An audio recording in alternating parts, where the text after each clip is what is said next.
All right, I think we're live. Welcome back, you guys. Night 2 of the live stream. We made some improvements since last night based on some of your feedback, based on the stream master, Mr. Richie Rob himself's feedback. So, a couple of improvements. Hopefully this stream is slight improvement on last night. I was tired after last night, you guys. I slept like a baby. Went to bed immediately. Well, I did have to come down. I was kind of buzzing. It was so exciting. I definitely caught the streaming bug. I really enjoyed everyone's support, just conversation, feedback. Yeah. So if you were here last night, thank you so much. If you're just joining today to the live stream, I'm brand new to this. Bear with me on some of the technical difficulties I'm sure we'll experience. And yeah, just treat it as something that we're learning together here. Tonight we're playing on global. I just now registered for the big one, the 218. It's called the Blitz on global. They have it every night of the week. The weeknights, the first place prize is usually around 4K. And the great thing about global is registration is about 1 hour long. That's it. So I'm loading up these tables. I'll get them to you in 1 second.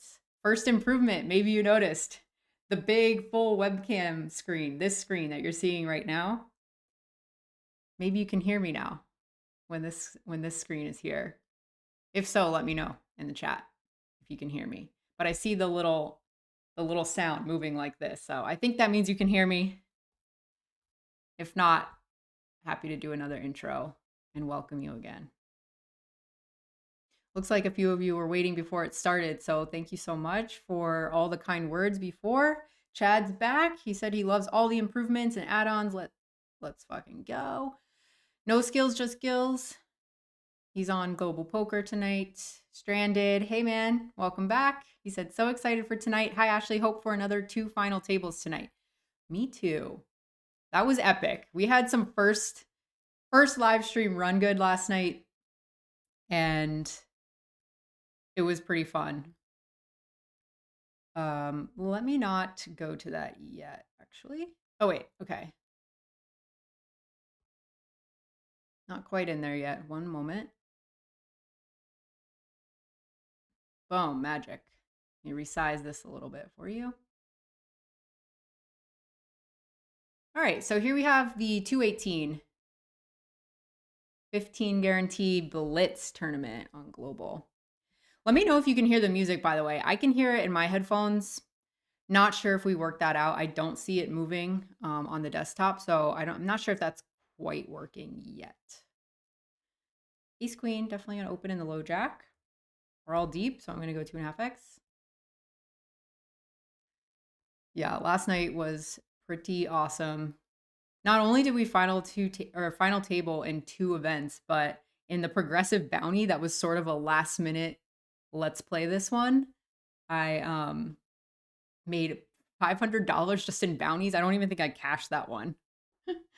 But like we saw last night, who knows, because it's global. So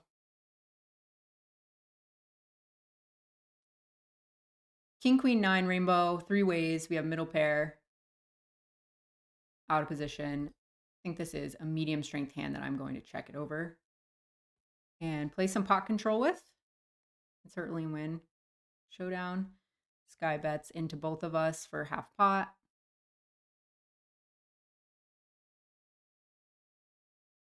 I'm going to peel this one. See what happens on the river. All right, now that he checks it over to me, I think he could be doing that with some middling king X, etc. So I'm just going to take our queen to showdown. Yeah, he had king 6. Nice hand.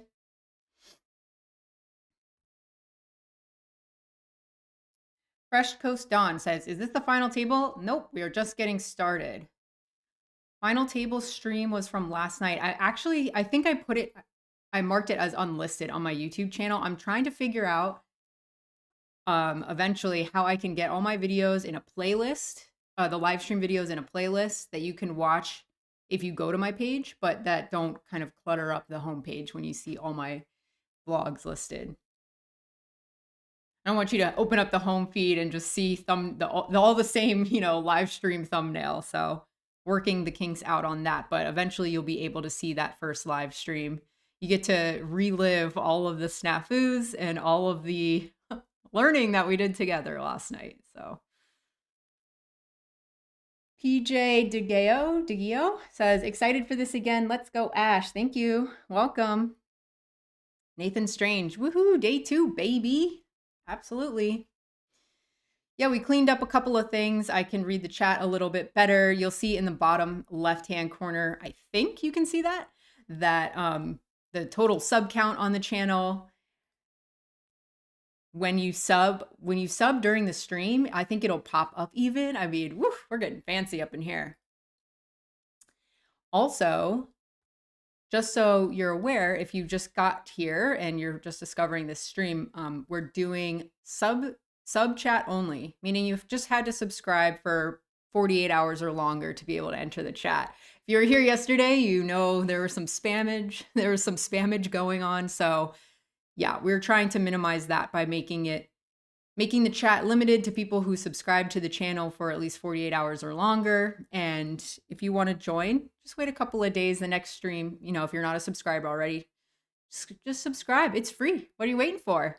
We got some fun that we do on this stream or on this channel. So King Do suited. I'm going to peel from the big to a 3x open. Oh, I didn't even see the small blind peel. My bad. Still would have peeled anyway, but just now realizing we are 3 ways.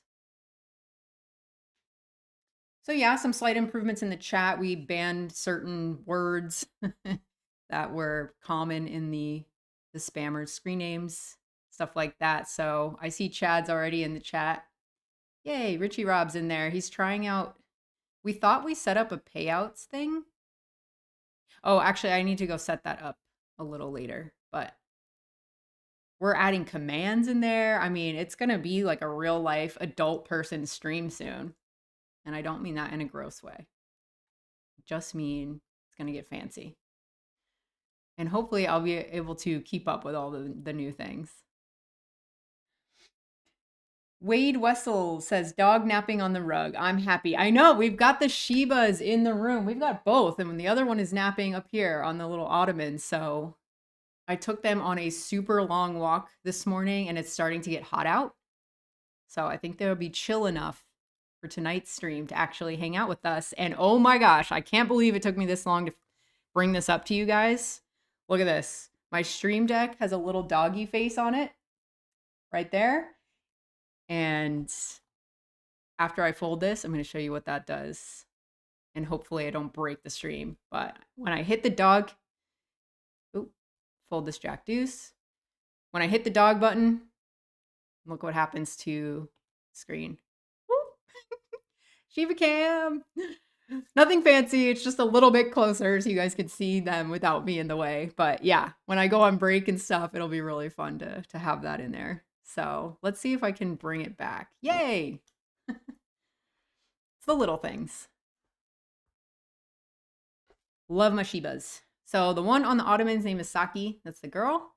And Harvey's laying on the ground. He's got the super straight tail. Saki's got like a Cinnabon tail.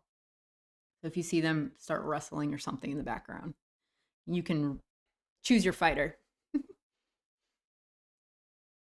Oh, I was so excited to come back and stream again today. I really woke up excited to do it again. Just do it all over again. Maybe it had a little bit to do with how good we ran last night, but I mostly think that it was just an overwhelming amount of energy all at once. I was not expecting that kind of turnout for the very first stream. So again, thanks guys. It's the whole point of making all of this content because I like to feel like a part of a community. And even if it's online and you're out there and we never meet in person, we can chat over here, over through the internet, keep up with each other, just connect, have that chill evening where you have some human interaction. Pretty simple. Maybe this table is a little bit stretchy. I want Richie.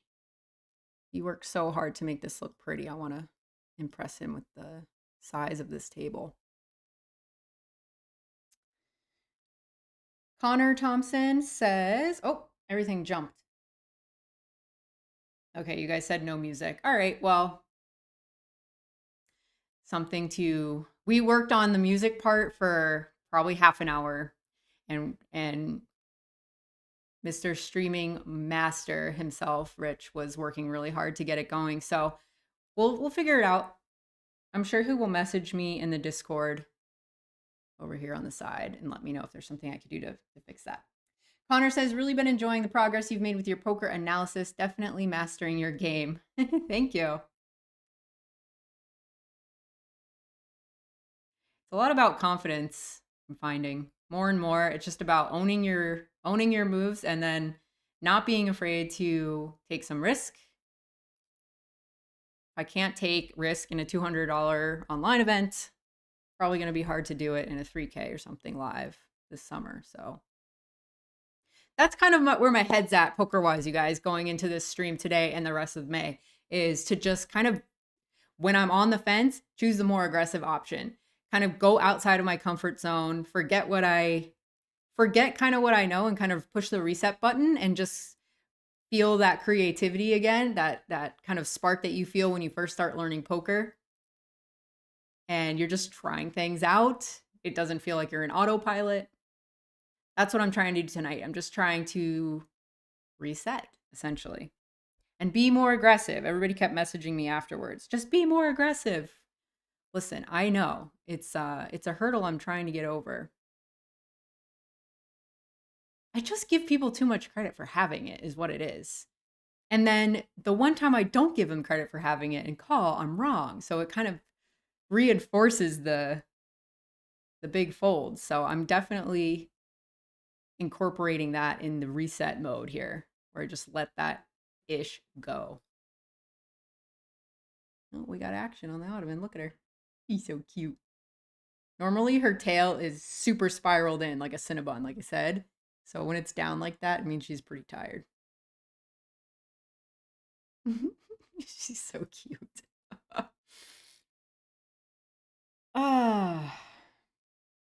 Markin CHS says, do you have a day job or is poker a full-time gig? Poker is my full-time, but I make some money out like through poker stuff, like ambassadorships with Cards Chat and now YouTube. Although I'm not personally making money off YouTube, it all goes to my sister / editor extraordinaire. Once we get over a certain number per month, that money will go to me a little bit. But yeah, man, mostly just poker. And that's why I kind of wanted to stream online, because a lot of people are like, how do you even have a bankroll for live? It's like, I mean, I pretty much stay afloat by playing online, and then if I bank something live, boom, you just have a major cash out. Nothing much going on so far in the Blitz, so just keep up with chat over here.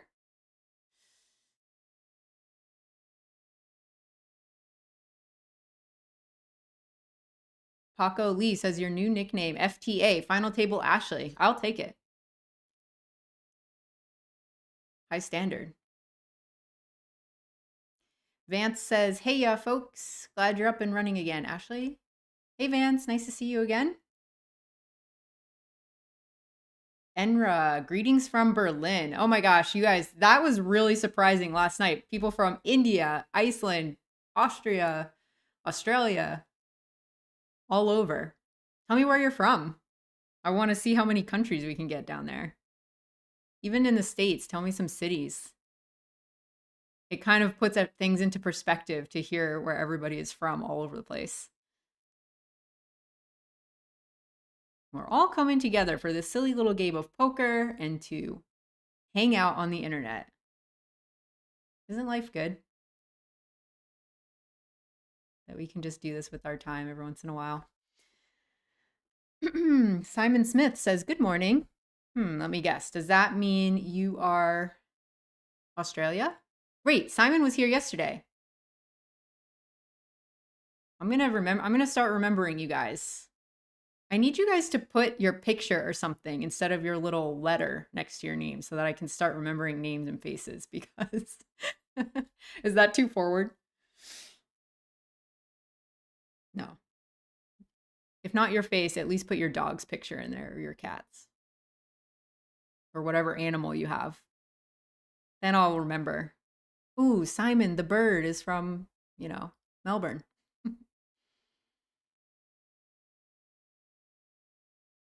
Thomas Isaac, greetings from Canada. How deep did you make it last night?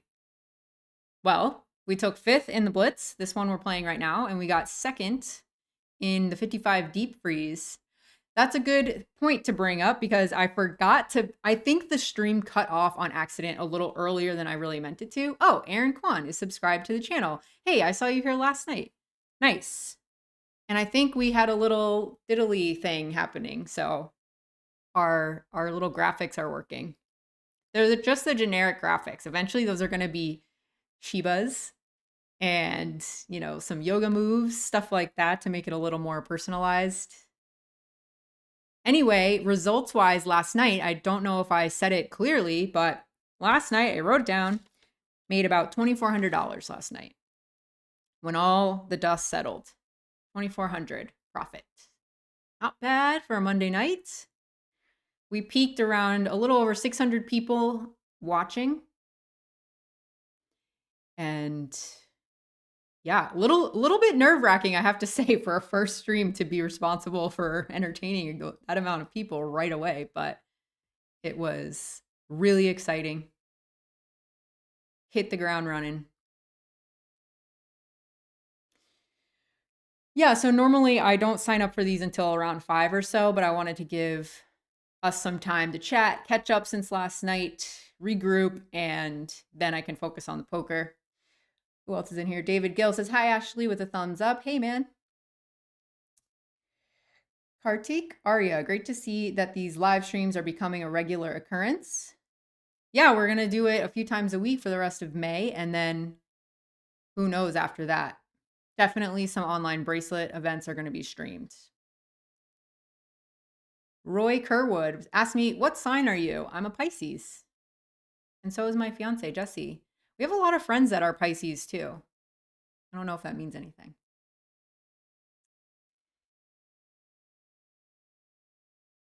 Matthew Steinberg, okay, he said, are you excited for the World Series of Poker and the new venue this year? I am.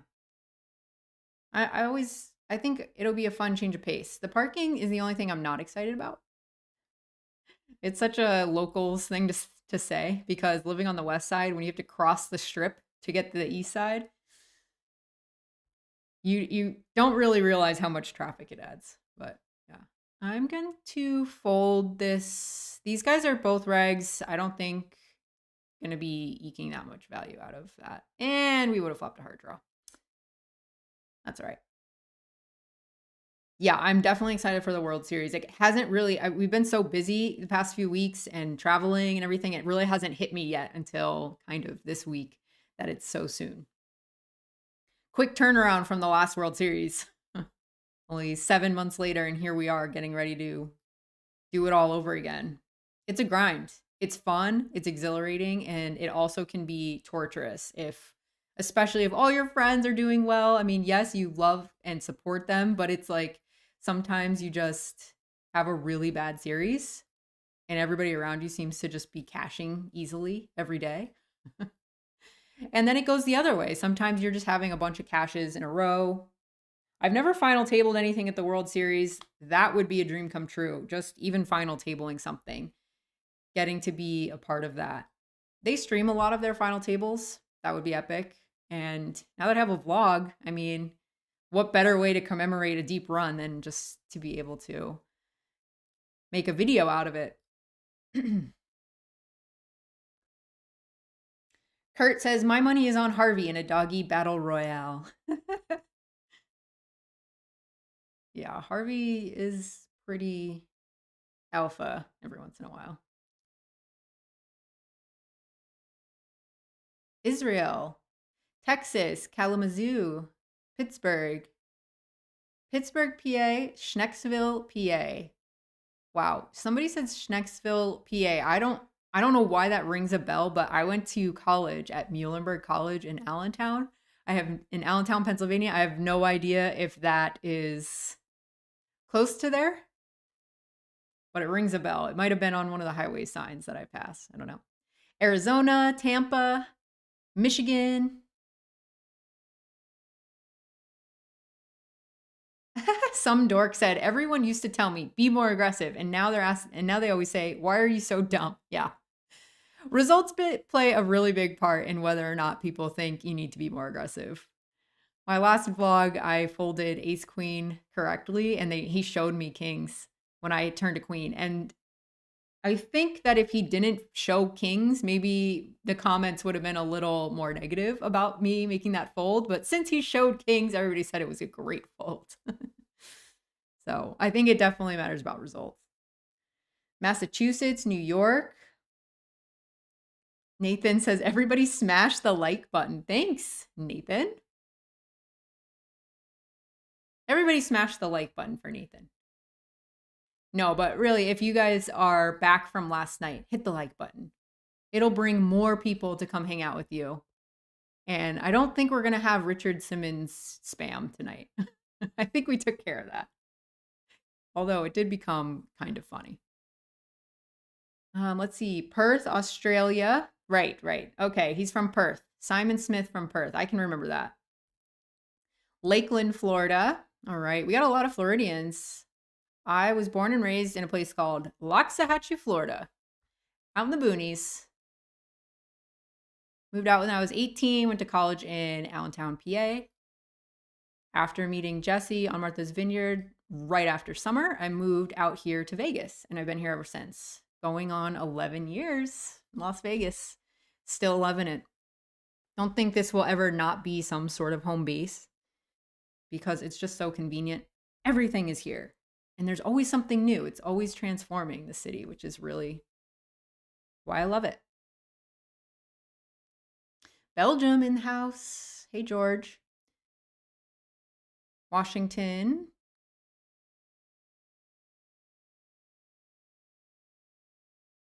Somebody from Colorado. Nice. Colorado is so beautiful. Anytime we do our migration back to the East Coast for a couple of months in the summer, we always go through that beautiful road trip. Forget what the road is. I-70, maybe?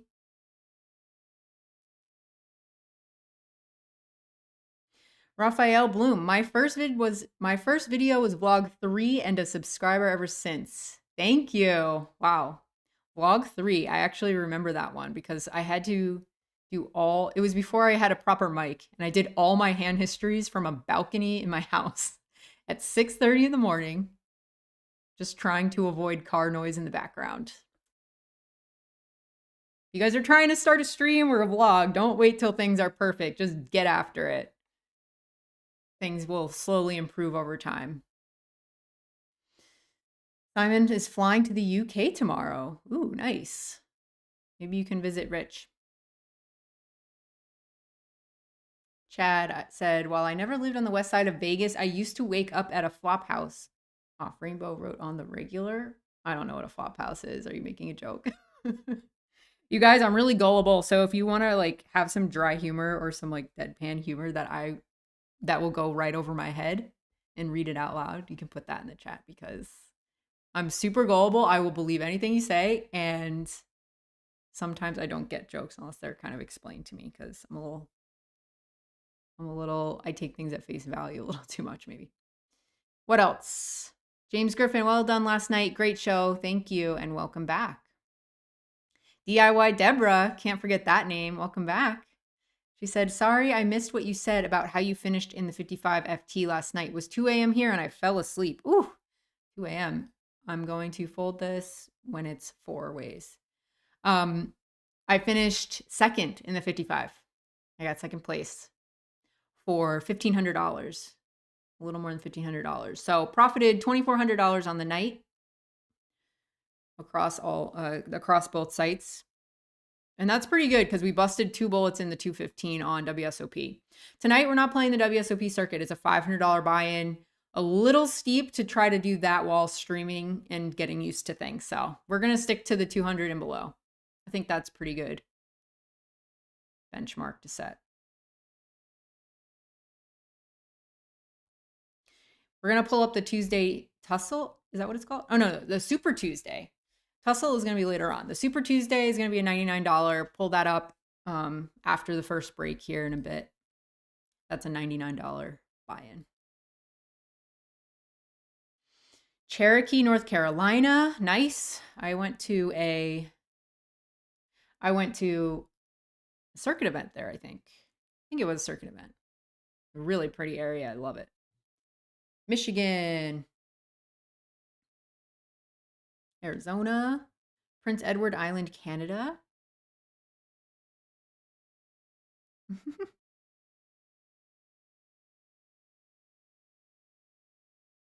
Stranded said, I still can't believe the guy in the last vlog paid off your royal flush. That was awesome. I know. I was shocked too. And he called me so fast. Of course, you know, as poker players, you're always thinking, oh, could I have gotten more?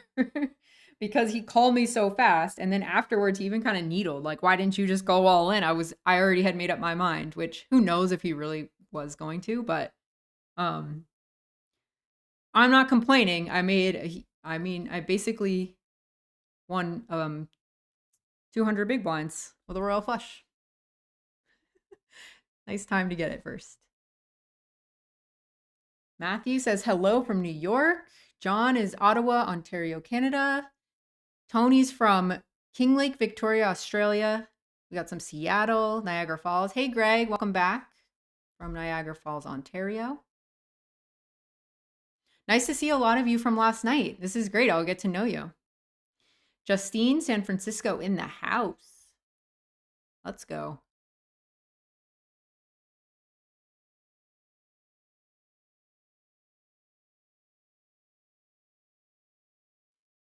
Already 132 of you guys in this stream. What's up, you guys? Thank you. This is really cool. So this game is on a break, so let me try to load up this other table here.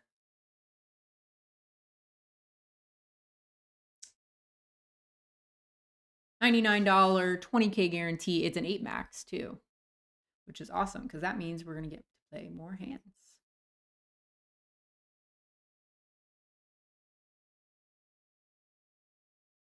I don't know why it didn't pop out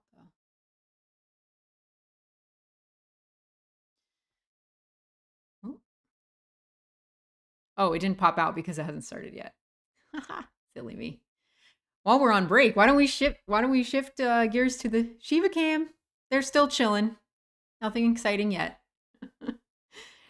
They've been basically doing that all day because it's been such a hot day. Every time they go out to play, they just are like, they run back in. They're 8 years old, 2 little Shibas. They're brother and sister. They're from the same litter. They're only about 20 pounds. They're pretty small for Shibas. Camilo, hi from Argentina. Hello. Wow, James is from Ireland. Right. Okay. James Griffin. I can remember Griffin, Ireland. That kind of goes together in my brain. Tony asked, so when can I get my hands on some Sleeth merch? I don't know. It's tough to come up with, like, I don't have a catchphrase or anything. I don't think. I don't know. I'll have a catchphrase and I don't know. I feel like I have to pay my dues a little more before I can be selling stuff. But if you guys want to pitch me some ideas, whoever has the best idea can just win the first hoodie that comes out. I mean, what would you want anyway? A hoodie? Card protector? John says, Ashley, I love the vlogs. Keep up the great work. My girlfriend really enjoys watching them. I love to hear that. I get a lot of guys telling me that they watch with their girlfriends or their wives, and I get direct messages from women saying, I've felt intimidated before at the tables or going to a casino in general. Just they don't feel like a casino is sort of their jam. And so just seeing someone that is sort of like them, going every day and playing and it not being a big deal, gives them a little more confidence to one day try it themselves. So glad to hear that, John. Richie just spamming the chat with all of his commands. He's testing them all out. He's doing some stuff, some magic behind the scenes so that one day we can be fancy like all the cool kid streamers are. Thank you, Deborah. Yeah, it was really fun. It was a fun run last night.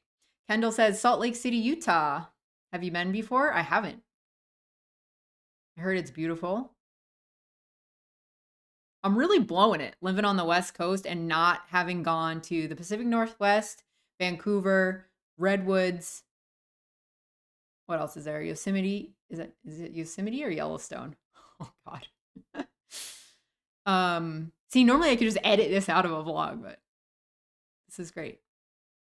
Salt Lake City, just everywhere up in this sort of Northwest region I want to get to because it looks beautiful. Just have to carve out some time and go do it. Back to the poker. Say goodbye to the Shibas. Back from break. It was a quick 5 minutes. And I have the other table pulled up and I'm going to load it for you here soon because the first hand we have is pocket queens. So let me get that going for you here.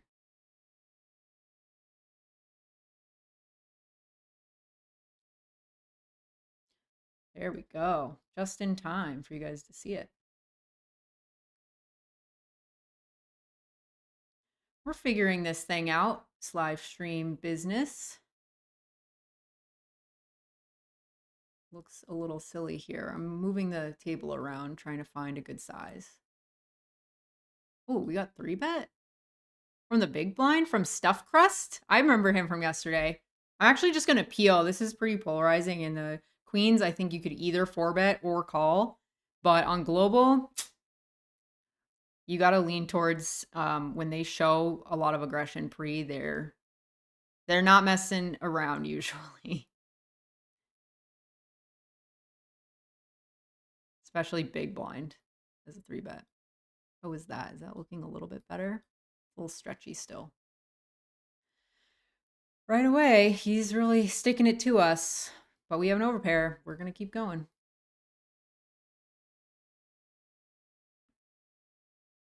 Does he go 3?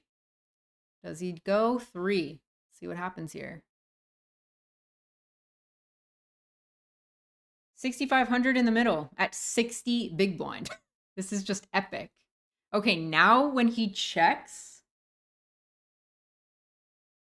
what are we getting value from if we bet? Ace Jack only?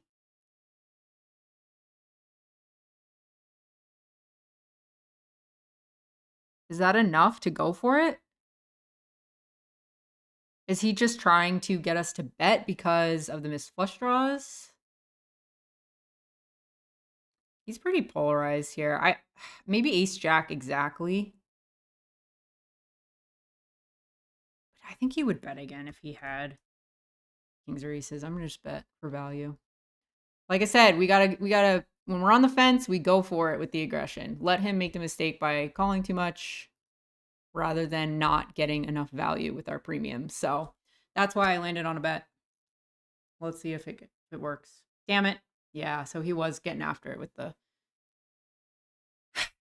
I think he just had aces or kings, and he played it well on the river. I'm going to fold. I think he had aces or kings there, or just had top set. Lame.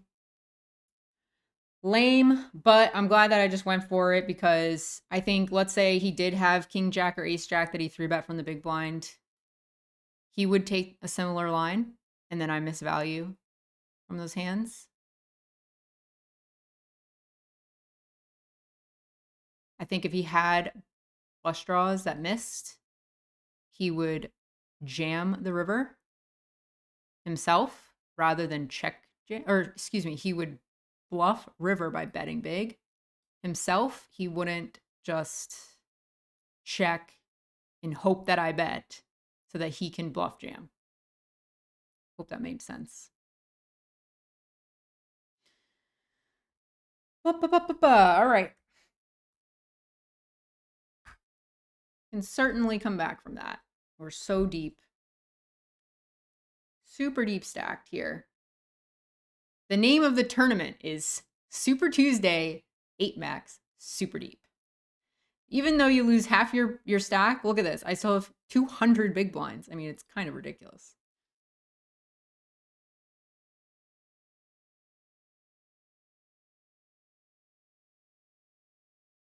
Arkansas. Round Rock, Texas. Okay, Hannah, I was just there not too long ago. 3 ways. I'm going to see about this kind of small. The backdoor hearts.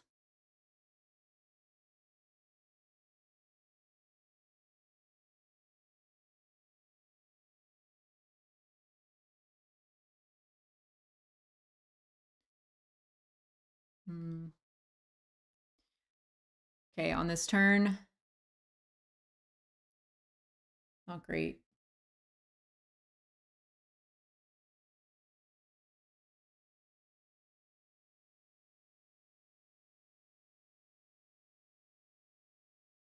Now he checks again. Can I just get him to fold a 6?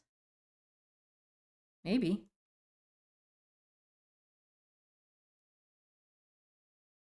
Go for it.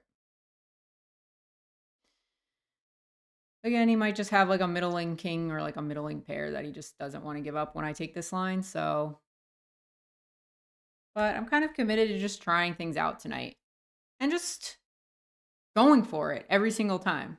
Hey, it worked out. Yay.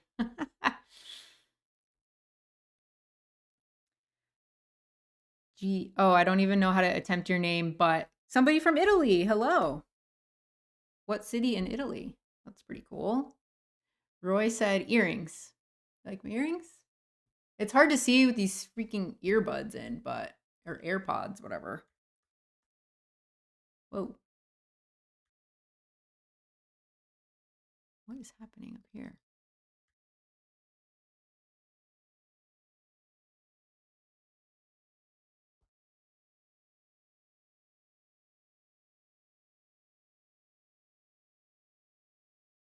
Okay, so on the top table, sorry, I didn't switch the table. On the top table, I see bet this flop. And he called. I'm going to check turn. I opened under the gun. He peeled the hijack. I see bet flop. He called. On this turn, I'm going to check call that size probably. I'm going to give it a second. Not give away anything.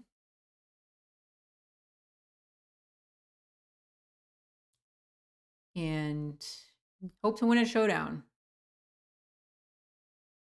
But we might just lose to something like, oh, wow, you had ace queen high. Nice. Yay.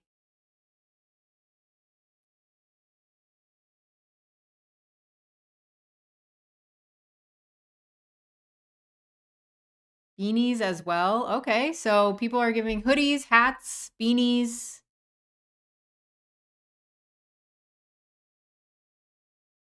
Matt said, come out to Oakland. We have redwoods, but no Taurus.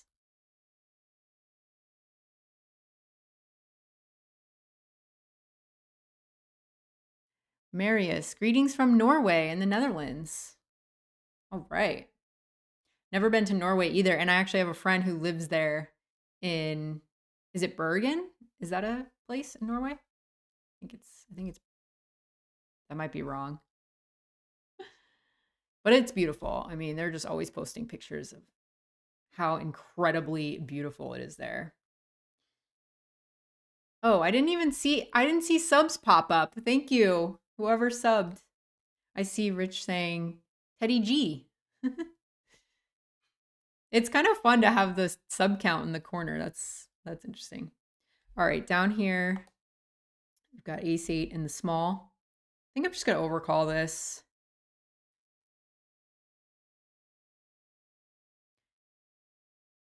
I don't know how to hear if you guys subbed in my ears. So we'll work on that as well. Or do you guys hear anything? I'm not sure if that's when you're this deep. Oh, I'm on the wrong table. Okay, so now we have flush draw, a gutter. I'm just gonna barrel kind of big. because once they both check, they're pretty capped. And I have a lot of equity when called. And on the top table, I have ace 10. I limped pre. Okay, they folded in the bottom with the ace against the ace 8. I'm going to bet again on this turn. I limped pre. I c bet the flop. 1 big blind. Now I'm going to go big on the turn. Get value from worst 10x, 8x, 7x. That is an interesting river because it's 4 to a straight. And I don't think I can get called by much worse, to be honest. And I think he will not turn a pair into a bluff. Nice. He had a worse 10. Woo. All right. Nothing like talking out your thought process and having things kind of work out for you a little bit. This one is still a little stretchy. I kind of need to fix that.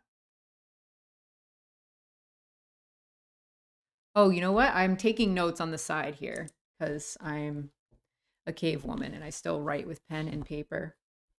But I'm taking notes. So if you guys have, because going through live chat replay would just take forever. So if you have something pressing, I'm just going to actually physically, I have my little notebook. I'm just writing it down.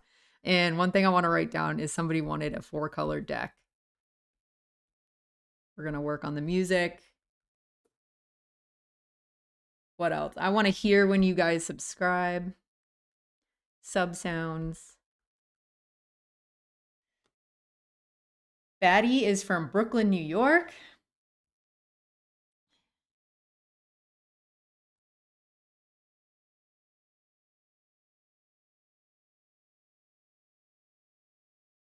Deborah said it is hard to hold queens there since you're so under repped with just calling his 3-bet.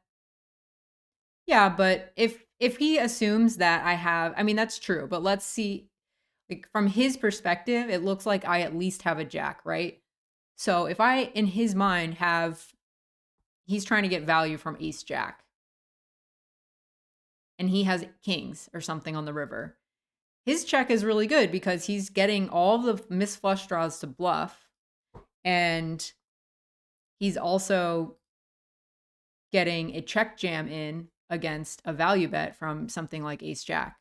Queens is not that much, it's not beating more hands than ace jack is beating in that spot, I don't think. Unless he was way overvaluing ace jack himself. Okay, we're back. Round 2 against Stuffed Crust. Pocket sevens.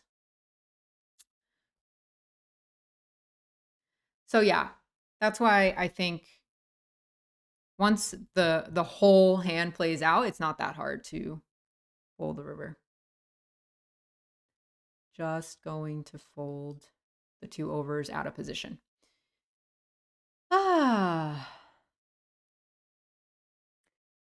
Deborah said, how long are the blinds how long are the blinds in the super deep? I believe everything on global is 10-minute blinds, unless it specifically says turbo, which I don't think this is, but let me double check that for you. Yep, 10-minute blinds in both the Blitz and the Super Tuesday. Batty says Bergen is a real place. Thanks for verifying. Paul and pals, what's up? Welcome back. Hoodies would rock. You guys are awesome. I had fun watching the stream last night. Thank you. I had a great time too. Fun was had by all. We're hoping to do it again.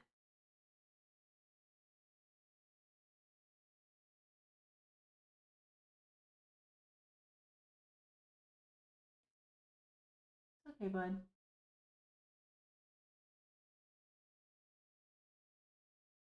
Going to call this.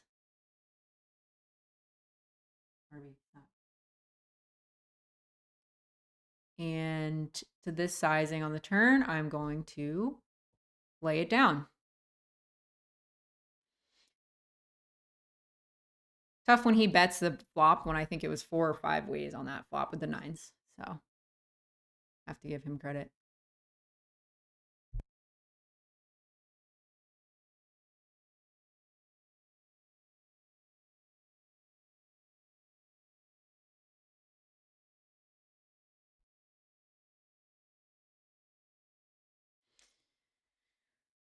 Sam said, agreed that this river check jam looks super nutted. Yeah.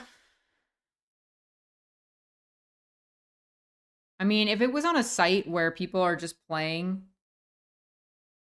really, really sharp, maybe he could find some bluffs there, but even really good players, it'd be hard for that line to be a bluff. So I raised the 9-5 offsuit. I get pretty polarized sometimes with my raising from the big blind, and the absolute trash sometimes just ends up in the raising range from the big blind. Because people limp a lot from the small, and then they just fold. They overfold almost. So it's okay to raise a lot of stuff. And now I get check raised. Wow, interesting. Well, I'm going to call, at least call one. Can't fold top pair. Not yet. Obviously checking back this turn. And I think he's going to check river a lot unless he actually banked it. Yeah. I'm going to check it back, try to take this to showdown, see if we win. Nice. He check raises 6.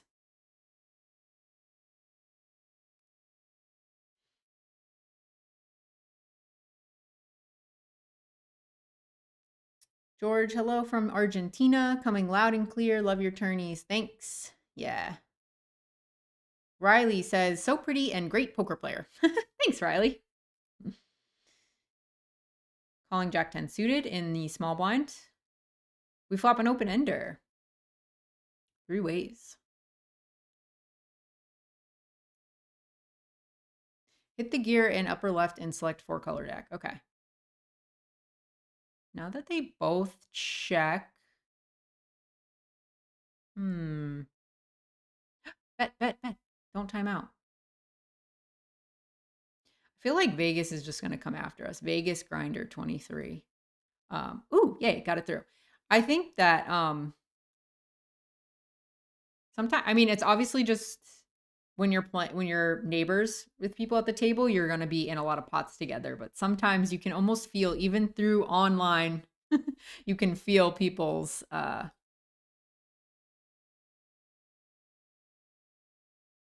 of like this, like fighting spirit go up when too many things happen over and over again. I'm going to turn this in. I think I could. Oh, okay. Well, timed out, but I was just going to peel.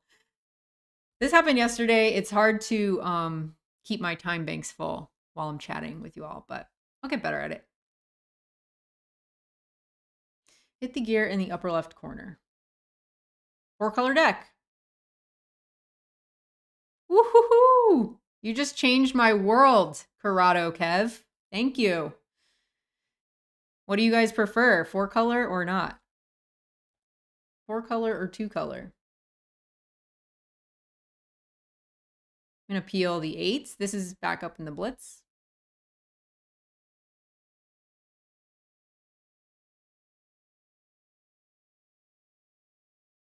Paul and Pals asked me, how often do you limp in? In the small blind, you limp a lot. He said, in the vlogs, you mostly show raising on good hands. Yes. Because most of the time you're going to be raising, and a lot of times blind versus blind pots don't get that big. So you're not going to really see a lot of those hands captured in the... Wow, that escalated quickly. All right, I'm out of there. I know Scribe on the button too, by the way. He's great, and he was just probably kind of getting after us. Nope, he had kings. I last second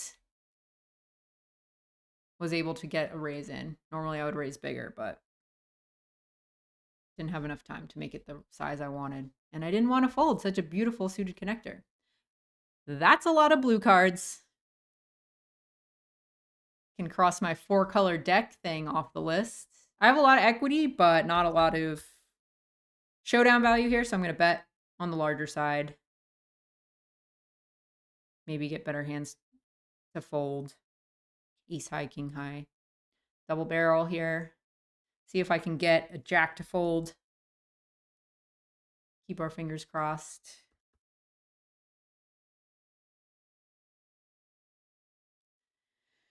Yikes.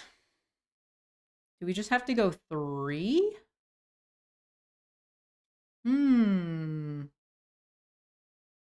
I don't think this is particularly good, but I have 8 high, so oh my god, it freaking timed out. Oh, good thing I did time out. I was gonna go like 2/3 pot or 3/4 pot on the river because I can hear Jesse being like, "You have 8 high, you have to bluff." And ace 10 off is gonna be a fold to this 3-bet up here. He 3-bet from the small blind. Pretty large sizing. He almost went 10 big blinds. I guess it's not that big. Over 2.5x open, but yeah. Randy B. Good evening, Ashley. Great live stream last night. Thank you, Randy B. Welcome back. Glad you could join us for 2 nights in a row. We're going round 2 tonight. We streamed for 7 hours last night, beginning to end, and it felt like time flew. Time really flew by last night. It was so much fun.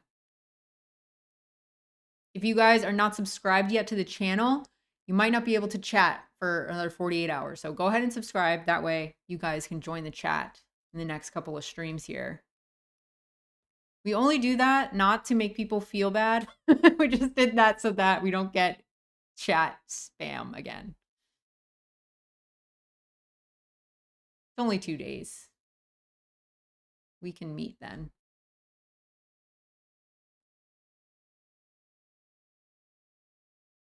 Stranded said, I like hats myself. Yeah, people are into hats, beanies, hoodies. Yeah, I think that's doable. One day. Another project for another day.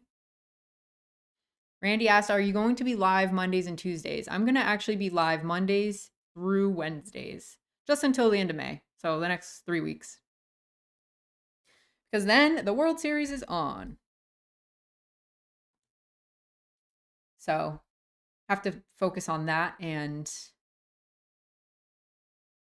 I'll be playing a lot and then trying to pump out a lot of videos for you guys to cover as many events as possible. You'd be surprised how many times I go to play poker and things are just not that interesting, so they're not really vlog worthy. And I still try to include some of those. Yes, it's not going to be, you know, this major hit of a video for everyone, but I just want to show that if you go and you have a kind of boring session, that happens. And so I think showing those every once in a while is fine, but only every once in a while, because after all, it is YouTube and I want to show something interesting. So yeah, every once in a while, there's not too many hands that are, you know, insane where everybody's all in for 500 big blinds. That's just not realistic. Unless you play with all the YouTube streamers, apparently. All right, so here's another limp spot. Small blind versus big blind. You kind of have to fold. Yeah, I was just about to say, you kind of have to fold a lot of the offsuited stuff, but I'm not sure about this connected stuff. Since he made it 5x and people are a little bit skewed, especially on global, towards having some value hands from the big blind when they do that, I'm going to fold the 7 high. What a position there.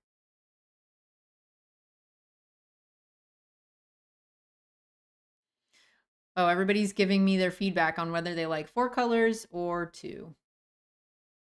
Hopefully you like 4 colors. That's what I prefer. That's what we're going to do. Once you get used to it, you actually kind of, I think you learn to appreciate it a little more because it is easier to see what you have. You don't have to sort of like lean in and squint. Like, is that a club or a spade? It was trippy. I played one time. I think it's the faded spade cards that are 4-colored real life decks. It's a little trippy to play with those in real life. I love the 4-color decks in real life too, but at first it's a little trippy. You're just like, whoa. You feel like you're playing Uno for a bit.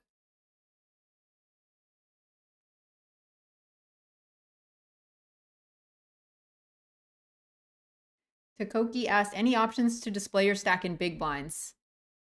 Not yet. Let's hit this little gear button.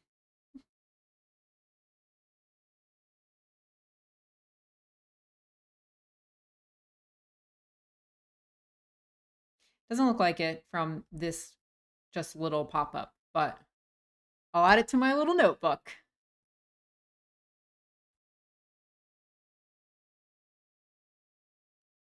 Display, stack, and big blinds. It's noted. It's in there. All the things you guys would like in a stream, let me know. Right now is when we're doing all of that. Really appreciate all the feedback here. Hazel May said, "Will you be at Women's Week?" I think you mean during the World Series, they have different ladies events around the city, all in one week. So I'll be playing probably the ladies event at the World Series. I'm not necessarily sure if I'll be playing all the other ones around town unless there's some, bigger buy-in stuff happening at those venues. Then I will hop over. I've played one time at, was it the Golden Nugget? They had a ladies event and it had so much fun at that one. There were these kind of older ladies just downing tequila shots, like one right after the other. I mean, they were getting crazy. And all of this sort of like younger women or whatever, we just felt like we couldn't keep up. These ladies were there to party. They were living life in Vegas, taking shots, playing poker, making friends at the poker table. They were having a good time. At 1 PM, I think it was. It was great. John McLaughlin, loving it. Ashley, thanks for putting out the content. You're welcome, man. I think you were here last night too. Welcome back.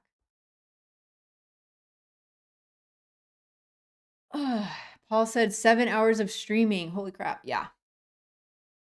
It was a lot.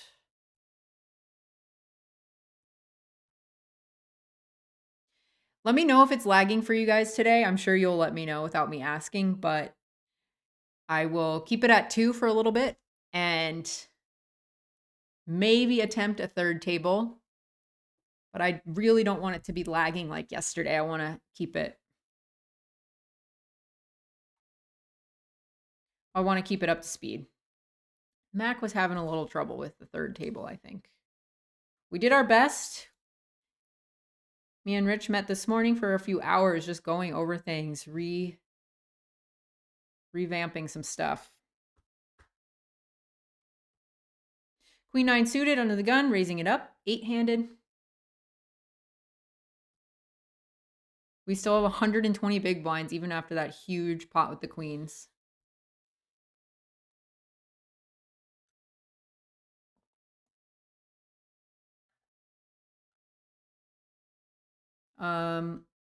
With not a lot of stuff going on for me, I'm just going to check fold that one 3 ways.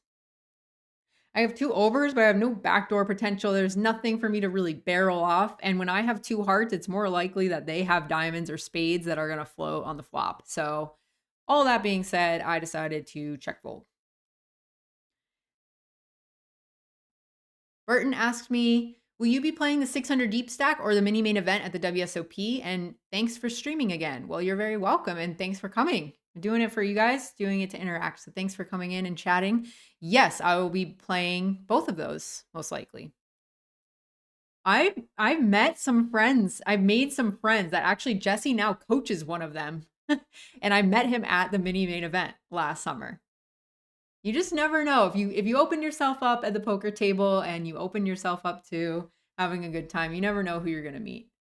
I met a guy one time at the poker table when this was way back. I mean, we had left Queen 5 offsuit. I'm going to fold. If it was suited, I would definitely be calling. I think it's actually close later on, like if you get down to 40 bigs, but I think this deep, it's just not a great hand. So I'm going to fold it. I met a guy one time playing cash games and we got to talking. We got really friendly and we just stayed really good friends. And probably 6 months later, me and Jesse moved back to Vegas and he ended up becoming our housemate for a few years. And we're still friends today. So that's kind of one of the things that I love. It's a love-hate thing with poker because I used to get really nervous because you just have to meet new people all the time. I'm more of an introvert and I'm more like I love closeness with friends and intimate group setting. And I've embraced more of the large crowd now that I feel a little more comfortable in my own skin growing up. I think you just learn to be more yourself. That's just part of growing up. But it's funny how poker sort of pushes you out of your shell if you go play live a lot. Push me out of my shell, and it makes you kind of, sink or swim. Like you either have to kind of resent the fact you have to go in every day and meet new people, or just embrace it and be like, hey, I could meet my new best friend poker table. Or I could just meet someone who's really awesome and have a great 8 hours of playing poker.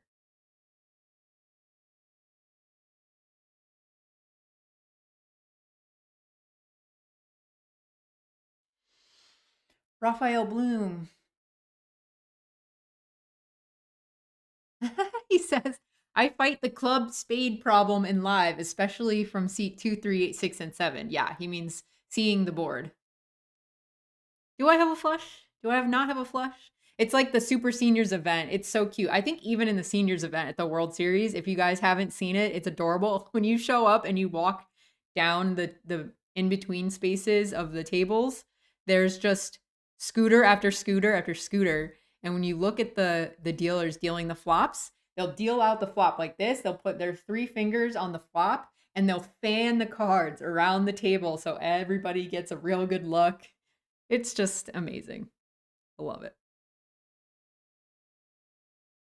Play-Doh Poker says, are you and Jesse playing the tag team event this year? Absolutely.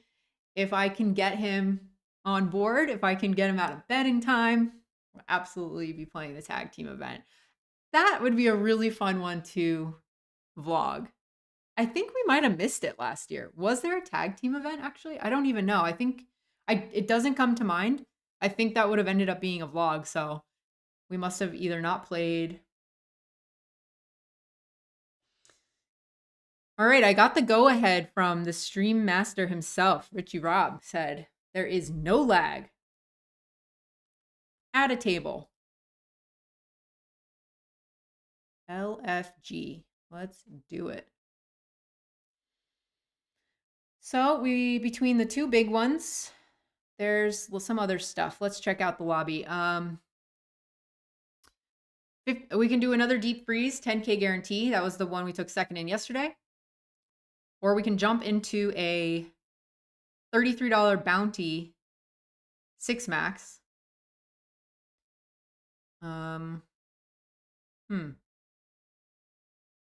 What to do? On the one hand, I really love 6 max. Oh, and it's a snake event. So if you're not familiar with Global, I don't blame you. Global has these series every once in a while that if you get a trophy, it's in the shape of an animal. Right now they have the rattlesnake series going on. So the bounty that I'm talking about, this $33, has a trophy if you get first place. Some people have an insane collection of these Global trophies. Let's pop in that one. Why not? Let's mix it up a little bit. It's a bounty as well. Let me check out what the actual info is in the lobby so I can give you guys answers. Oh, wow. This is funny. I'm going to switch back to the Blitz just because some stuff's going on up there. This bounty, only 20% of the buy-in goes to the bounty. So if it's a $33, I guess the bounty is pretty small. So yeah, they're calling it a bounty and people might play crazy, but they're actually fighting over a very tiny bounty and it doesn't really mean much. Yeah, the bounty is $6. So looks like our starting stack is 5K in that. Let me do some bounty math with you guys real quick. Let me sort these tables and then we'll do some math.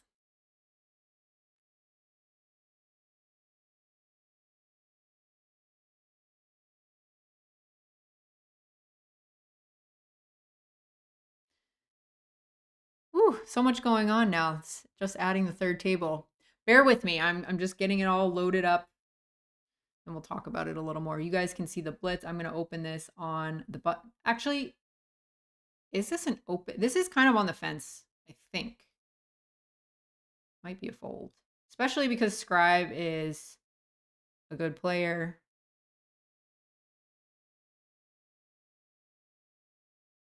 Knows what he's doing.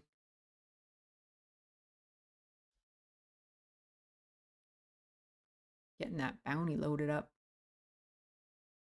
Let's find it. There it is. That'll be table number 3 for tonight. Yeah, okay, so we now have 3 going. Let me unhide this and let me show you. Table 3. This is going to be the bounty. $33 buy-in, $17.5 guarantee, bounty 6 max. Only $6 bounty for each person you knock out. And with a 5K starting stack, that means your 5K is worth $27. 33 minus the 6. Your 5K is worth $27. Meaning $6 is worth, what is 6 into 27? It's like a little less than 5. So the bounty is like adding 1,000 chips. I'm pretty sure that's correct. I'm going to 3-bet this.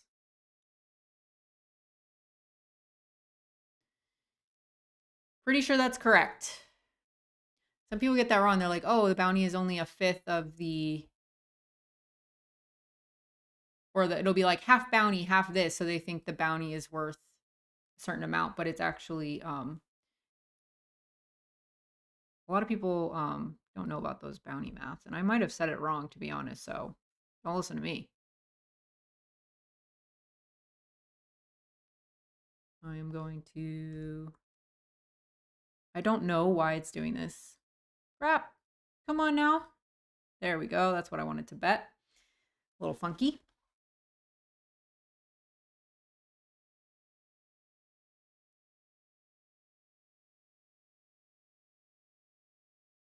Raphael said, I did vlog the tag team. Sorry, Jess. I have no memory of that. It must not have been very interesting. Did I? Oh, are you talking about the tag team at the lodge? That's a little different. We did do a tag team game. That was definitely the most fun I've ever had on a vlogger or on a live stream. Hands down, best time I've ever had is playing a tag team event on stream with a bunch of huge personalities that love to have fun. Oof, if you guys haven't checked that vlog out, that's in the arsenal. Forgive me for the audio on that one though, because I didn't, this is how technologically illiterate I am. Is that how you say it? I didn't know to turn my mic, my sound input device to my microphone. So for 15 videos, the first 15 vlogs, my audio is straight up just me in this empty freaking room, all the echoes in the world, doing some voiceovers, doing some, talk to camera, and that was that was the audio that ended up in the videos. So if you're a production nerd, I'm sure you're cringing at that, because all I had to do, I have this beautiful fancy mic, and all I had to do was turn it on, and all my vlogs would have sounded a lot better. But now I can tell you that story, and it's all good.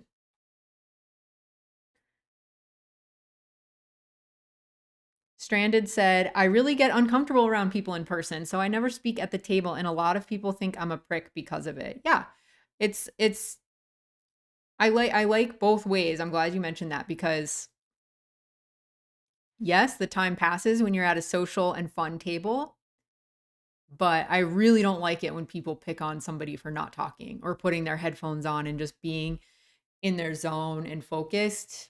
Just because somebody else doesn't want to do what you want to do doesn't make them wrong. So don't worry, Stranded. You can come play with us and keep real calm and quiet and enjoy yourself without having to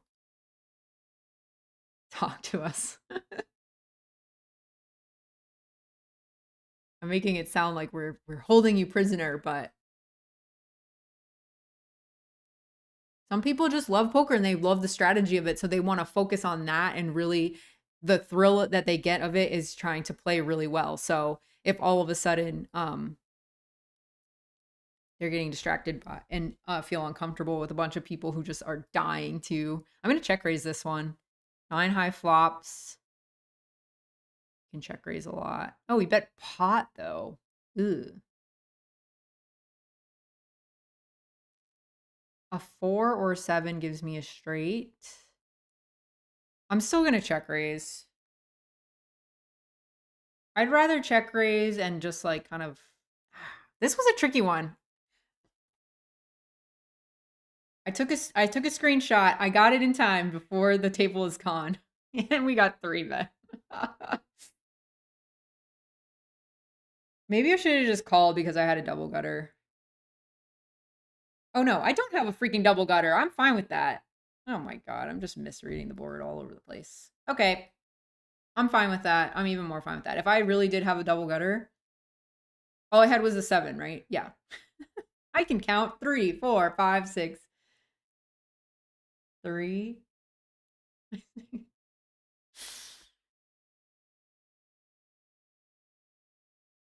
8, 9 suited here. He made a 4x. This is gonna be awkward. I'm just gonna fold this one actually, pre-flop. Or maybe I should have gone with it because I cover him. We're just so deep. This is why cash games are tricky for me, because I've studied so much 20 to 40 big blind stack stuff, 10 to 40 big blind stacks. Once I get to, above 50, I start feeling a little less comfortable, especially pre-flop. I'm not brushed up on those ranges a lot. Okay, let's go to, oh yeah, we're at the Blitz. I'm gonna peel this big blind. Not the flop we're looking for.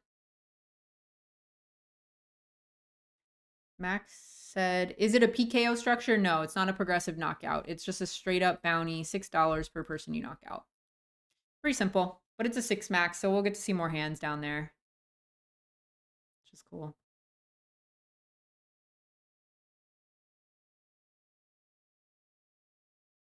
Hey, Jesse.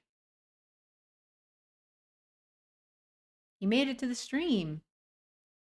Man, he was a trooper. He was running around gathering the dogs, making sure they weren't barking in the middle of the stream, and then he was trying to play PLO app on the side and cook for himself. I mean, he was doing it all last night.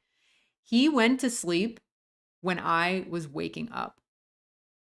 That's how long he played PLO for last night.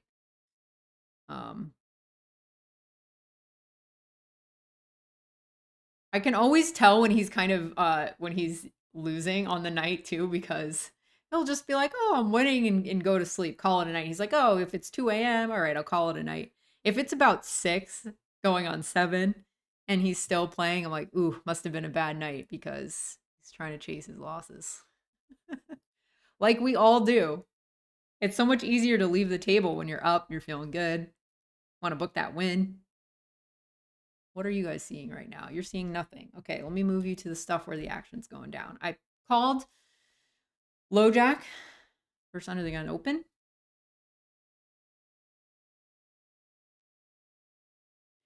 Jesse said, I've never seen Ashley tilt in my life. I don't know if that's true. Maybe not about poker stuff. 10-10 deuce with no backdoors. Boring. We're out of there. Back to the bounty. A flop middle pair. Against the big blind, I think. Can check.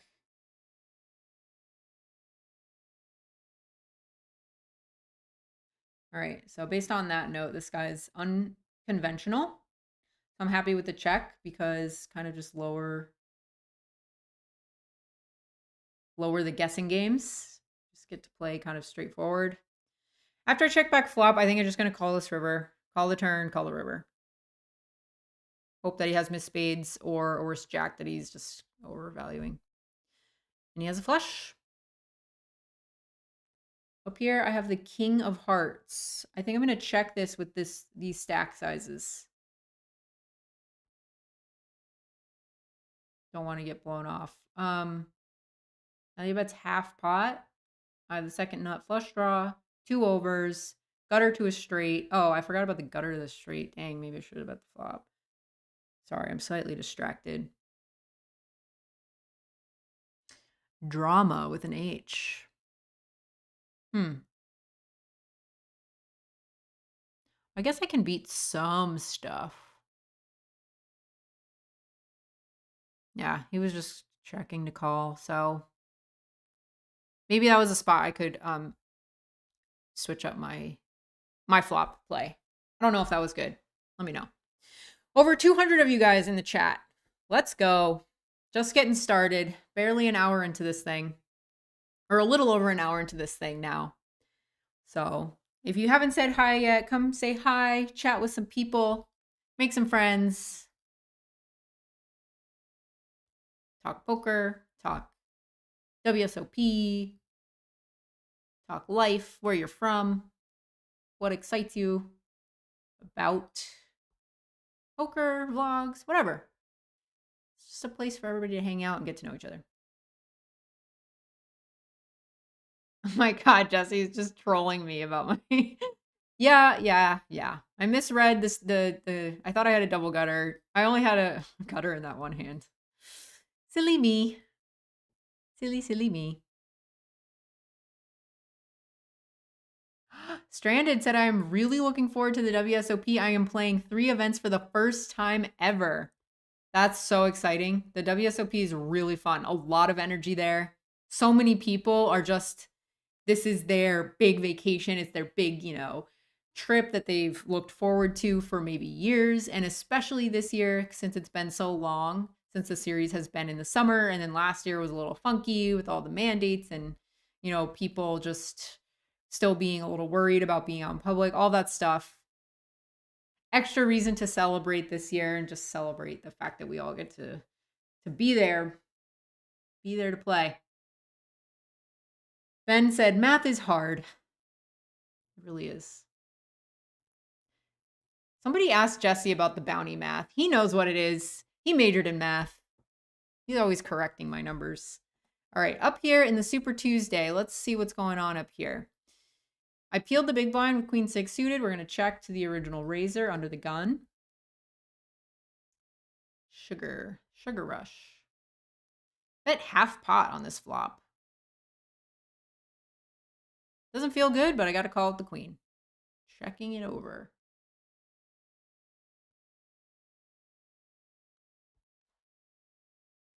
Going again for another half pot size bet.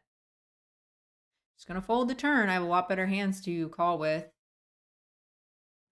With Queen 6 of spades, it's just like you're either ahead or you're not, and you're just kind of guessing. There's no room to sort of improve. There's no extra money you can make by hitting a draw on the river, so I'm going to check fold that.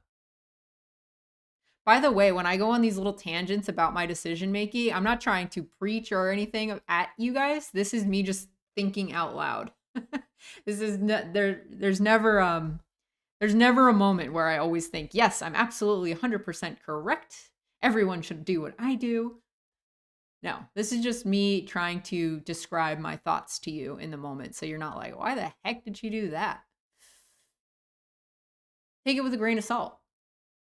We're all learning. If you're not learning in poker, you're probably falling behind. That's what they say. If you think you've got it all figured out, probably not looking critically enough at your game. Phil Galfond said that, I believe. You think you've made 1 to 2 mistakes? He said, I think you are delusional. Good old Phil. That was my old boss. He was the best boss ever. Super humble, very kind, always willing to listen to anybody's ideas. Great guy and poker player, now father. 6-5 suited, opening.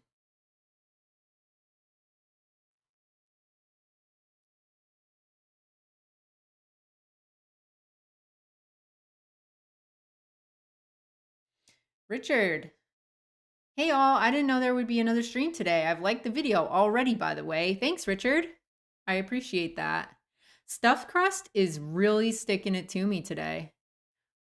5-6 suited, I think, is a call though. Ooh, we're gonna get him back in this one. Really, really excited. Are you guys seeing this table? Do I have the right table up? Good. Okay. Dang it, he checked back. All right, buddy. Good check back. You're playing well. Let's go 1700. Do not time out, Ashley. Okay. Got the little dogs in the background, undisturbed by all of my outbursts. Chilling. Wow. 3 bets me, checks, and folds when I flop the nuts. The Nutter Butters. Just too good, this stuffed crust guy. And he has the most tilting avatar. Anybody else think that it's tilting, or is it just because I'm losing every pot to him? All right, down here in the bounty, I have 8-7 suited. Not going to continue with no backdoors. Why did I even bother showing you that? All right, let's see. King 4 offsuit. It's a close one. Close one. I think I'm going to fold, though. King 6 off. I would call King 6 off. For sure. King 5 off, maybe. I'm starting to get really short in that one, in the Blitz. So we're going to need some magic. I mean, my friend Scribe over here, his name is Frankie. It's just crushing everyone. 40K? It's only 550? I have a king with 15 bigs. I don't know. This is awkward. I'm just going to limp and hope that he lets me see a flop, but he might not. Oh boy. Top and bottom.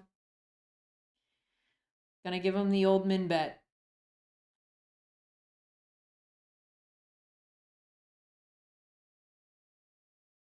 I'm going to continue here.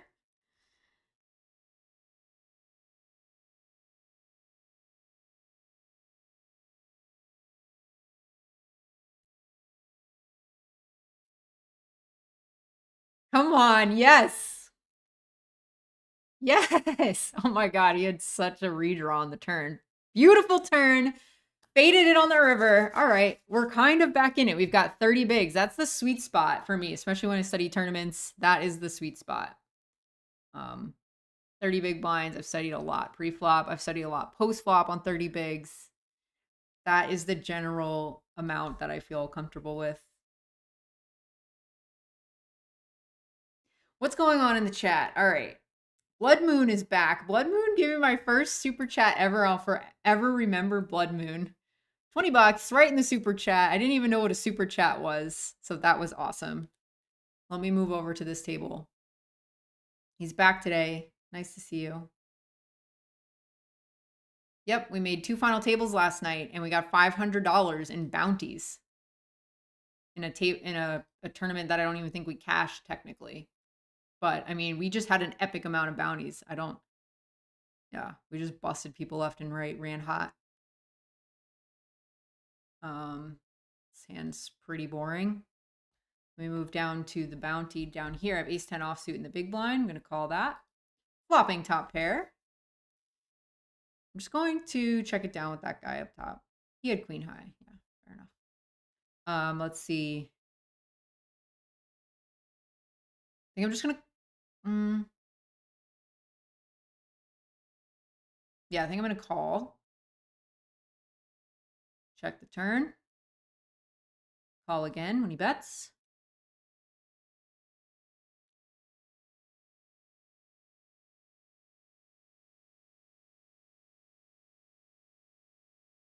He bet a third of the pot, so we're going to call. And probably call again on this river. Yeah, okay. Ace-9, we win. Plato Poker, I didn't know you worked for Phil Galfond. What was your role? I worked for 2.5 years at runitonce.com, the training site. A lot of admin work. I was in charge of all of the content at one point. All the training content essentially meant that I had to watch video upon video. All the training content on the site, make sure that it was good to go to be published. Was in charge of their social media for a couple years. I had a bunch of different roles. They kind of bounced me around into different things. But I loved everyone that worked there. It was just sort of one of those things where I felt like I was at a crossroads and I wanted to do something a little bit more exciting. And I chose tournament poker. So you can't get more exciting than that. I was also getting my yoga teacher training certification at the time, and I was trying to just plant seeds in a bunch of different areas and then just choose a path, and landed on tournaments. I was playing tournaments just to sort of in that limbo in between time while I was figuring it out, and here I am 4 years later playing tournaments. Still love them. I still have a lot of fun playing tournaments. They're the best.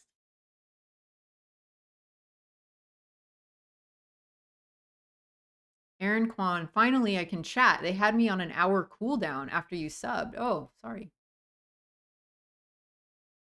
All right, let's go over here. I'm at least gonna call. Sorry, I didn't have time to do what I was gonna squeeze, obviously, but I was talking to Aaron. I was busy talking to Aaron.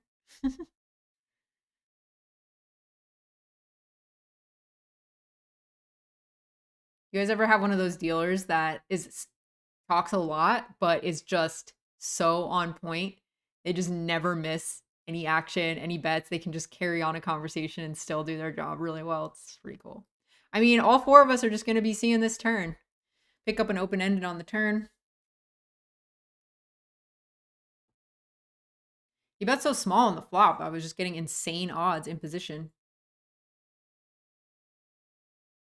It didn't feel like raising was accomplishing much either, so going to continue checking. There's so many of us in the pot. Somebody's got to have something, I feel like. It's a decent river to win on. The question is, do I get paid off by worse? Now that there's a 4-liner straight. I mean, this guy bet 3/4 pot in a 4-way pot where it's a 4-liner to a straight. I'm just probably going to fold this. He's not going to go that size even with 2 pairs. So I think he either has an 8, a king, or just kind of bluffing. What's he going to bluff with? Into 3 other people. It's tricky. The tricky one. Okay, it looks like we're on paused and on break. What do you guys think about this spot? Let me, now that I have a second handy dandy screenshot. I'm saving these screenshots for a potential sort of free coaching session kind of after with Jesse. He was, we were going to do it yesterday, but we streamed for 7 hours. So after that, we were pretty exhausted. I was pretty exhausted. He was still grinding. And so the plan is anytime that I kind of bust things early and I don't run so deep, and maybe it's only been 3 or 4 hours, he's going to come on in here. I'm going to pull up some of these screenshots and kind of recreate the action, and I'll show you just basically a live version of what we would do, just kind of like away from the table privately, coaching wise. So yeah, you can join in on what it's like to talk hands with each other. He'll give me feedback and we'll kind of review it and go from there. And you guys can participate in there. Yay, Dan's in the chat. What's up? He says, good luck, good luck. Dan is a sick global grinder. He plays every single day and he wins everything all the time. Give him some run good in the chat. Ben said, do you watch any vlogs like Brad Owen or Rampage? Yeah, I do. Ever since I've started making my own, I've kind of toned down how many I watch just because I spend so much time looking at footage of cards and doing voiceovers, getting B-roll, the whole process. So sometimes I take a break from that kind of content, but I always run back to the vlogs when I'm feeling a little down or a little bit uninspired, let's say. And I always get re-inspired by the other vloggers out there. They're all doing really great work. Everybody has their own style.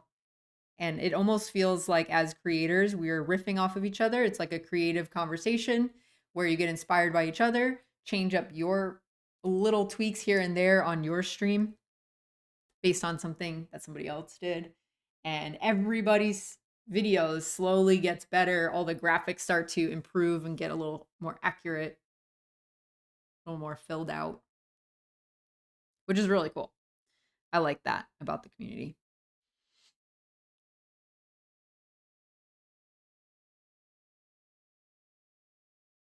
Blood Moon asked, is your range supposed to open up more the greater the ratio of bounty to prize pool?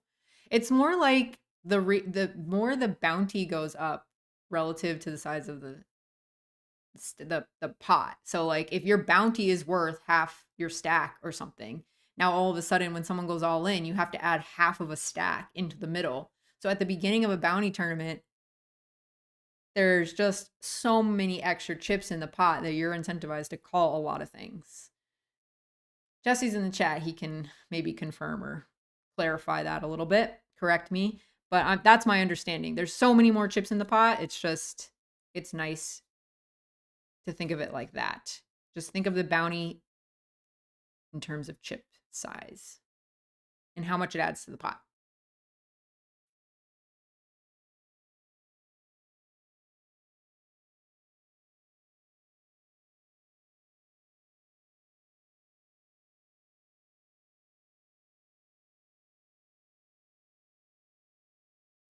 Hussein asked, random quick question. When did you first play poker and when did you become a professional poker player? First played poker 10 years ago. First time I ever played live was at the MGM in this little ladies tournament that got 3 tables. And then I would consider myself a professional maybe 3.5 to 4 years ago with tournaments. Honestly, you guys, I have to admit, I didn't put a lot of volume in. We're back from break, by the way. Did not put a lot of volume in. I have 20 big blind. This might just be a peel, but if he had opened even 1 position later or 2 position later, I would jam because it's really hard to play post flop and you have a lot of fold equity blocking the strongest hands that he could have, holding the ace. So yeah, technically when I quit Run It Once, poker was the only thing I was doing, and that was in 2017. Obviously didn't play a lot of poker during COVID, so that's kind of like a year or 2 off. Not off, I was playing online, but I've had a lot of sort of like mental game struggles.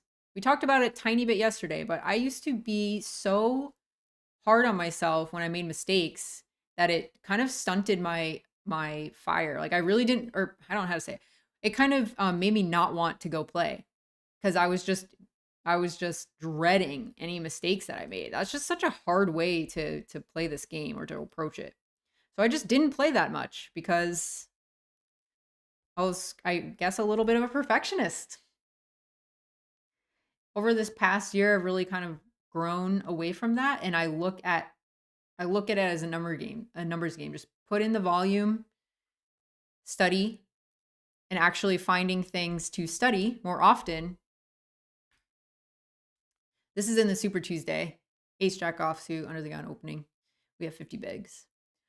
Yeah, finding things to study and work on rather than just like feel overwhelmed that you have so much to learn in poker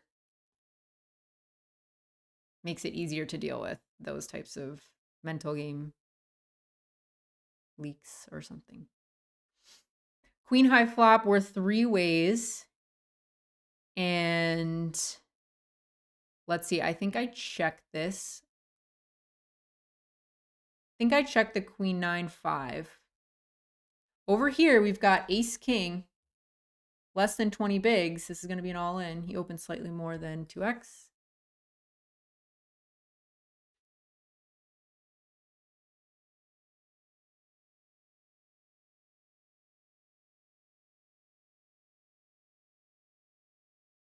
Down here in the bounty, we have kings, blind versus blind.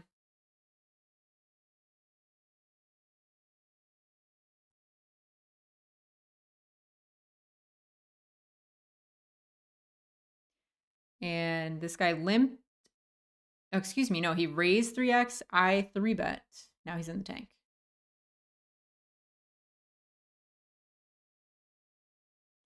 Oh, yay. Nice. Let's hold. Fade the ace. Woo! All right. This is fun now because now we cover pretty much everyone at the table besides the guy to my right, which is fine because I will know when he enters the pot. If he was to my left, it'd be a kind of pain because he could just 3-bet me a lot. But like I said, this bounty is so small that it's kind of not the biggest deal.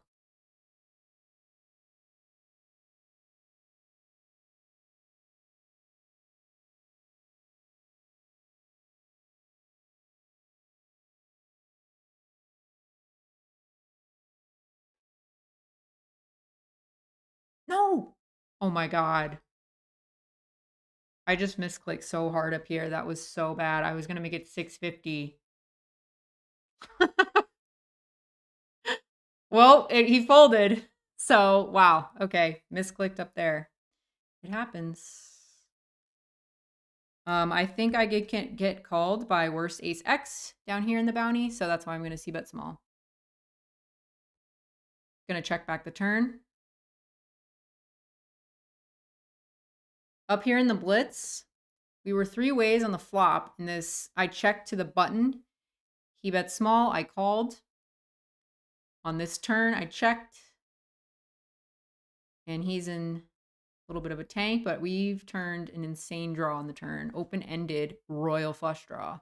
Open-ended straight flush draw.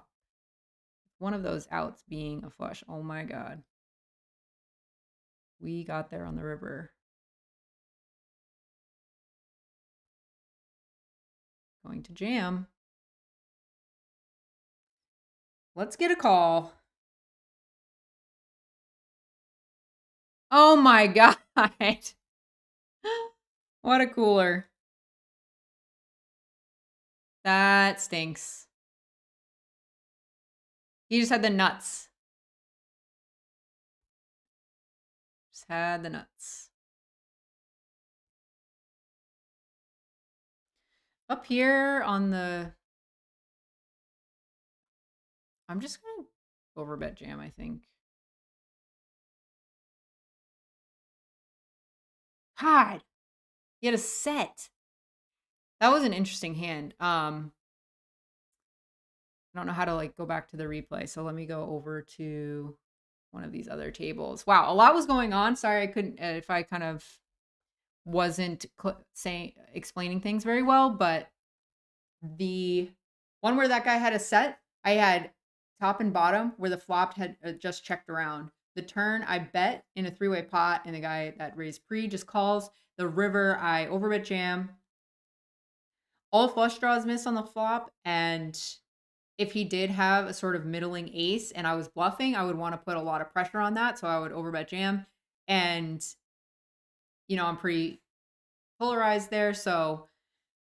But he just had it. He had pocket threes, and we ran into a set with 2 pair, and then this guy, Moran right here, had nut flush versus our second nut flush. Crazy. So we have 1 big blind here, a little over 1 big blind. But we get ace queen, so let's see what happens here. The dogs are wrestling. Oh my goodness. Spade! Just like that. Out of the 2 biggest things. See? That's what can happen in these global tournaments. 1-hour registration periods. And you win it in, I think the first one we won, or the first one we final table, we were at the final table in like 4 hours. Back to the bounty. So I'm obviously gonna load up some more.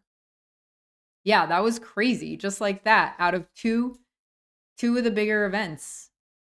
There's still a lot more because it is Tuesday. For some reason on Tuesday and Thursday, Global has some huge nights. Have a bunch of different stuff. Against the 3-bet with the offsuit variety, I'm going to be folding this. Let me regroup for a second, get my tables in order, and then I'll pull up some more stuff besides this little bounty here.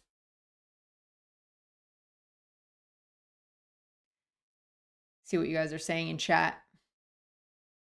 Justin Johnson. Oh man, I didn't know you stream. Hello all. Hello, Justin. Yeah, this is the second stream I've ever done, so You're just getting in on the ground floor here.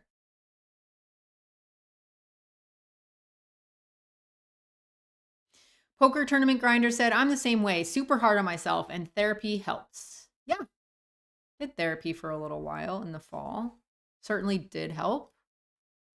It's just a confidence thing. It's just believing that you can do it and just knowing. It's also knowing that a lot of people kind of act like they know everything in poker because you should go in with that level of confidence. That's how you play well in tournaments. But if you actually talk hands and you're really breaking down strategy and stuff like that, I mean, not everybody is a poker superstar. It's okay to not know everything.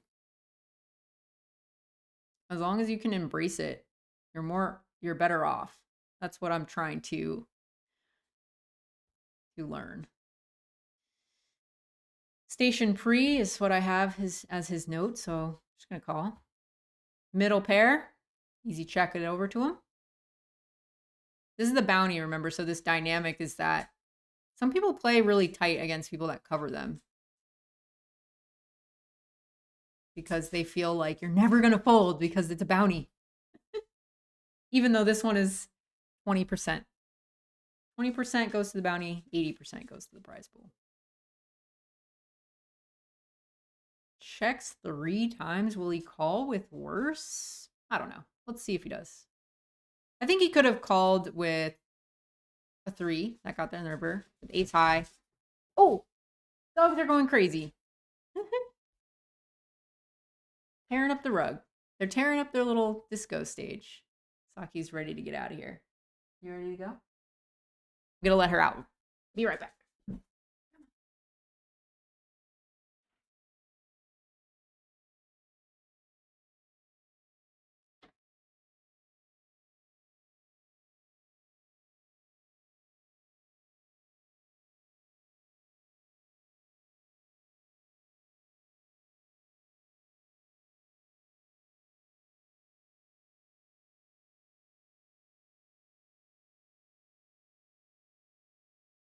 Okay, Money 10. Good evening to you. How is the poker coming along? Well, we just busted the 2 biggest things, so I'm looking around the lobby for the next big events. I know there's more to come here, so let me look. Let's look around. All right, in the lobby, we have a 55 10K. That's the deep freeze. I'm going to go ahead and load that up right now because the registration closes in 10 minutes. Where does the time go? How is it 6 o'clock? I really enjoy doing this, you guys. Thanks for coming in here and keeping me company, being an engaging chat, and being completely delightful. I really appreciate it. It's really nice. We need that in most communities, but in poker, sometimes you can get down if you read Twitter too much. So it's nice to come in with a group that feels refreshing, like you guys. So here we are. I loaded up the 55. Let me do the thing on OBS where I load it for you.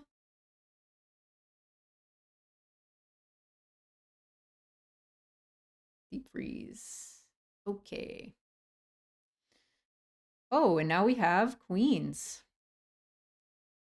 250. Nope.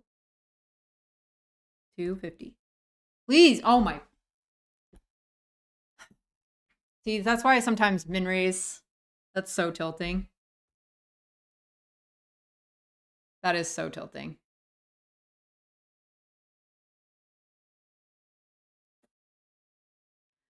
Sigh. Everybody's just going all in.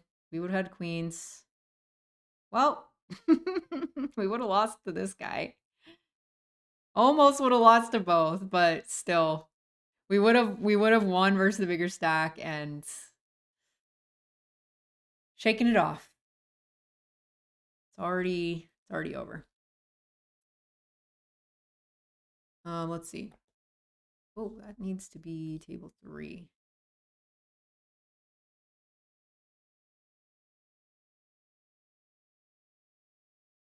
Okay, can you see deep freeze? There it is.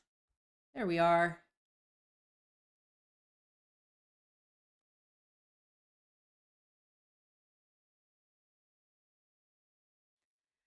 Holy moly, we just timed out on the queens. At least it was in the $33. Be tilting if it was in like a $500 circuit event. Here I go, just raising it up over these guys with nonsense. Oh, you can't see what I'm doing here.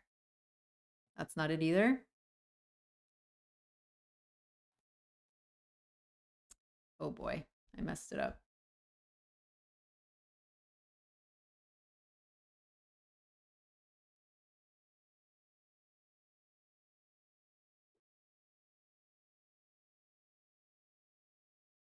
Let's try that. There we go. That's the bounty. I raised over his limp. I just gave up on the flop. Now that I hit a pair, hoping to get to showdown. He checks again. Over 3 is good. Oh, his force. Nice hand, nice hand. All right, now I'm outed as being incredibly crazy from the big blind. I make it in time to raise the 9-3 offsuit, but don't make it in time to raise up pocket queens. Seems a bit backwards. So those of you asking about becoming a professional, it's like, am I a professional? Might have to plug those timeout leaks. All right, down here in the bottom, this is the deep freeze that I just signed up for. He made it 4x. These little suited connectors, though, just work really well against the 3-bets because the boards that hit you don't really hit their 3-bets that much. He bets half pot with just a weak bottom pair. I'm just going to fold this flop because even if he only has like some sort of drawing hand, he can barrel turn, and I'm just going to fold. So I've put more money in on the flop just to fold the turn. Nice. Now we get aces. I'm not doing anything else until I've raised the pot. There we go. We're not going to time out with aces, at least. It's counted as a win.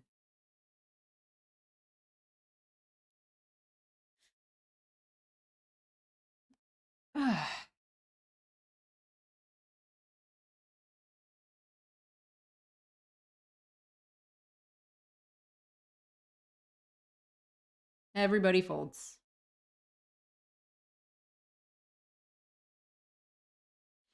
Okay. Looking around for a couple more things. There is a $110 8K Tuesday Tussle. That was the other one I wanted to play. Oh, and there's a 99 25K bounty. Ooh. Do I want to play the bounty in 13 minutes? I think I'm going to play the bounty instead. It's going to get more players. It has a bigger first place. And it's fun for you guys. See all the bounties start to add up. That one doesn't start for another 13 minutes, so we'll load it up then. I'm just going to go back and forth. Make sure I have these tables correct. So if I hit the top left arrow, that's right. Bottom left. Nice. We're all good. We're all good. Loaded up. Ready to go.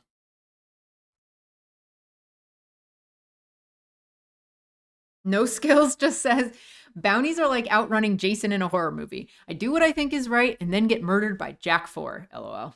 Yeah, exactly.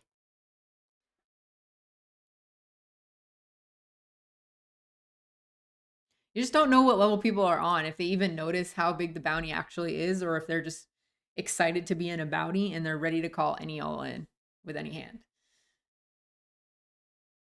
I like bounties live for that reason, because people show up to bounties and they love talking about their strategy.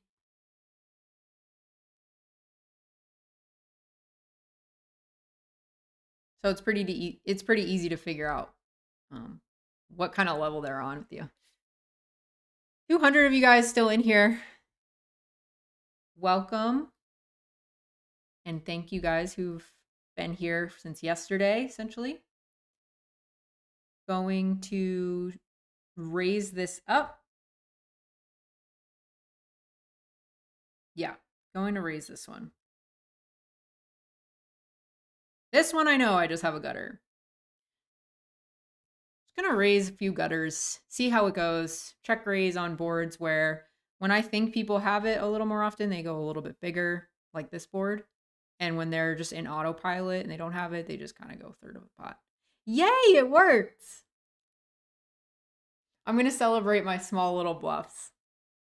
Every time that I reward myself with a tiny little bluff like that, it reinforces that I need to just do it more.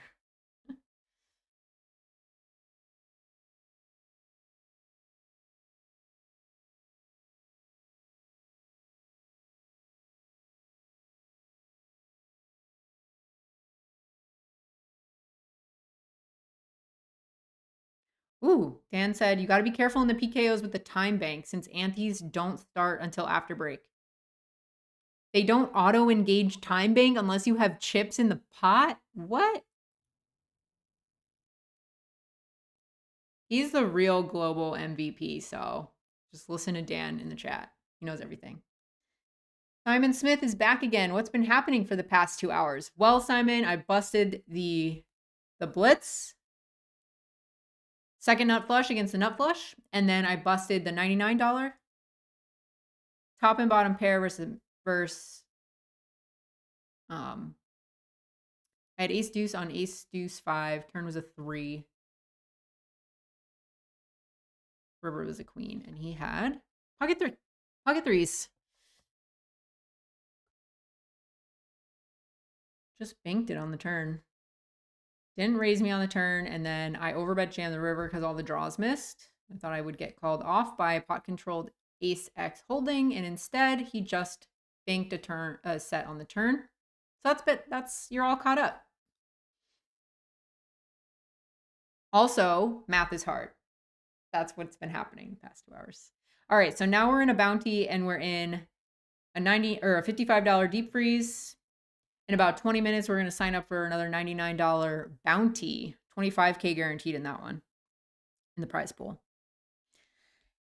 Small guarantees, so it doesn't seem exciting on the surface, but it's all small fields. So when you play a lot more volume, put in a lot more volume, A, and B, play a lot more tournaments that are smaller fields, you're more likely to get to the final table and bank the tournament. So you're getting more final table practice and you are keeping your variance low. So you're still playing tournaments, but you're keeping the variance low.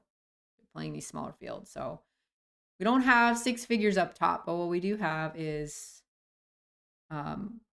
opportunity for us to learn together how to navigate final tables. That's the goal. So if I'm at a big final table, finally at the WSOP, the dream scenario where there's all this money up top, life-changing money, and there's all this pressure on you and all of these eyes on you and stuff, and you're getting all this support. The last thing you want to do is show up to that spot unprepared, having never been in a final table situation. So yeah, that's what all this is about. I try to keep that in mind when it's like, oh, first is only $1,000 or $3,000. That's still really good. And you're getting all this practice that will lead to good things in the long run. If you're trying to make a quick buck by learning poker pretty fast, you might be in for a rude awakening unless you run really hot right at the beginning, because it takes a lot of work and you have to be thinking long term so that you can maintain that motivation to keep trying things, to keep pushing through. So yeah.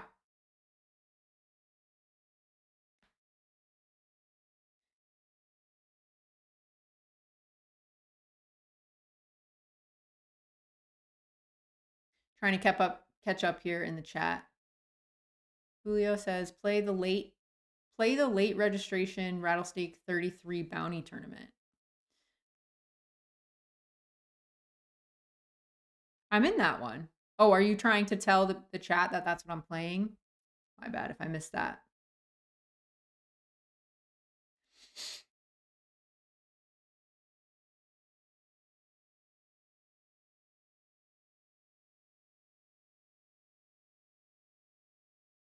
Just catching up with you guys. Z-Tac is back. Hey, Z-Tac.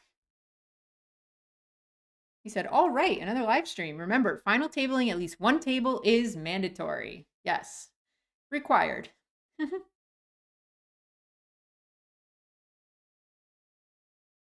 Yeah. Well, global poker clients, not that great. That's for sure. But it's what we have over here in Nevada. We've got aces up top. I'm not folding. I'm just clicking the min raise so that I'm at least in there. Can't be too bad. Miss out on those extra 50 chips in exchange for potentially folding. Shaking my head. All right, let's see if we get called in the big blind. Come on now, Clifford. Please, give me some action. It's 6:30 and I'm drinking coffee. That's how prepared I am to make final table. Just for you, Z-Tac. 7-5 suited this is a little too early to open that, but it is a fun free hand.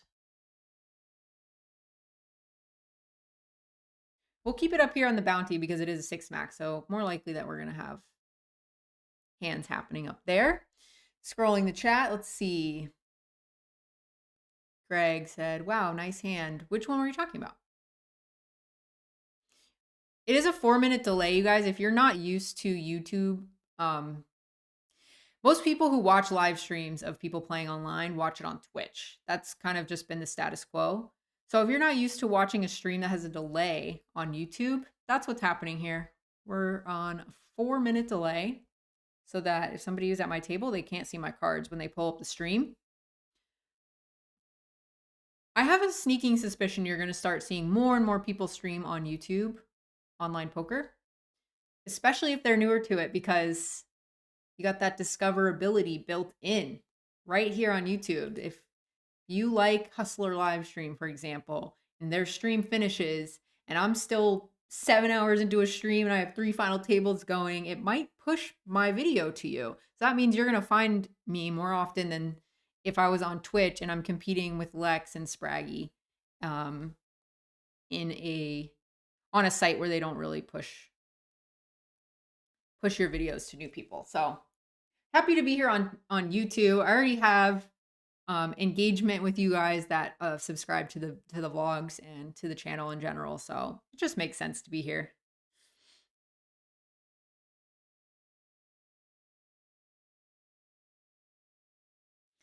Simon is at the office. Or maybe you mean your home office. Streams are nice to have on in the background while you're doing stuff. Not too invasive. You can kind of tune in and out when you like.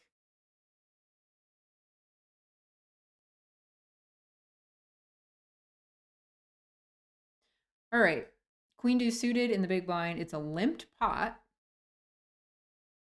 You see that a little bit more in bounties because especially the people with the short stacks, they don't want to get sort of shoved on or raised because this dynamic is if Clifford had something decent, he would probably 3-bet because he covers A1-5 or whatever. And when you cover the shorter stack, you want to isolate them so that you are the only one that can win their bounty. So that's some dynamic. I think that's right. That's a dynamic that happens in bounties, especially PKOs as the bounties get bigger and bigger. Not necessarily in this one where the bounty's a little bit smaller. Eric G, is there membership requirement on Global Poker? Are you talking about fees? I think they just rake the tournaments. I don't think you have to sign up to be, a monthly paid member or anything like that. But that is where Dan comes in the chat because he knows everything global.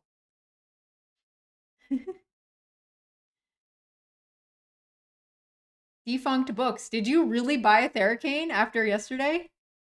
Or are you just ribbing me here? I brought out the Theracane last night. I was doing this all day. I was just like leaning forward trying to see the chat and see the tables. If you did, that's amazing. Your neck and your back are going to thank you for it. I'm going to whip it out later too because this chair, oh, that's what I can add to my whole notebook. New office chair. You don't realize it till you're a few hours in and your back is just like your low back is like this. Why are you doing this to me?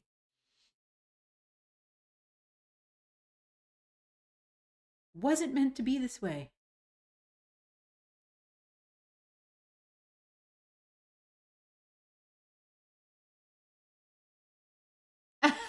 Chad. An Ashley branded Theracane is the merch idea. I like that. I can get behind some massage rollers.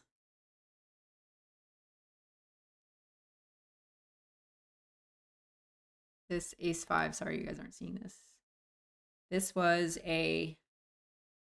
just a single raise pot, button versus big blind. This is the deep freeze 55. This is the one we took second in last night. He checked back. I'm gonna check again. We have a gutter. Actually, do I want to check? Yeah, I think I want to check. I don't think I'm gonna get him to fold better ace highs that often because they usually have gutters, better gutters to Broadway. Holy crap, that's a river. But if I did think he would fold better ace X, I would have bet that turn. I think that's a decent logic for that spot.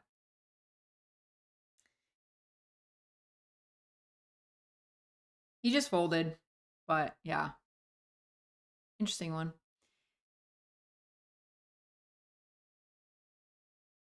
Eric said you didn't charge the police siren lights. They're back there. You can kind of see him. Here, let me show you the Shiba cam real quick so you can see. Look, they're back there.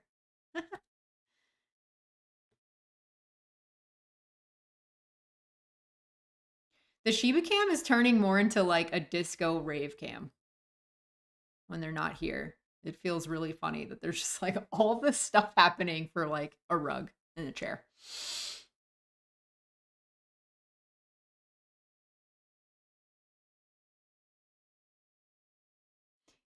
Yeah, Defunct Books, you are just nonstop in that rotating banner down there. You're a famous chat guy. Much better on the spamming tonight. I haven't seen any spam. Have you guys?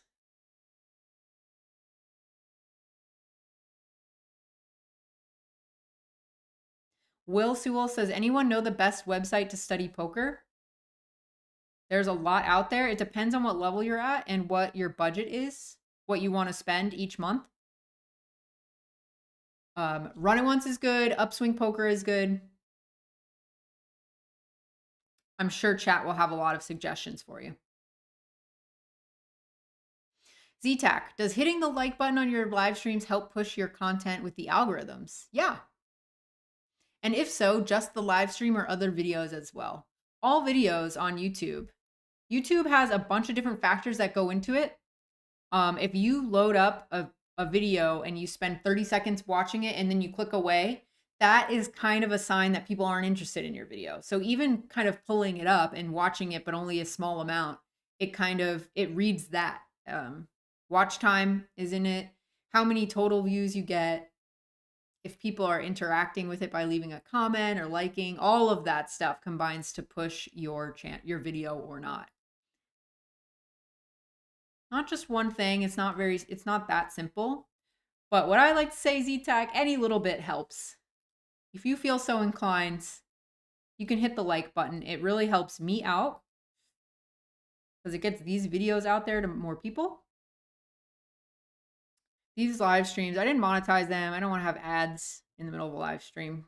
So just hanging out with you guys. So this, maybe we'll turn some of these into highlights or something. Then those videos can be monetized, for example. But yeah, if you like it, more people will find it. That'd be cool. Up here, we have 7-8 suited on the button. This guy's a shovable stack here. I think I'm just going to call on 40 bigs. 9-9-7, pretty good flop for this hand.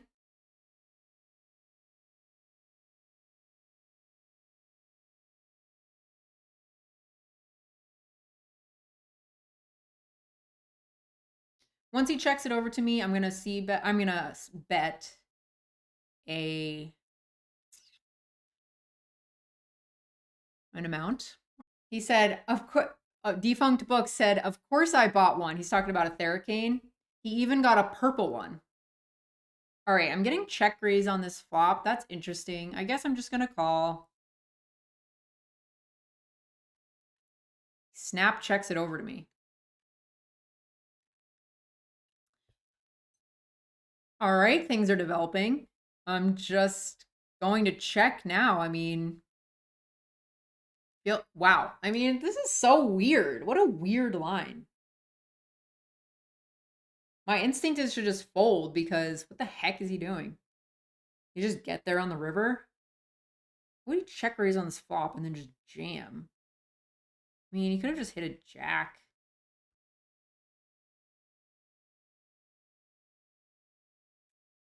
This is silly. I guess I'm just going to fold.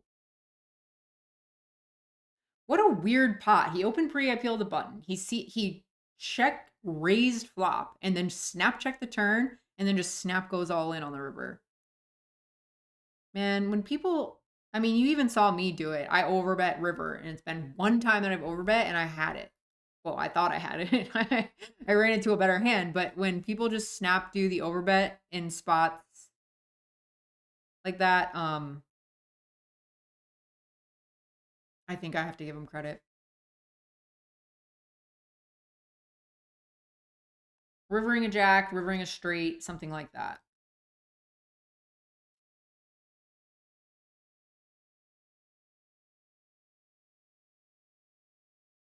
Oh, Eric said, I meant that you didn't change the lights. I got you. Yeah, I kept them over there. My granny liked them. So I'm keeping them back there. She likes all things sparkly and they make her happy. I'm leaving them in.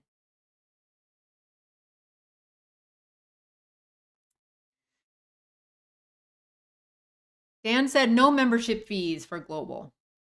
Thank you for answering those questions. You can play in all states except Washington. Wow, that is so random. Why is that? What did Washington ever do to us?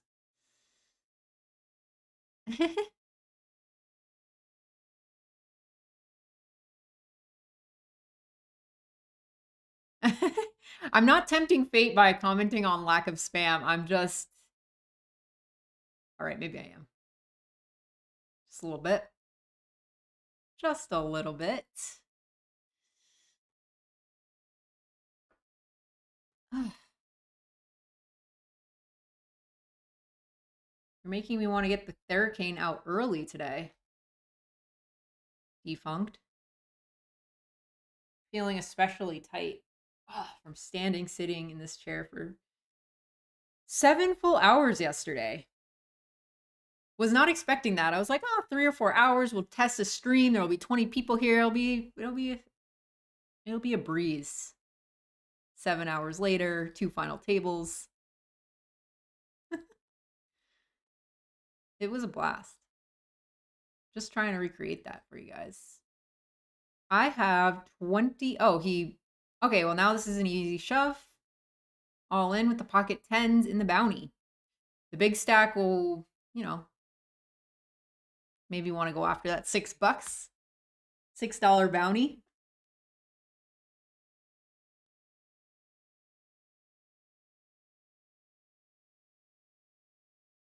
Wow, he folded. Okay.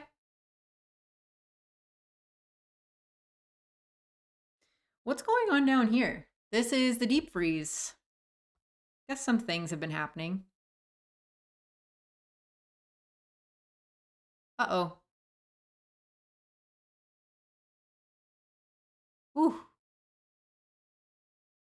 That was a little bit of a weird. I just saw the stream kind of had the refresh thing going on, so I hope that didn't come up on your end, you guys. Sorry if I seem a little low energy. I think it was just that I'm feeling really comfortable with you guys, so I hope that doesn't come off as low energy, but I'm also remember I have music going on in my headphones, like it's a very chill station, so it's really mellowing me out.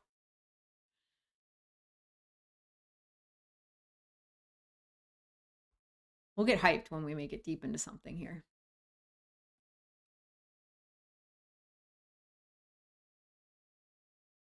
Richard asked, doesn't Jesse want to create content? He does, and the kid has so many ideas, and I think he's caught up a little bit in all the ideas right now.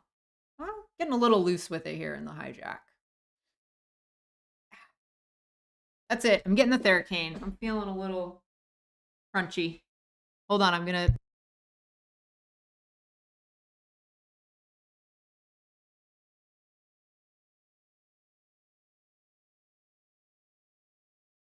If you guys weren't here yesterday, that's what this is. Gets out all your knots. All right, well, I walk away for 2 seconds, try to massage out my body here, and these guys just go bananas. Fine. Take the pot.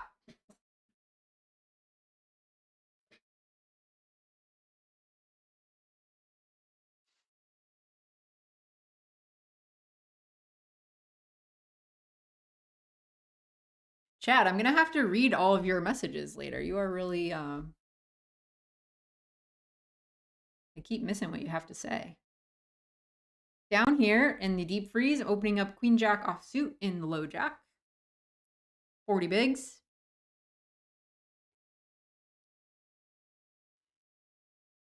It feels like the tournaments really open up around 40 bigs. 30 to 40 bigs. Start to see some more. Oh, yep. Got a 3-bet squeeze on the button, so I'm going to fold. Not a great hand to be playing. Out of position. Offsuit. Dominated a lot. You get it. Oh, the big blind cold called. Interesting. Guy in the big with the skull. Whiz something.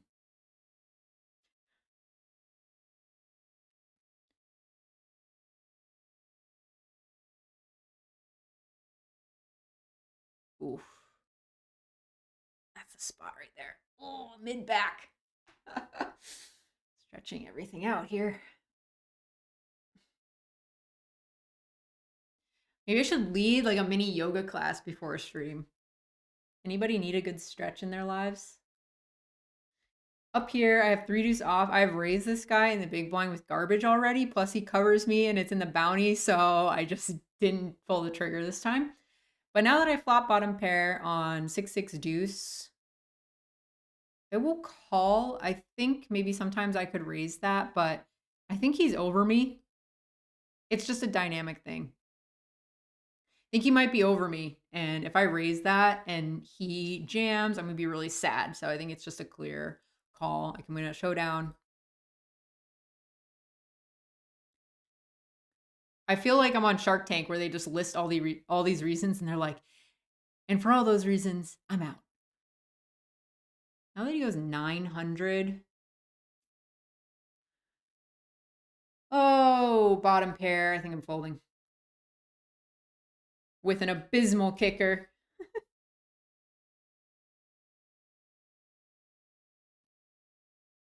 Granny's in the chat. Hey, Gran.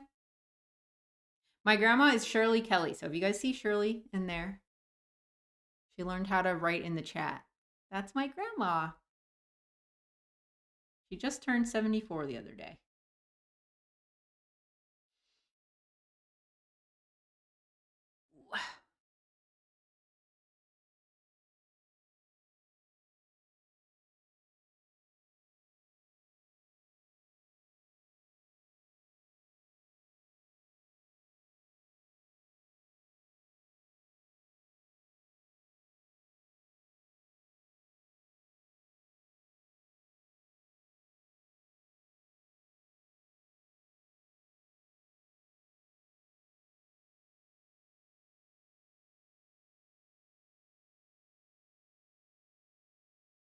It would also be good to get one of those posture things for streaming, even for just playing online.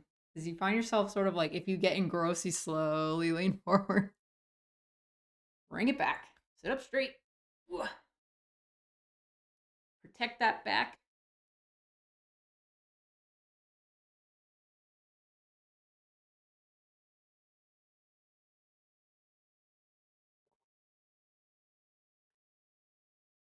For your first live yesterday was very impressive. Thanks, Greg. You're super nice. Wow, this guy just went all in for X the pot. Well, it makes our decision pretty easy with this. Oh, you weren't there. Sorry. That guy just jammed in a 4-way pot. We had a 6-high flush draw, and he just jammed almost 2.5x the pot. Open ripped it. Unorthodox. Unpredictable. That's where just figuring out what the humans think is good. It's not all GTO computers, solvers, all that stuff. Because if they're not playing like a solver, now you're just like in the streets, figuring it out. How do people think? Not always going to get it right, but ace 9 offsuit in the bounty I think is a rip. You don't want to just, you're going to want to be a little more jam happy, especially with those offsuited hands. Have good blockers, stuff like that in the bounty. Because otherwise people are just going to shove on you and try to collect your bounty, and you don't want to raise call off with a hand like that. So that's why I jammed. Kevin says, Ashley, huge fan and love the new hair. Thank you. Yeah, it was so funny. I went in there just to kind of get a touch up, and she put these pretty intense, like, oh, hello, focus. Well, whatever. She put these pretty intense streaks, and it's just right here in the front. But then when I pull my hair back into a ponytail, it looks like my whole head is blonde. So it looked like a very dramatic change that, like, just didn't expect that. But here we are, slightly blonder. Good time for summer. What's happening with the focus here? There we go. Although I know you guys want to see the disco party happening in the back, even though there's no Shibas right now. If you guys have pets, what type of pets do you guys have? What breed? How old are they? I want to know about your pets. Do you spoil them? Don't we all? They're just so cute.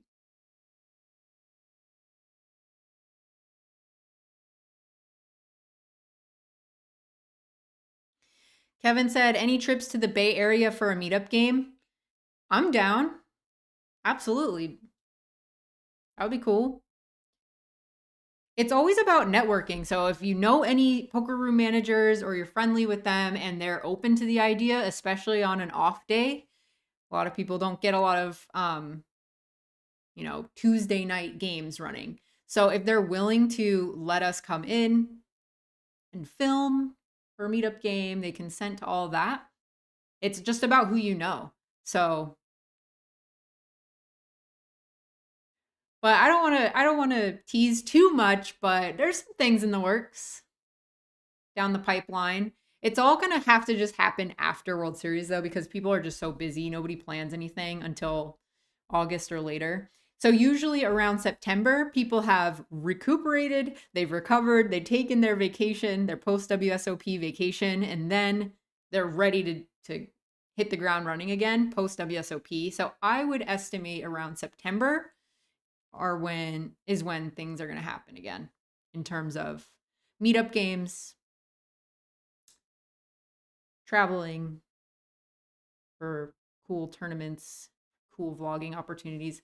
I actually have a question for you guys. So I'm in the process of sort of outlining an idea for a video coming up with my sister. We're going to put it together that is all about how to make a poker vlog.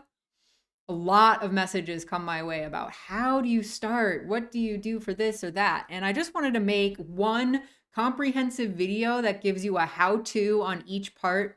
And if you're not planning on becoming a poker vlogger, it would give you sort of behind the scenes access, all the secrets, or just step by step, how you make a vlog, what goes into it, time that it takes, what programs we use, what equipment we have, all that kind of stuff. So if you have any burning questions about what goes into a vlog that you would want included in that, and you want to throw it in the chat or you want to message me on the side, that would be great, because I would love to just hear what you guys right off the top of your head are interested in.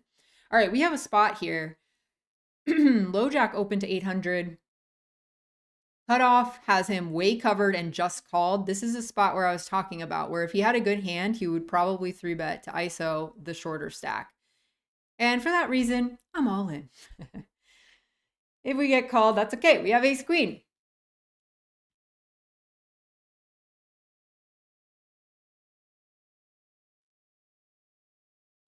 Ali asked what this is called. This is a Theracane. And it's got all sorts of little knobs. It comes. All right, we got called. We just have to fade a 5. We did it. We got the double in the bounty. So now we got some chips again, and we finally cover people. We can win those bounties. This is great. Down here in this deep freeze, I opened king 9 suited under the gun, got shoved on. This is going to be a fold. Yeah, Ali, this is a Theracane. It comes in a couple different sizes. So if you just don't want this monstrosity of a thing, you can get one that's like half the size and you can use it on your neck and your shoulders. It's really nice. I mean, there's this spot right here. And it just digs right into where you're usually tense in your shoulder blades. This is too distracting. You guys let me know. I'll put it down. It just feels so good. I'm going to call this. This is the bounty. Ace 4 suited on the button. There's these jam stacks behind. That's why I hesitated, but it's just a call. Can deal with them later.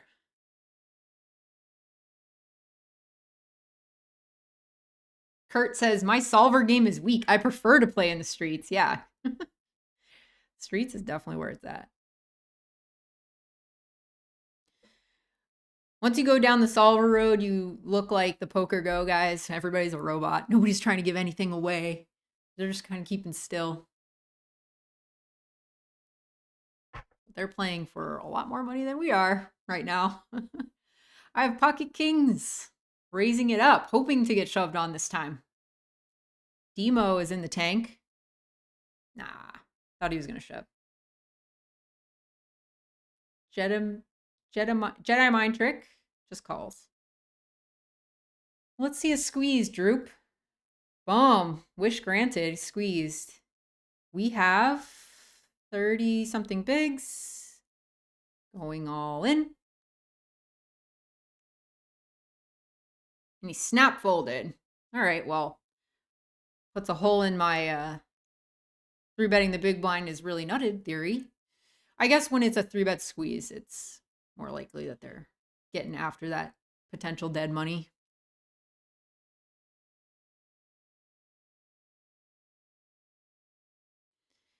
St. Bernard, Yellow Lab.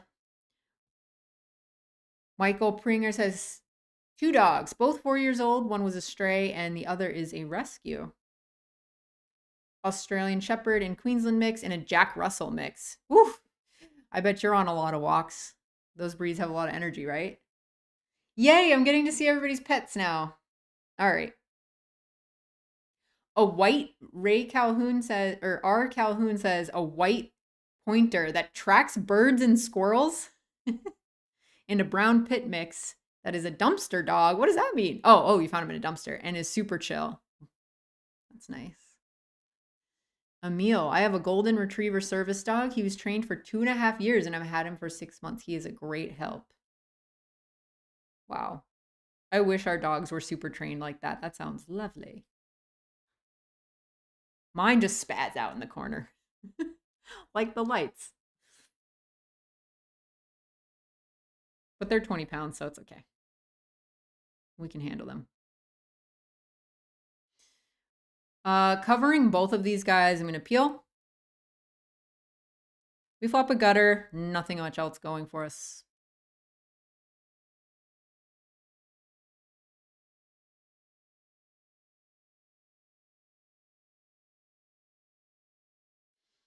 And you just overbet, ripped it. Well, that's an easy fold then.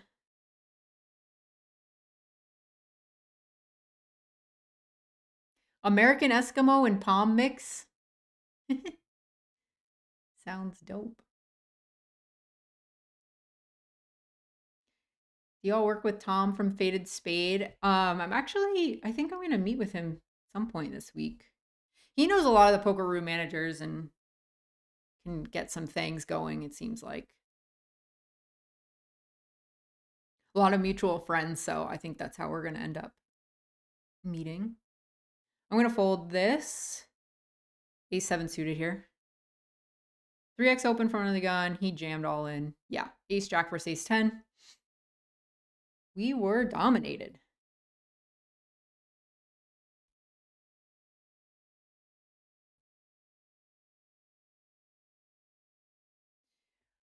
All right. Seem pretty chill in here. Oh yeah, I never loaded up that bounty.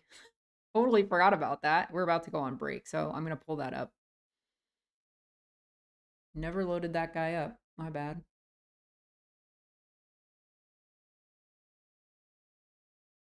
I'm going to register that right now. All the tables kind of go on break here.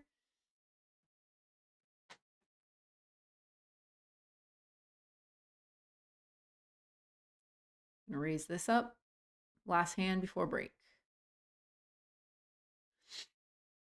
Buy-in, $99, 25 guarantee. And it's a 6 max. It's 99. Oh wait, we have another hand before break. That's so funny. All right. Raise.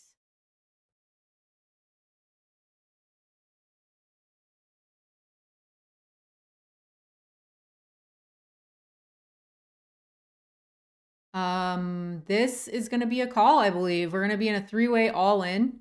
Pocket nines. Potentially can get 2 bounties. Ooh, let's hit a heart. Yes! Woo-hoo-hoo! We just collected our first 2 bounties. Got a lot of chips in the process, and that means we have the even better potential to win other people's bounties. All right, let's go. Let's go. That's nice. Let me set up this other bounty table.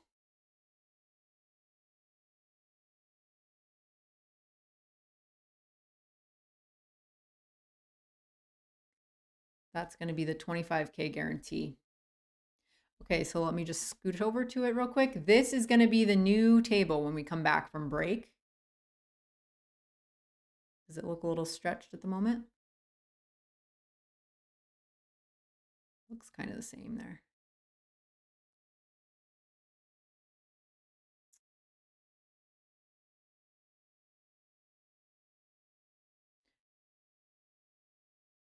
Nice. Fun to see everybody's pets in the chat. That's awesome. Ah, 200 of you here. Thank you guys so much for watching. Tell me how you guys found this stream. Do you guys just see my vlog, my channel and find it, or have you just been introduced to me? If so, my name is Ashley. Welcome. There's two poker Ashleys in this vlogger YouTube space. There's Poker Face Ash, who is freaking awesome. Then there's me, just my regular old name. I don't have a cool nickname. It's just Ashley Sleeth. Here on YouTube, I make vlogs. I try to put them out once a week, sometimes twice a week when me and my sister, who does all my editing, is feeling spicy. And we have enough time to kind of release them twice a week. So yeah, if you're new here, go ahead and subscribe if you're interested in poker content, because the World Series is coming up. And I'm going to be vlogging all kinds of tournaments, all the tournament action. Everything that I play, I will be recording, and I will be vlogging, publishing on YouTube the most interesting things that happen, because it is a grind. I don't want to put you guys through the ringer with a vlog every day or things like that, just because that's a lot. Too much on my brain. I like to have a healthy balance. Playtime, creating time. Healthy balance of both.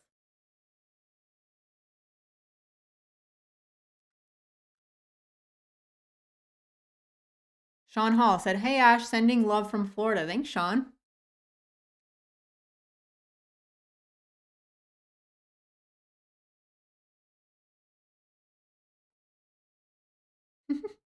You guys are funny in the chat. I'm glad you guys are having fun chatting with each other. Takoki says, got my new 3-month-old Shiba right next to me. Yay! What type of Shiba? What color? And what did you name it? Okay, it's been 3 breaks or something since I've run to the restroom, so I'll be right back. I'm muting my mic and I'm going to remember to unmute. Be right back.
All right, we're back.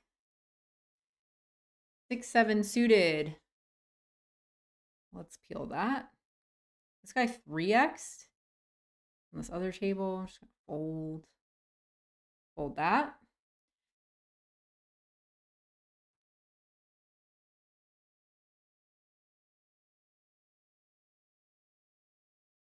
How many tables am I playing? I got 3 tables up right now.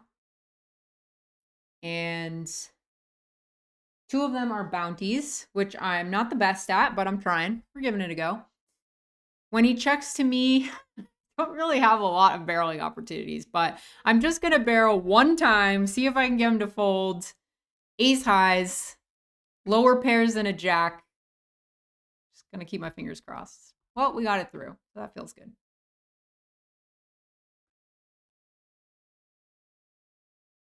Oh, I found myself leaning way too far forward. Greg says 9-9 is the stars nuts. That's right. I like 9s. I feel like I flop the most sets with 9s. 9s and 3s. Down here we have the deep freeze, $55 buy-in. This is the one we took second in last night. So close. 1,500 for second, and then it was 2,100, I believe, for first. Super close. Almost got the W on the very first night of streaming. First ever live stream. Almost got the win.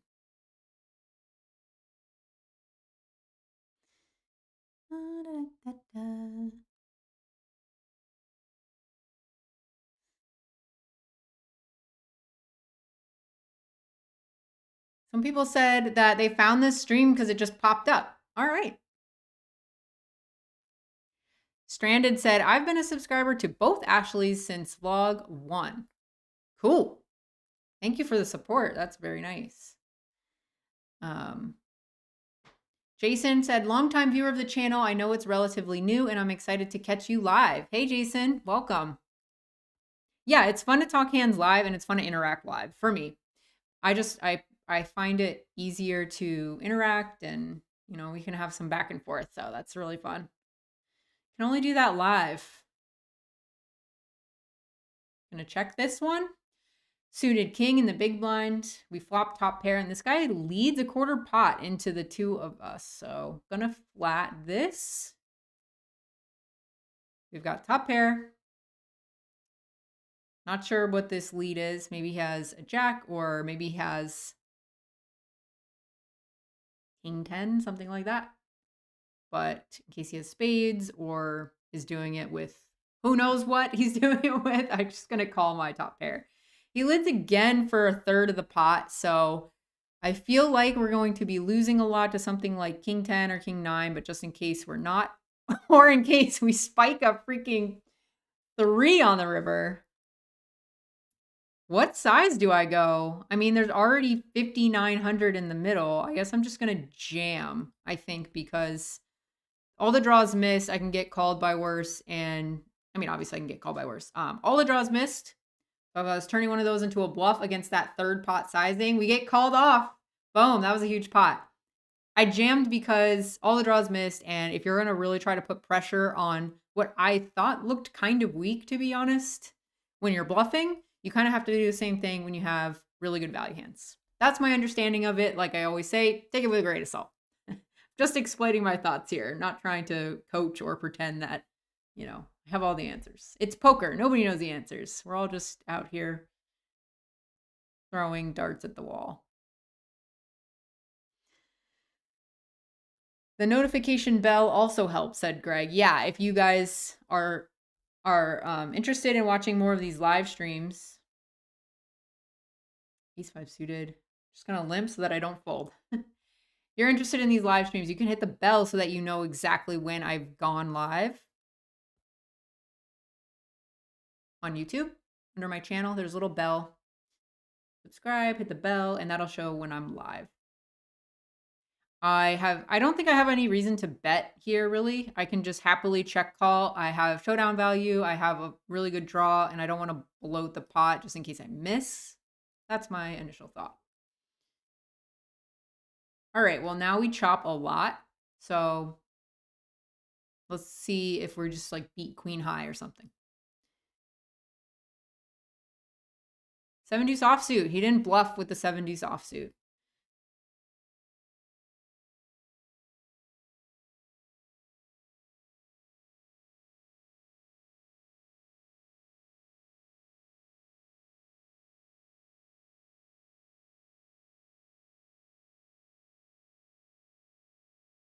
It's just nice to note people that don't go after it every once in a while because big hand in this other table, the 99 bounty. It went molten raised, small blind called, and I squeezed the big blind. Pocket queens. They both folded. No action. Yeah. So we have the little Harvard Reginald back there sleeping. Saki's trying to get out of the room, so I'm going to let her out in a moment.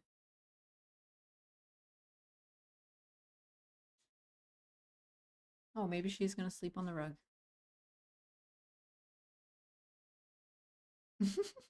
If you guys missed it earlier, I haven't used my Shiba Cam enough. I want to show you. Shiba Cam. Back to the poker. Over here, back over on the smaller bounty, holding this. In the 55 deep freeze, I have ace king. We're 40 bigs effective with the opener. In position. And a 3-bet to 3 times the size of his raise.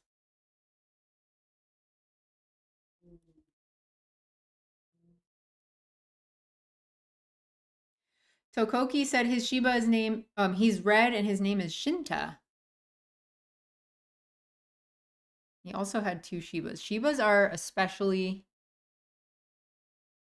I feel like they're a unique breed that you either vibe with or you just don't. They're really stubborn, they're pretty mischievous, but they've got a lot of sass, and I really appreciate that.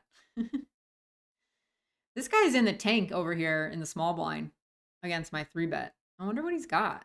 Maybe he just wants to rip it, and he's on the fence about doing so. Or maybe he just timed out, disconnected. And Nixia said, hello, Ashley. Hi. Welcome to the stream.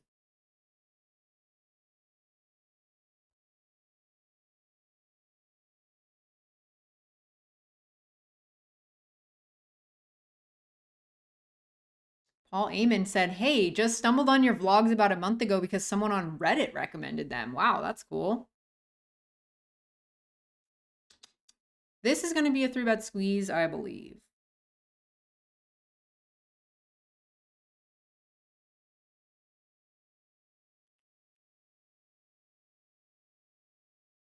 Maybe that's a little spicy, but that was the intention going into today's stream. I was just going to get after it. Oh my God, look at all this action behind. Let's get some diamonds. And I mean, there's so much in the pot when this guy shoved his last 3K. Okay, he just doesn't shove his last 3K in there. whatever, we check. Now we call and chop a lot. Unless he has an ace. Nice hand. That was so strange.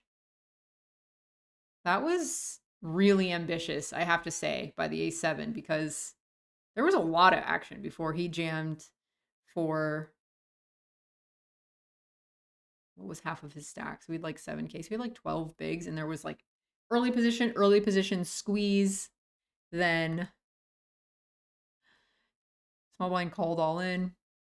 All right, whatever. Up here in the other bounty, friend Taylor, open under the gun. I'm in the big blind, king, queen off, standard. DC bet small. I'm gonna call.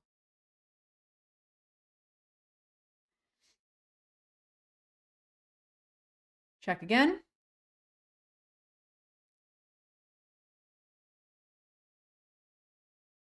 That's crazy that somebody on Reddit recommended the vlogs. Pretty nuts.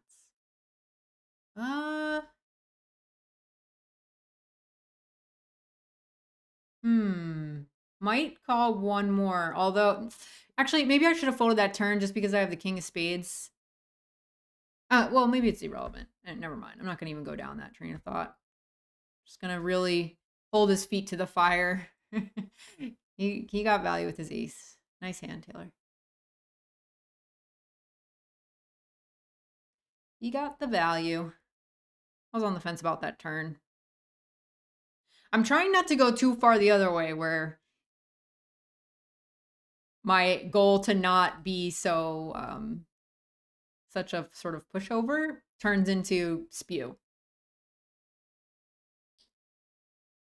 Consider it human recalibrating right now. Trying to find that happy medium.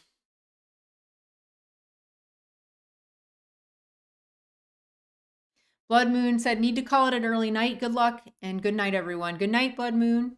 Thank you for coming back and hanging with us in the chat. See you next time.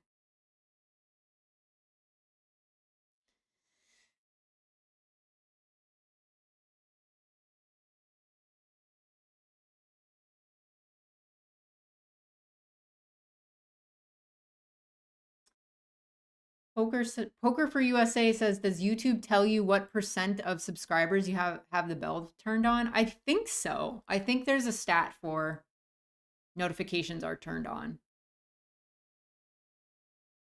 Mine's probably really low because I just don't tell people to do that. It's like, I feel like you're grown people. You can figure out if you want to be notified or not about something. I'm just happy if you watch a video. All the other stuff is just a bonus.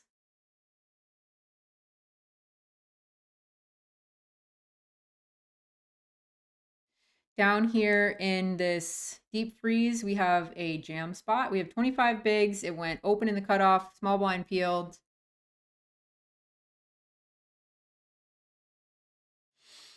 So easy jam, especially with the offsuit ace queen. Plays better as something you play aggressively pre, rather than trying to play it out of position post. Granny said the puppies are really chill today. Good walk. Yeah, it was a hot one this morning. I think it got to them maybe. And it was 8 a.m. So certainly approaching summertime in Las Vegas. You guys want to see some more dogs? Yay, doggies. They kind of blend into that rug back there. So I have stuff just kind of thrown into my office right now. Eventually we're going to actually decorate it, remodel, put some stuff in here, but I can't bring myself to move this ottoman because look at that. I mean, he's just so content there.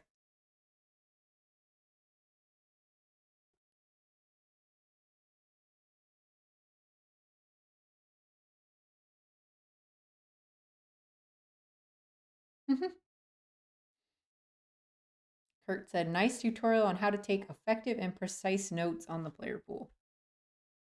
Yeah, we talked about notes a little bit yesterday. I was too discombobulated to take any yesterday, but we were talking about the difference between just labeling someone fish or bad player and being really specific about what you think of certain spots in their game. Why do you think they're a fish? You know, why do you think they're a really good reg? The more you can define what you appreciate about somebody else's game or what you think is bad in somebody else's game, the better you can see your own skill set or lack thereof.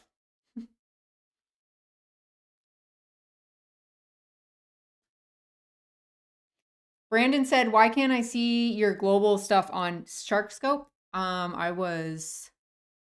It was recommended to me to take all of my results down before starting to stream because apparently people really can get mean about that stuff.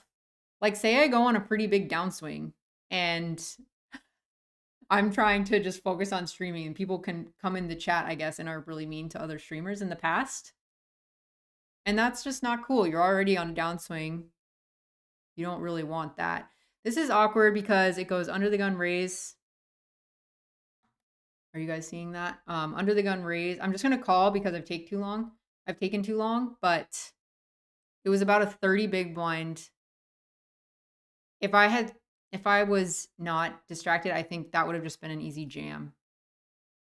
I think that's right with pocket tens for 30 bigs.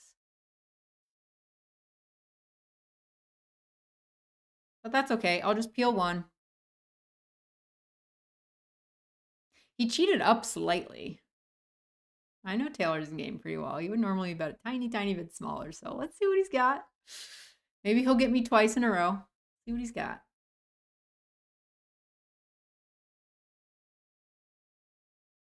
Yay, Chad is working some stuff out admin-wise in the chat with Richie Rob. All right, he double-barreled overcard. You win, Taylor. Nice hand yet again.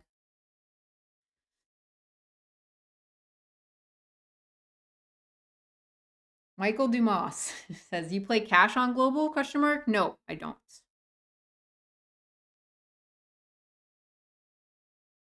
But try to keep cash to the live streets. If I'm playing online, it's just to get a lot of tournament volume in and try to hone in on what my leaks are and plug them. And cash games, I mostly, if I'm being honest, I'm doing it for you guys that watch the vlog because a lot of people like cash vlogs. But that's not my specialty at all. I have a lot to work on with cash. That used to be all I played too. I'm all in up here on the bounty because this guy 3x'd. Just pipped. Ooh, 6 or a jack. Woo, got there. Sorry if that was really loud. Woo, sorry. Got the bounty. That guy 3x from the small blind too.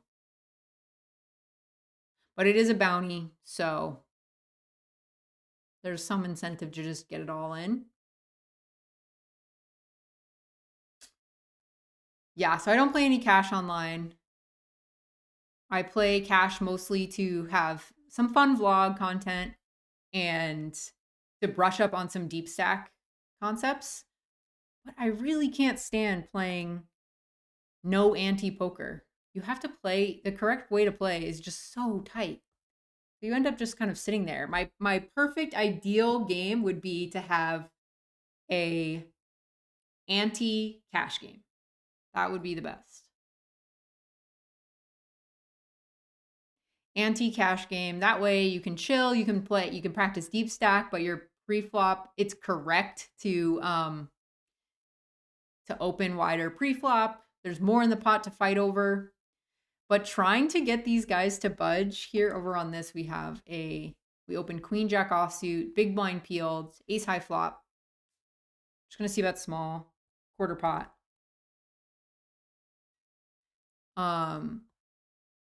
So yeah, an anti-cash game like they do on the really high stakes live streams sounds super fun to me. That I can get down with. That would be a fun mug. That would be a fun meetup game.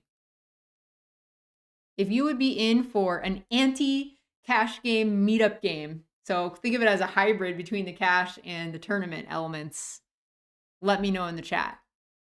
That would be something I would be all about. Back over here in the $99 25K bounty.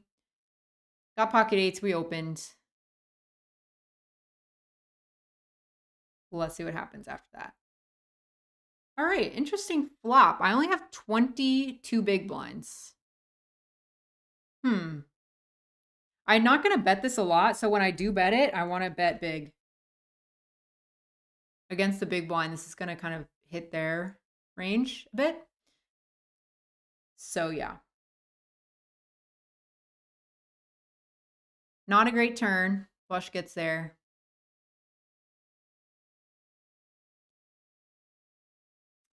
And I think if he has a 7 or a 6, he'll probably just check, and I'm going to check back and try to win against one of those things. Oh, he had a 4. Okay. Okie dokie. See what's happening down here in the deep freeze. 20 big blinds. I'm just going to check, but if I was deeper... Oh, and he only has 9. Oh, sorry. I didn't even see his... He's got 12 big blinds to start the hand. Queen high sometimes wins at showdown, but...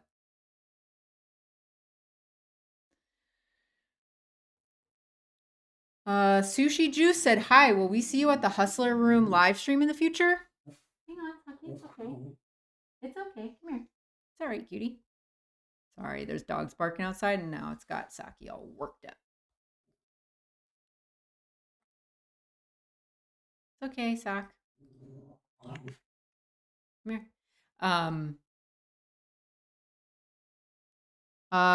Cataline says, where's your sweetheart? He's almost never around when you're filming.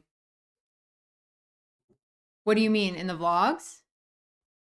I'm gonna fold to this 3-bet. Ace 3-bet.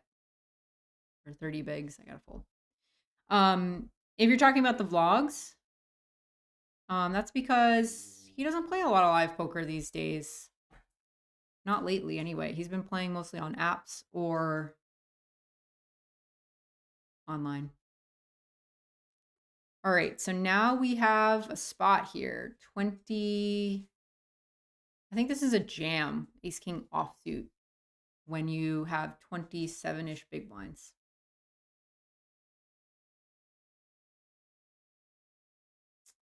Yep. Can't really go wrong with ace king.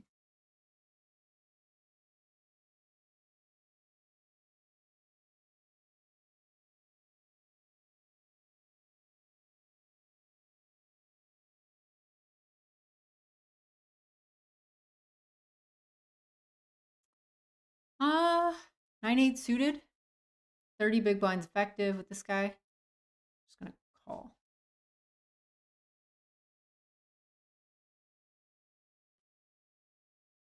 Flop middle pair, 3 ways.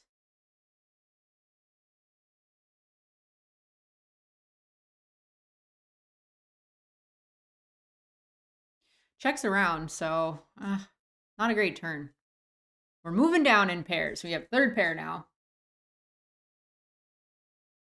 If you guys aren't familiar with Global, where it says POS underneath the pot size up here, that's how many people are left. This number, 171. I think I'm going to fold now. Just third pair. And down here, I'm going to go all in. I have 15, 16 bigs over a limp. I would like to just jam. And okay, we get called for less. This is in the deep freeze, 55.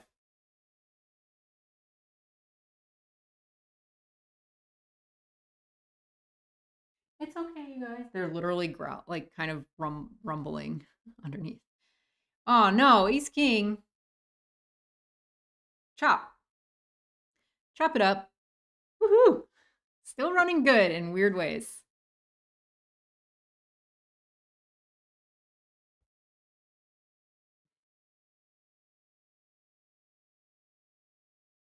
Peter Rizzo says, hey there, Ashley, another night of taking down stacks. Do it. I'm trying my best. We have 3 tables going right now.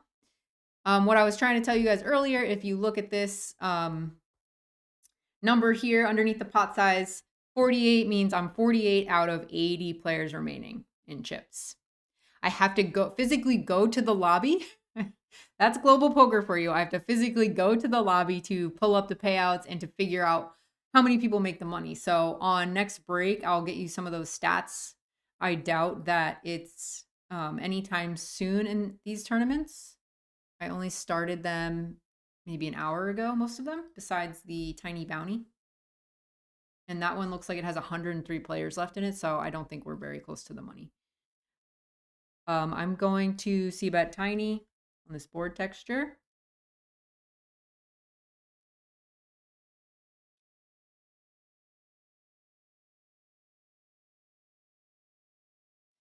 Man, that stinks. Maybe I should have checked back with this stack size. Do you float? Do you fold? Do you go all in? I'm just going to call because I can still be ahead. Some people go nuts on the paired boards. They know I'm going to be c-betting it a lot, but I think this might be optimistic. I just didn't want to bet fold my ace queen, you know? That's all there is to it. Now that he jams a turn, good for you. Nice hand. And he shows me 9-4. Nice hand, nice hand. That stinks. He got me. Ace jack, under the gun 1 versus under the gun open for this mini. Wow, he just min raised off 12 bigs. Interesting. He got me. Bluffed me good with the 9-4 suited.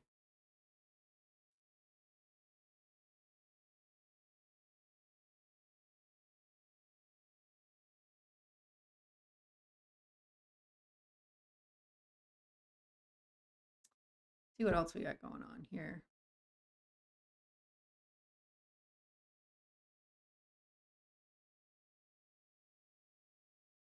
This is going to be the moment. 12.5 bigs. King 10 suited is a beauty. That's going in. That's going in for sure.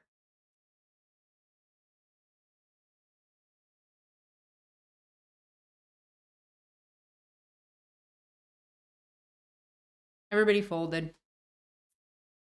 All right, up here in the tiny bounty, I limped pre, bet this flop. I think I'm going to just, what am I getting him to fold? Overcards. Bets pot very often when check two. Okay. Yeah, I just double barreled with the gutter because he's going to float a lot to that one big blind c-bet and then fold a lot. So that's why I did that.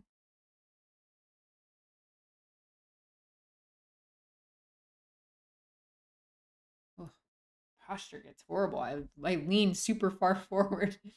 I even moved my computer very close to me today.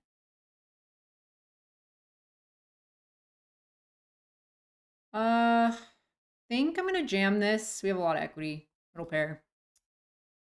He's got ace high. Oh, you're not looking at this. I jam this flop. I check jam this flop against a medium-ish bet. That was fun. Got him back.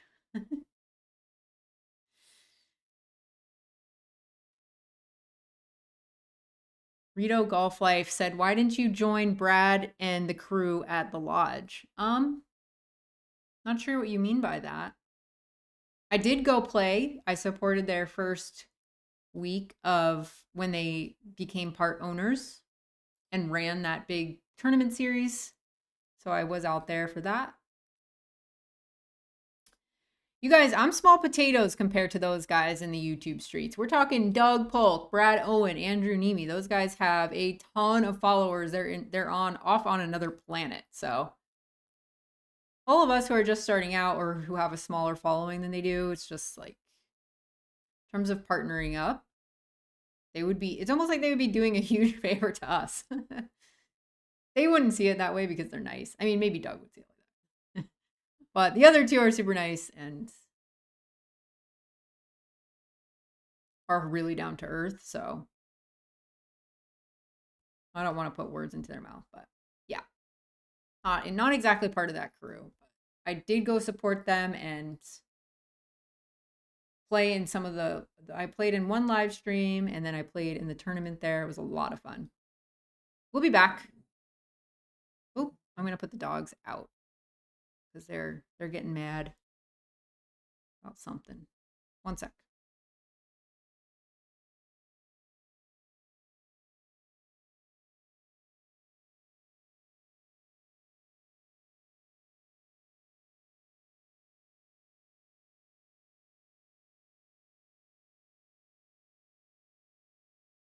All right. Back to the action. Let's see what's going on.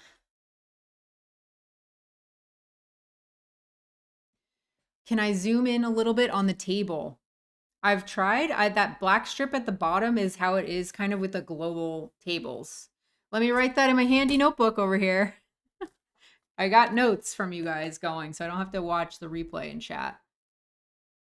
Not that I don't want to watch the replay, just I don't, it's hard to sift through 7 hours of stuff.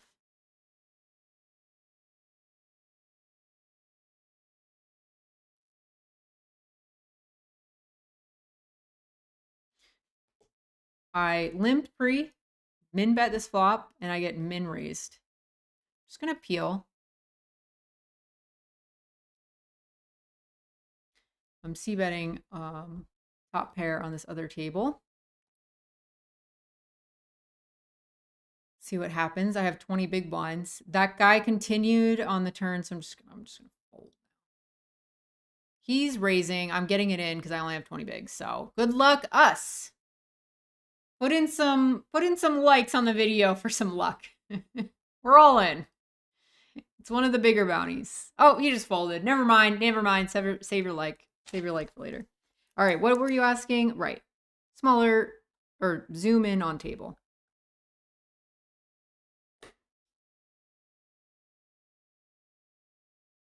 Zoom in on table. Got it. Added to the notes. It's in the official notebook. Twos on the button. Peeling. You get to peel a lot of pairs on the button. Having the button is very nice. Even against under the gun open, you can peel twos on the button. Gives you that extra little push in equity, just having position. You just win the hand more often, even with deuces.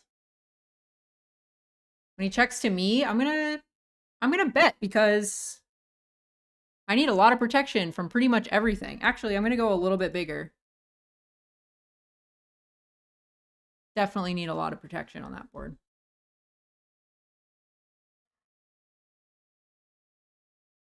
If he's on the fence about calling, I'll give him a little more incentive to fold by making it a little bigger. And he folds.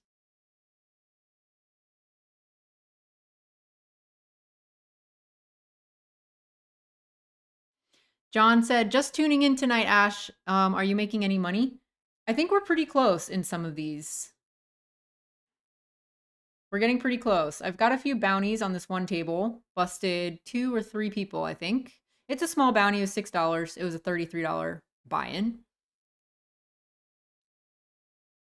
Ooh, down here in the deep freeze, this guy went all in. Oh, this guy went over the top. I was going to definitely jam over just the 7.5K, but now I'm out of there. That was the guy who got me with the 9 high earlier.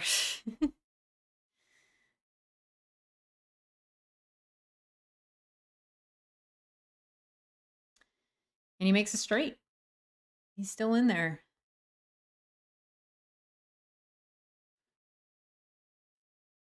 $20 minutes until break, and then I'm going to check the stats on all of these sort of payouts, what the deal is with how many people get paid. And then probably within the next hour, things will start to heat up in terms of cashing and getting closer to a final table. It's always around this time. 7:30 to 9:30 is when a lot of the tournaments start getting deep. So hang in there, John. Welcome. Nice to see you again. And hopefully I have some exciting news for you in an hour or two.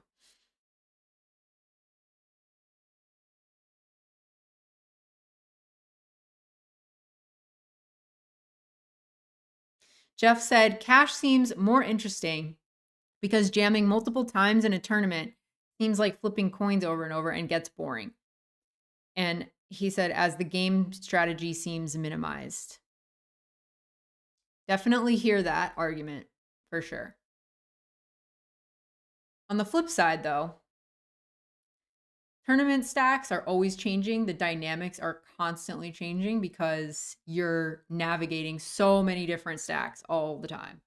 This guy only has 17 bigs, so I'm going to jam over the top. So in that sense, the strategy is even more complex because you're not just playing everyone has 150 bigs. You have deep stacks and the blinds stay the same. There's no ICM. It's all just straight up if there's value or not, you know. So in that sense, there's more strategy. But I see what you're saying. You get a lot more post-flop play in. So potatoes, I think. One is a lot more pre-flop. One is a lot more post-flop. Just depends on your preference. I've definitely fallen in and out of love with cash multiple times. So I feel ya. I feel more relaxed at cash games.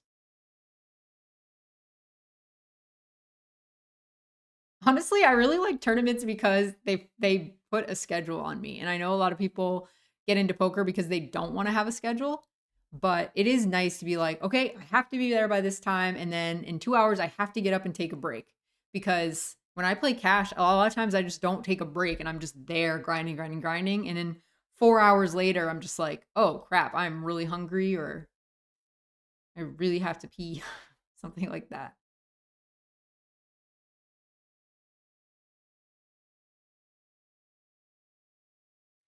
Down here in the deep freeze, we have ace queen offsuit, 20 big blinds. Dora doesn't. Okay, so this was the one who didn't bluff with the 7 high earlier, so this might lean towards a stronger holding, but I mean, I have ace queen off, so good luck us. Ace king again. Oh my god, same situation against the same player. 7? Ah, couldn't chop it twice. Now we're down to crumbs. Opening a suited ace up here in the smaller bounty. Down here, we're all in for our crumbs. We have an ace, a little more than one big blind. Let's see if we can have an epic spin. I don't know if that ace queen off was even a call versus her because Dora, I'm saying her because Dora and she didn't even go after it with the 7 high, means maybe isn't bluffing enough. Man, he spikes a 6. 10. Ah. All right. Out of that one, but we have the nut flush draw here in the top. Gonna go 1500 here against the big blind. He raises and doesn't leave too much behind, so we're just getting this in. Yeah, he's got 17 blinds total. We're all in. He's got an open it. Oh, we make the nuts. GG. We win a bounty. Claimed another $6.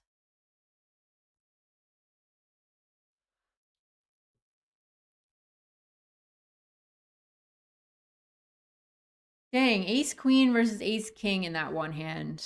Yet again against the same player who hadn't been playing too out of line. And so for 20 bigs, not in those late positions. I think it was hijack versus cutoff. I'm not folding in those late positions, but it didn't feel good.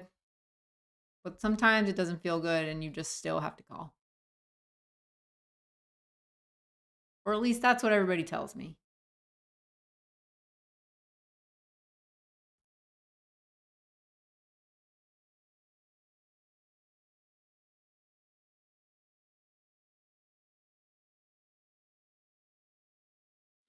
Brandon Flowers said, if you had $1,500 to spend on a WSOP tournament, would you recommend playing the Monster Stack or a few smaller tournaments?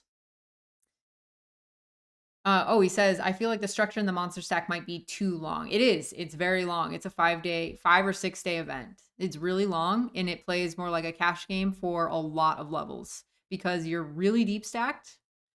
The level, I feel like it is the closest thing to the main event without being 10K, like a 10K buy in. Obviously, you don't get the vibe and the energy and the buzz like the main event does and all the cameras and all of that. But in terms of structure, and the just endurance part of it, that's how the monster stack really feels like the main. So if that's not your thing, if you think that might be too long, absolutely play the smaller 600 and a 500. Those are quick. Those are usually 40-minute levels. Then they go up to 60 on day 2, or at least that's how some of them were last year. Don't quote me on that because I've had zero I have looked at literally none of the schedule yet. I was supposed to do that today, but then we got wrapped up in some things. And before you know it, I'll be at the World Series, taking you guys on a tour, showing you the new rooms, the new registration line, the new, phone charger guys. And all of these shenanigans that happens at the World Series. I mean, it's just a fun time. Fun time to be in poker. Big kid summer camp. Opening the King 10 off in the hijack. Get snap called by this guy. This guy goes all in. Ugh, that's annoying because the bounty doesn't really matter much right now. It's such a small fraction. I think we said it was like worth 1,000 chips in the pot. And then I have this guy behind. So, I mean, I have King 10 off, so I'm folding, but I was just trying to talk through the spot. Over here in this bounty, we have an ace with 15 blinds. I think I have to call it off. Wow, we have the same hand. These guys had ace, queen, and pocket jacks. So, who had ace, queen? Let me just double check. A dude just flatted with ace, queen off of 20 big blinds. That is something I should note for sure.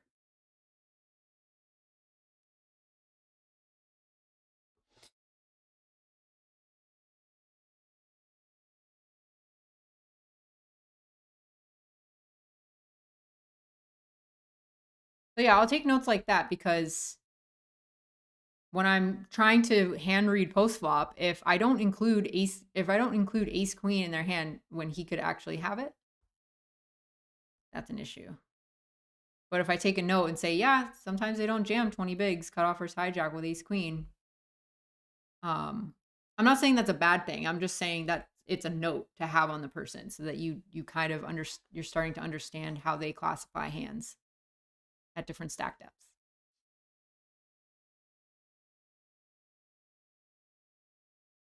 Jeff said, yeah, I think post flop, he's the guy who prefers cash. He said, yeah, I think post flop betting is a bit more interesting to watch sometimes, but I like watching both. Great videos. Cheers from Alberta. Cheers, Jeff.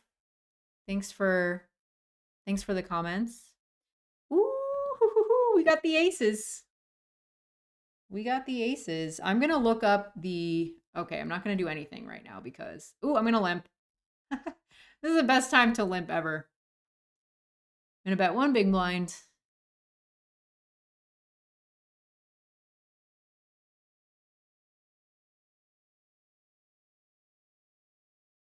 We got raised.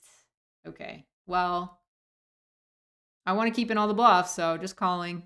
It looks strong no matter what I do, but I'm just trying to make it look like I could possibly give up my hand. And we're going to check again.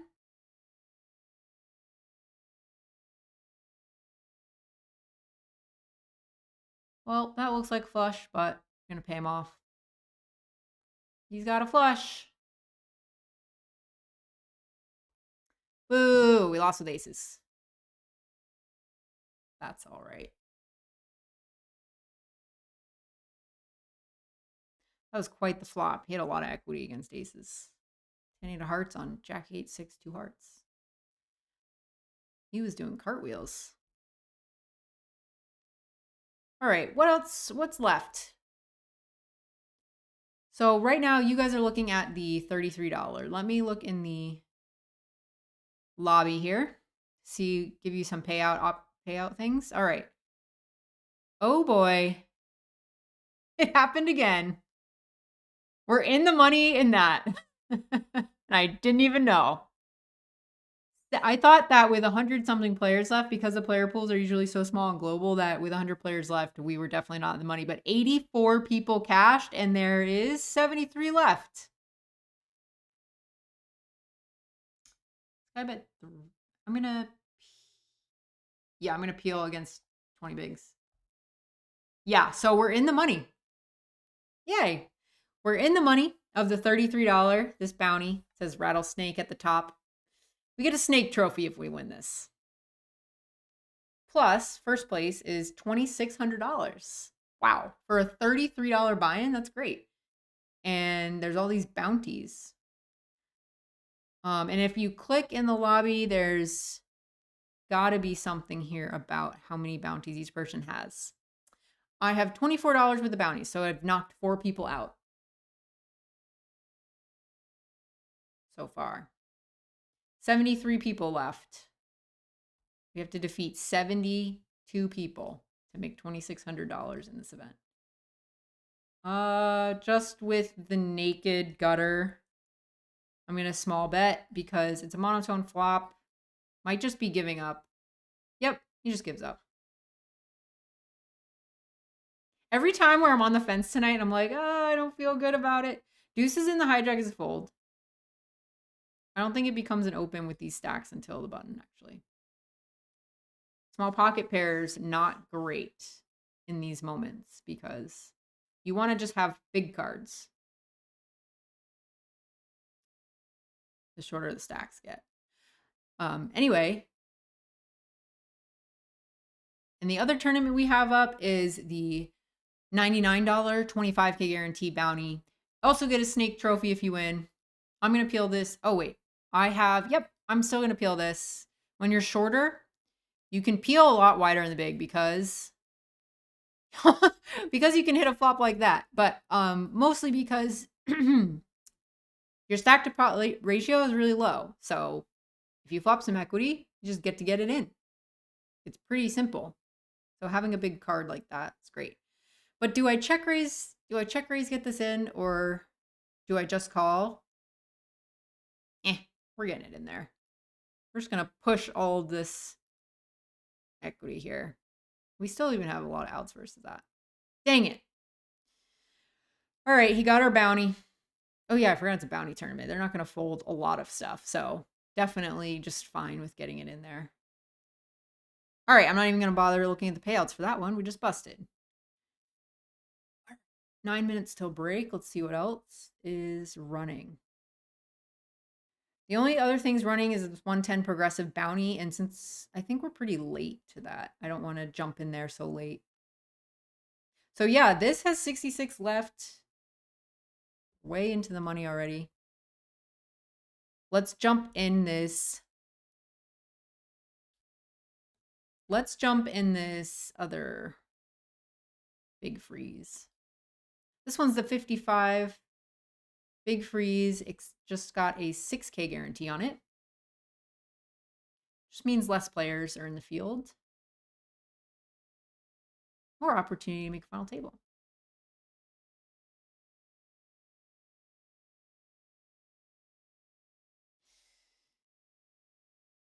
And it's an 8 max. Love it. Get to see more hands. Move you guys up a tiny bit or down.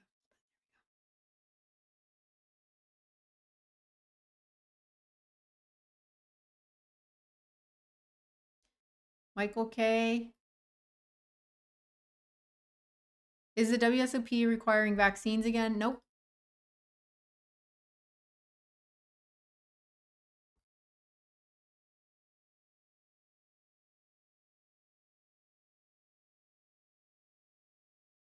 Nope, nope, nope.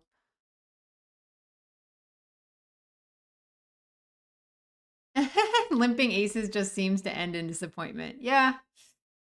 That wasn't a fun one, but it was for 10 big blinds. Whatever.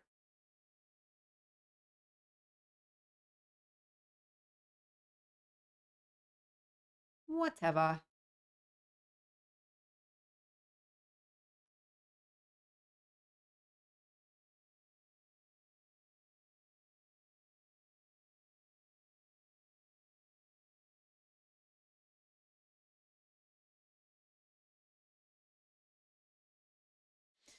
If you're new to the stream, guys, welcome.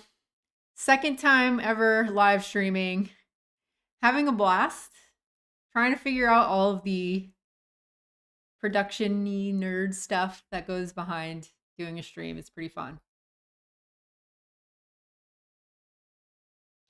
I say nerd because it's like computer stuff. But I'm kind of dorky myself, so I'm like a nerd without any computer skills. 78 off suit, manifold button, so. Okay, this tournament that we just entered, we flop middle set. Under the gun open, I peel the cutoff. We're 30 bigs deep now. We're definitely gonna be raising this up. Make it 970, 965, whatever that works. Please have a king.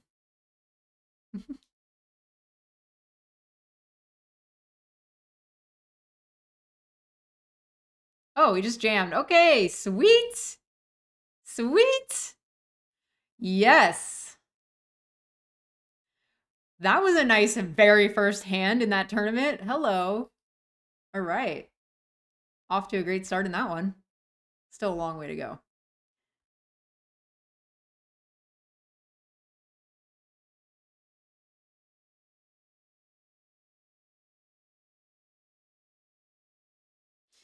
Registration in this big freeze closes in 9 minutes. So we got in there towards the end of registration. Like I said, global, it's funny. They have 1 hour late reg periods. I really like that because you just get in, you get out.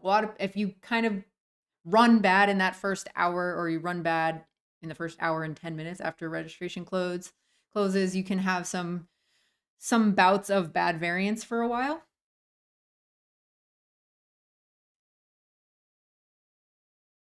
So it's basically, oh crap, you guys didn't see that, did you? Oh my gosh. Oh no. Oh no, I didn't have the deep freeze plugged in. Total fail on my part. I just caught that. Ugh. Well, I had middle set. Let's make that table 3, actually. I had middle set, I promise you. Versus top pair, and it was exciting, and I'm so sorry I didn't have that up. Dang it. That was a fun hand. Here, I'll kind of scroll back a little bit. Pocket sevens against king queen on king 7 deuce with 2 diamonds. He bet, I raised, and he just ripped it in. The turn was another king, so we did have to fade a queen, and the river was a 9. So sorry that you guys didn't see that on the stream. Ugh. These are the things that happen.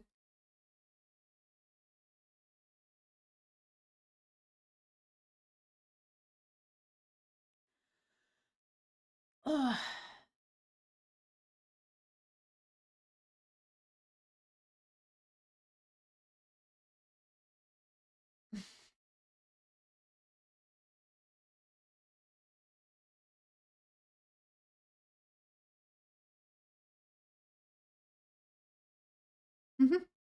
Congrats on in the money. Yeah, pretty funny to just not know you're in the money on these sites, but that's how it goes.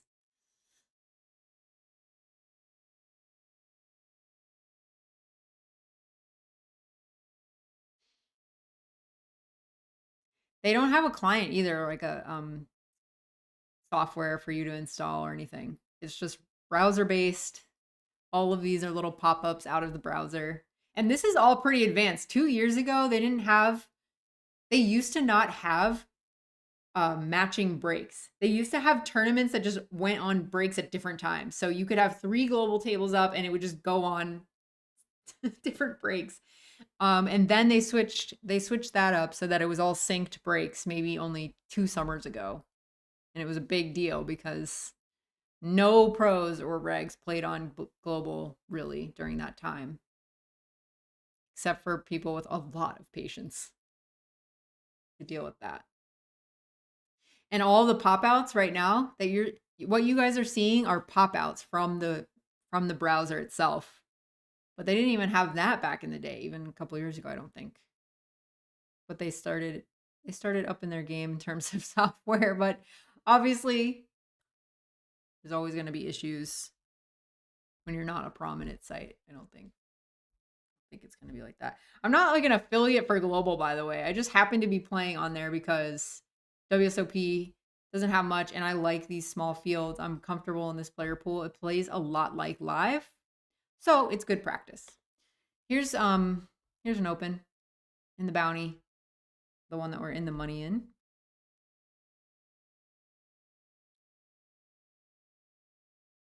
Stranded said, this is going to be another 7-hour stream. I love it. Oh gosh. And now everybody's starting to see that I messed up and I didn't have the table up. I'm so sorry.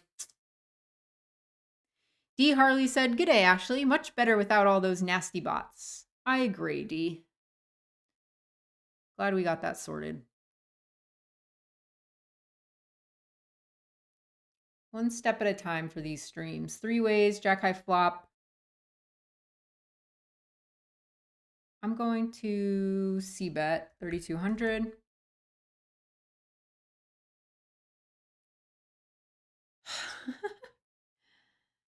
Well, womp, womp. All right. That really stinks, but I mean, he did that really confidently. This is the guy that didn't jam the ace queen with 20 bigs and just flatted. So yeah, I don't know. Okay, that one's on break. Nothing happening down here either. All right, so yeah, got the tables correct. Shiba cam, no Shibas in it right now. Let's see what the chat said. Epic run achieved.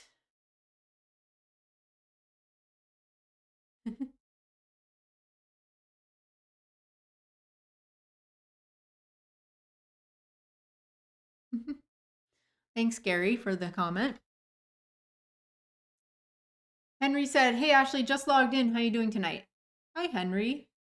Henry Outlaw. Cool name.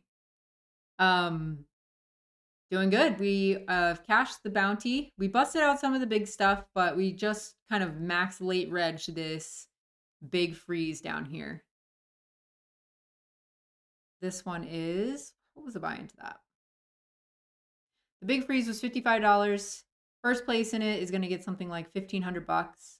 And in the bounty, first place pays $2,600, and it was only a $33 buy-in. Plus, you make your bounties. So that's pretty nice. I'm going to, coming up to this bounty, let's see. So right here in the middle, I'm not sure if you guys can see my mouse hovering, but underneath the pot size up there, it says POS 16-58 or /58. That means there's 58 players left and I'm 16th in chips out of those 58.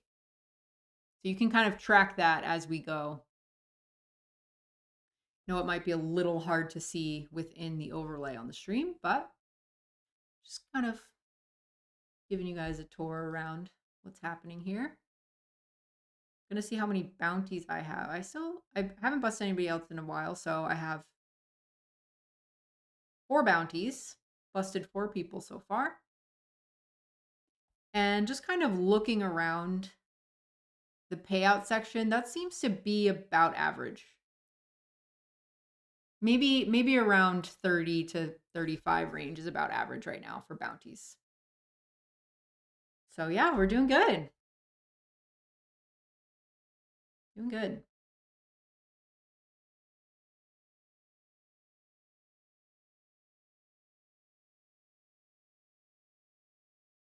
Hey Vance, welcome back.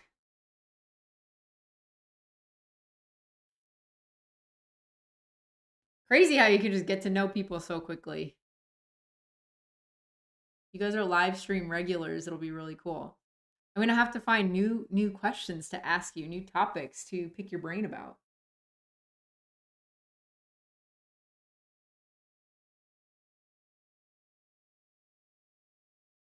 8 p.m. I better finish this iced coffee here.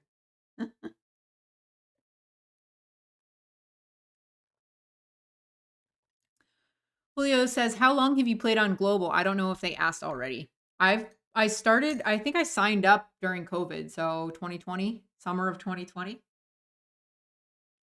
And I was kind of on and off. I was also playing more ACR at the time, and then I stopped playing on there. I just didn't really like it that much. Just a personal thing. I didn't like how registration periods lasted 5 or 6 hours. I just think that's just too long, too long. Um, so that's why I didn't really play on there. And then I play on WSOP as well. But tonight was the $500, and I'm trying to keep my buy-ins a little lower while I sort out the stream so that I'm not just punting away $500 at a time while I time out with pocket queens, for example. So, yeah. Started playing on Global, I guess almost 2 years ago now.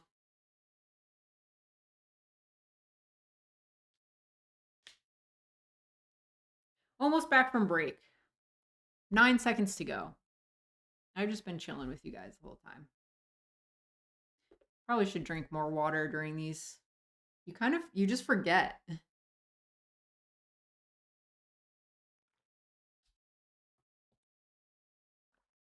have ace queen offsuit in this bounty. 57 left. I've got about average in chip stack according to this, 25 out of 57.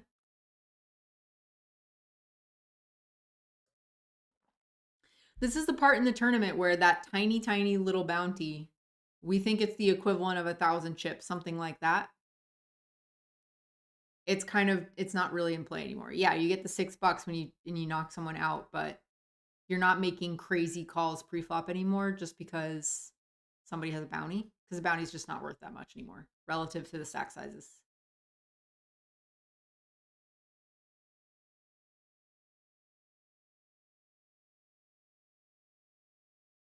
KP, what in particular do you think is different about my play online versus live? He said, "It seems as if you play a lot different online as compared to how you play on your vlogs. Why so? Any particular reason?" It might just be that you're seeing all of my hands rather than just a few of the more pivotal hands. If I 3-bet someone pre-flop and they fold, it's probably not making the vlog. Or if I, all these like little nuanced spots, I don't think people care about, maybe I'm wrong about that. So tell me if I'm wrong, but those don't really end up in there. If I just kind of double barrel a gutter and somebody folds the turn, I think it's a pretty obvious bluff spot, so I'm just not gonna put it in there. A lot of people just want to see big hands, big pots. Jack 10 suited, I'm going to open. About 30 big blinds effective with the small and big blind players.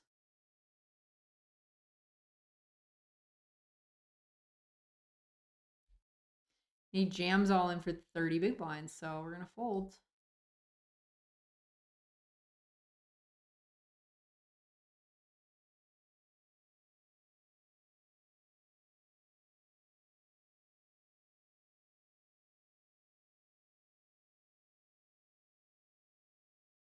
Oop, one AirPod down.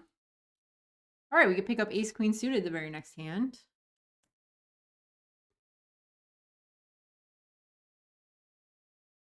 That would have been one we would have called. Is all in.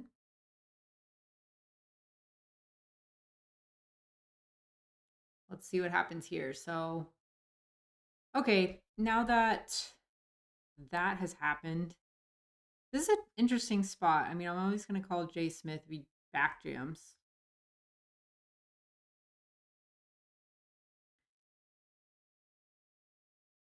Oop.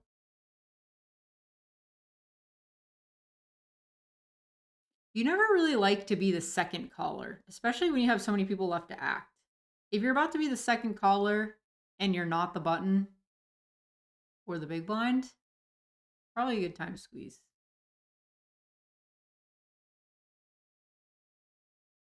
You just went all in for 40 bigs. Or, excuse me, 36 big blinds. Ah, that looks like ace king to me.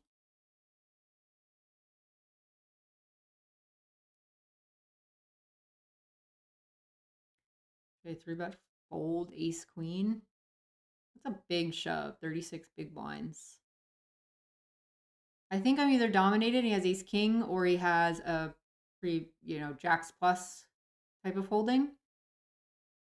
And if that's the case, I think I need to fold this spot actually. Yeah. That was a big shove. That's a shame. That makes me sad about that spot.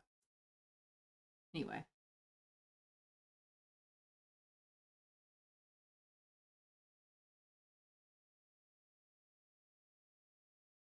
Randy said, hey, I just played my first free roll on Global Poker, 78 players, and I came in first. Congrats, dude. I was playing while I was watching your live stream. I minimized the video so I could still watch the feed. That's awesome. Free rolls are great. Great ways to get involved. Slightly bigger buy-ins or just to play without having to spin up a bankroll before you can enter tournaments. So yeah, nice job.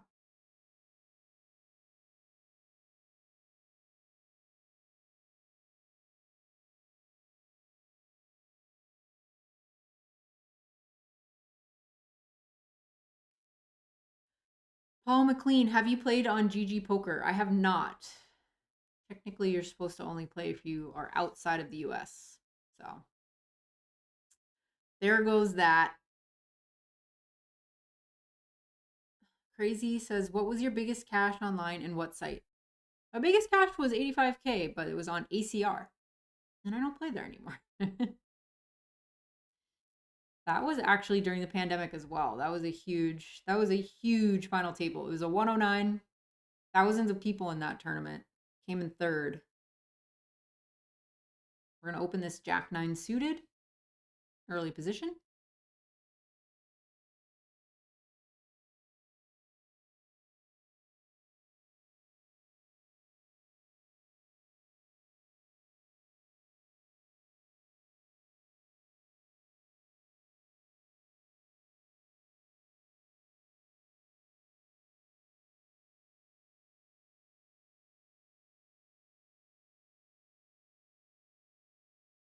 Middle pair, I think I'm going to check this back.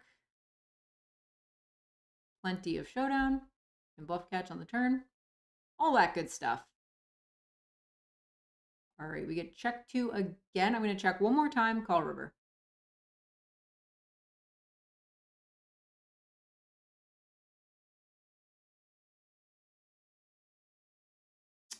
And I don't rep much now that I've checked twice back. So I think it's kind of not great to go for like super thin value. I can just get totally owned if he turns that hand might have called the ace 3, but I could just get totally owned, especially against good players. If I check back twice and then bet small on river, I look like exactly what I have. And they could just check raise me all day long and put me in the freaking blender. So that's why I ended up just checking it down. Take my showdown. It's fine to do that sometimes. Don't have to get too fancy. Not every pot has to be crazy.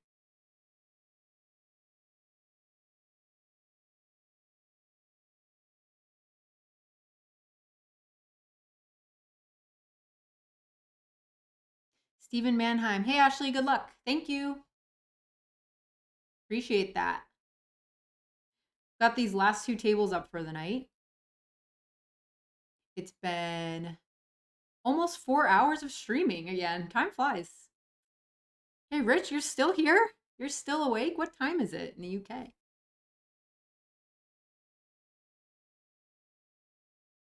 You are a machine, man. Thank you for modding all this time. Wow. Give Rich some love in the chat. And Chad, he's been modding too. All night long.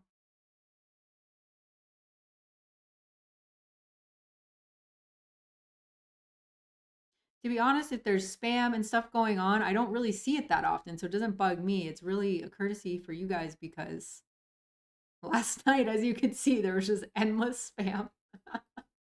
I would just look down and see the same 2 links. I'm like, whoa. Can't even see who's talking to each other at that point. I don't even know what that's about, all the spam. It's crazy. What do they want from us? All right, I'm going to just limp, 40 suited, limping a lot from the small. Oh my goodness, flopping the nuts.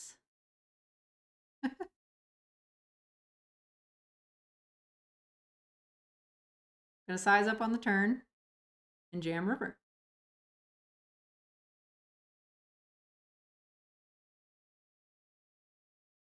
Oh, I probably will have way too much for jamming the river, but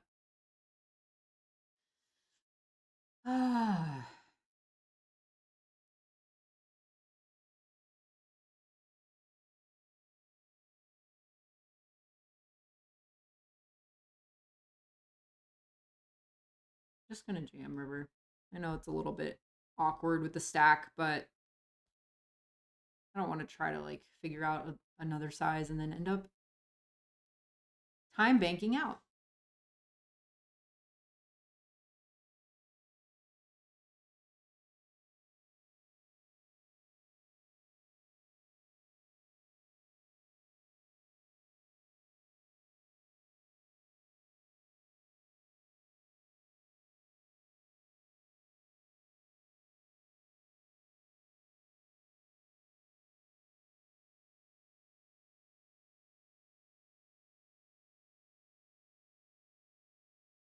Anime Assassin said, "What advice would you give someone changing careers to play poker?" And to add to that, how did you start and how did you realize that you could make a living off of it?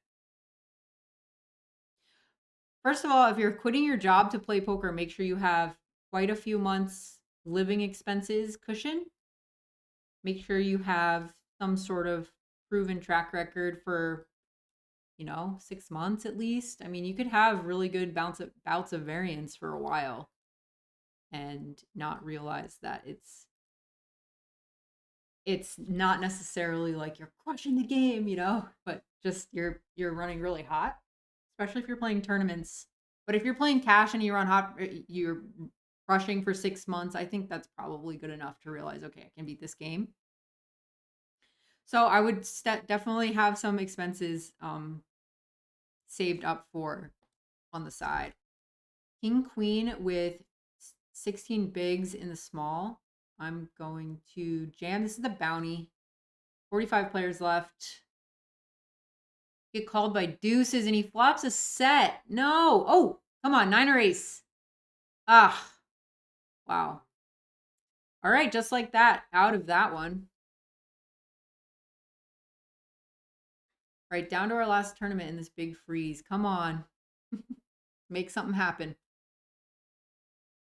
Let's make something happen. How did we do in that 33? Let's see. Busted in 45th for $57 and we got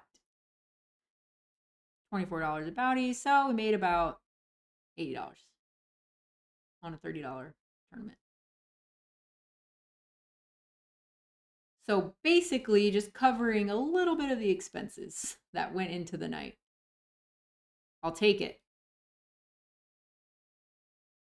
All the money is up top. That's why it's really good at it's really beneficial to get good at final tables.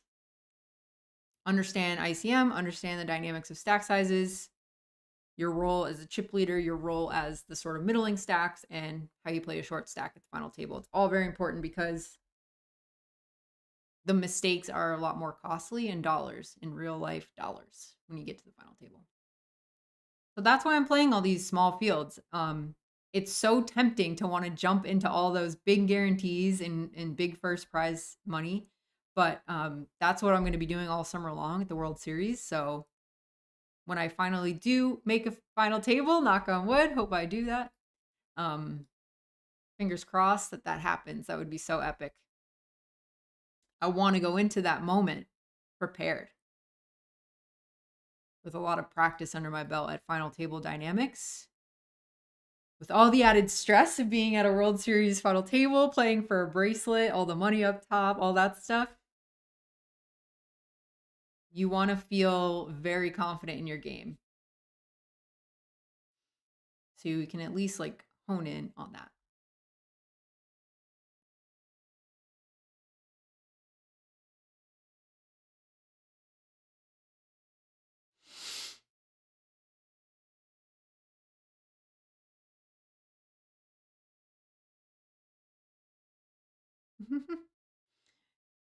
Rich said it's 4:10 a.m. where he is, and he's gonna be in bed soon. Yeah, man.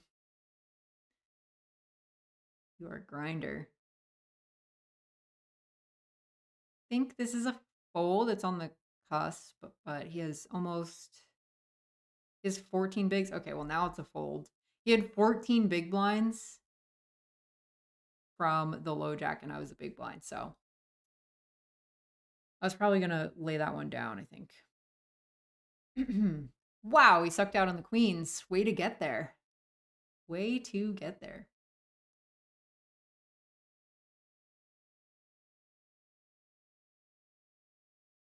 This is going to be one of those ones where not a lot of people cash, right? Look, let's see.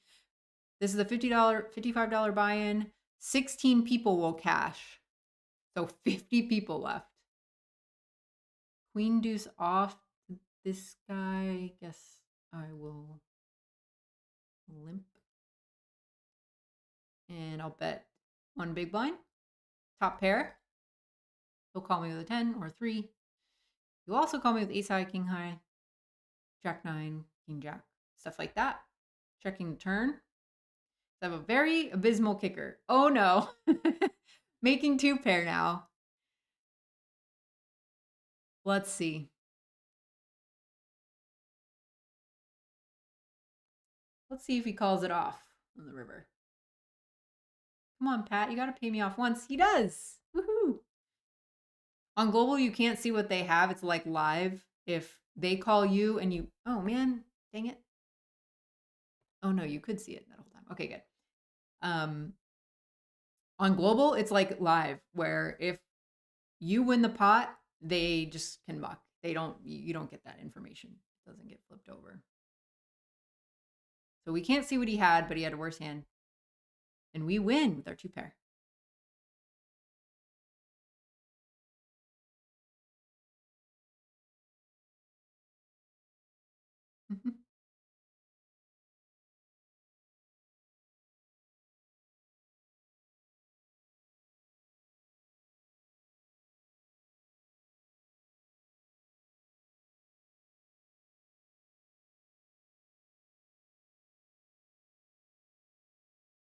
Darren said, do you play anything other than poker? I don't. I don't play any other online like gamer games. I play real life games like pickleball.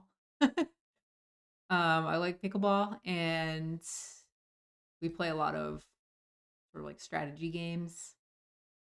Stuff like code names too, board games. We have game night with friends a lot, stuff like that. But nothing online, if that's what you're referring to, in the streamer sphere.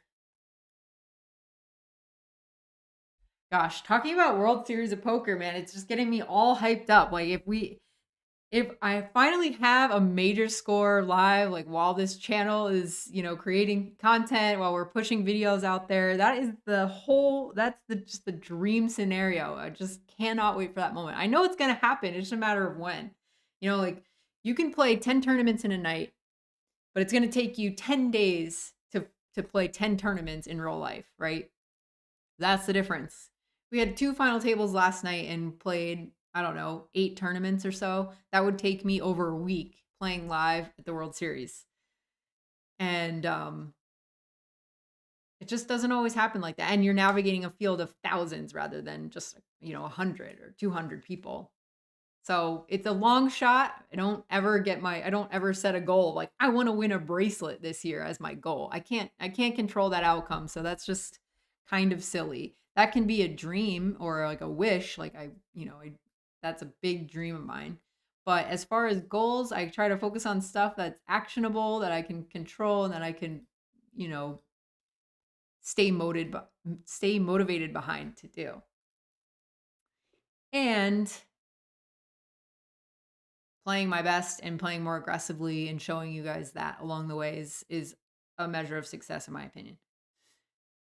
Even if it doesn't result in a bunch of final tables and trophies and all that stuff in the summer.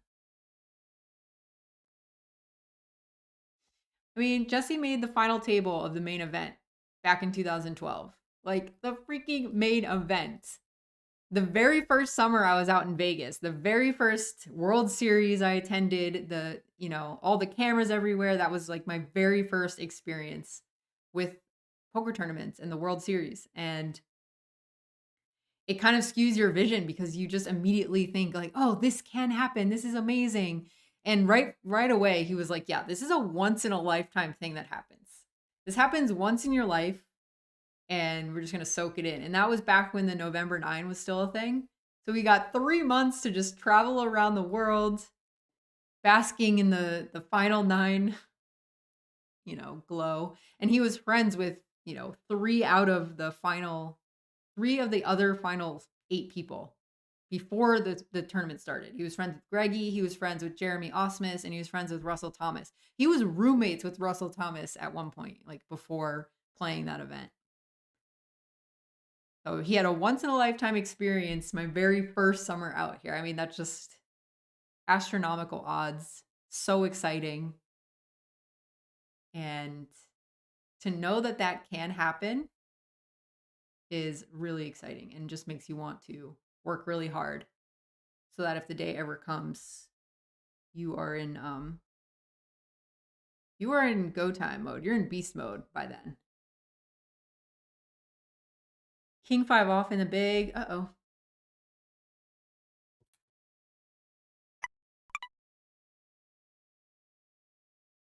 I think this is a peel.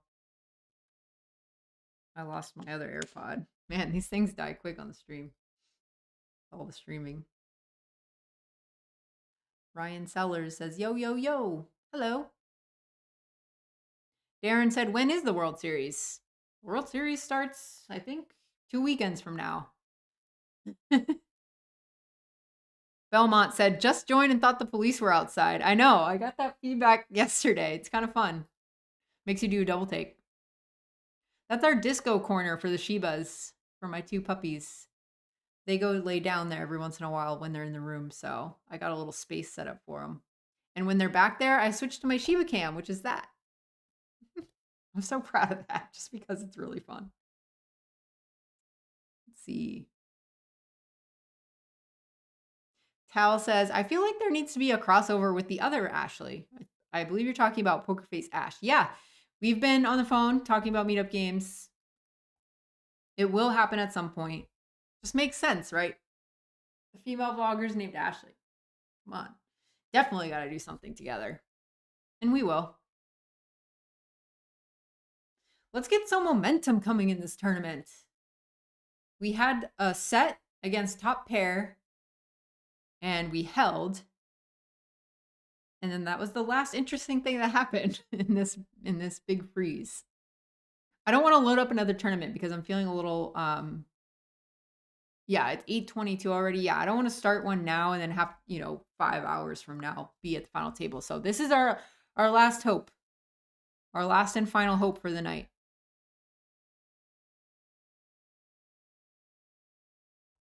You guys got spoiled last night with all of that action and all those deep runs. Let's see who the troopers are who can grind it out with me in the times where it's less exciting.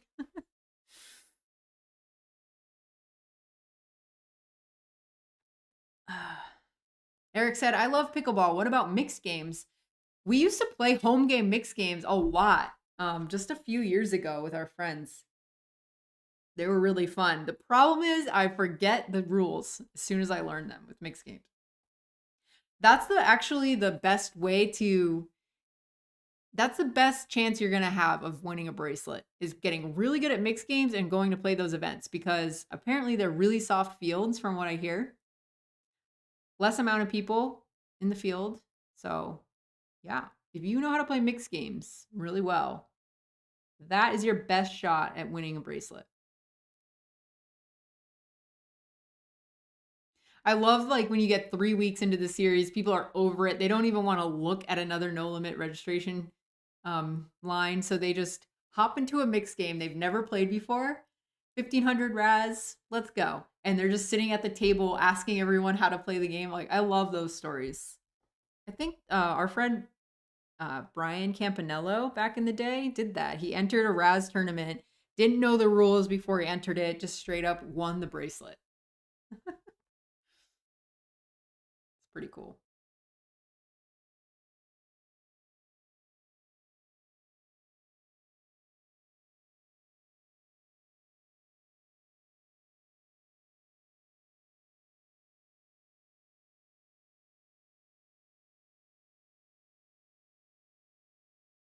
Yeah, I mean, global, like people are saying how much they don't like stuff about global. Yeah, not the best site.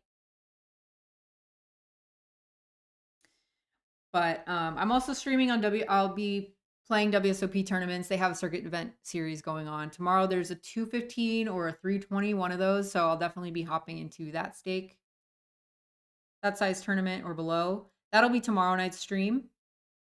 Be playing these same global events, the 218s, the 110s, the 55s, the 99s. And I will be playing 215s and 320s if they're around tomorrow on WSOP. I believe that's what's happening.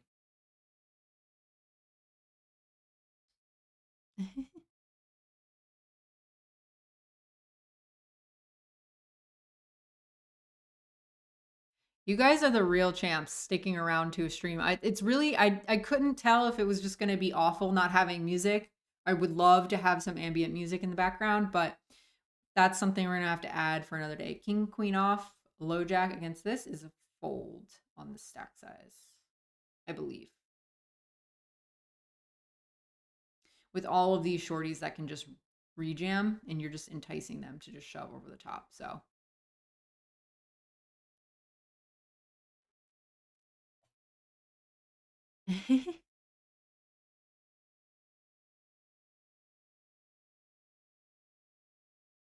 yeah, Storm said, same with Ignition Poker. You don't know what they have if the hand is mucked. Yeah, I think Ignition is anonymous, right? Everybody just gets a number and they keep that number for the whole tournament, but you don't get a screen name. That's really cool, I think, for beginners. I think sometimes beginners feel embarrassed if they make a bad play or the fact that people can take notes on them or whatever makes them a little bit, I don't know, it makes them a little more comfortable to just be anonymous.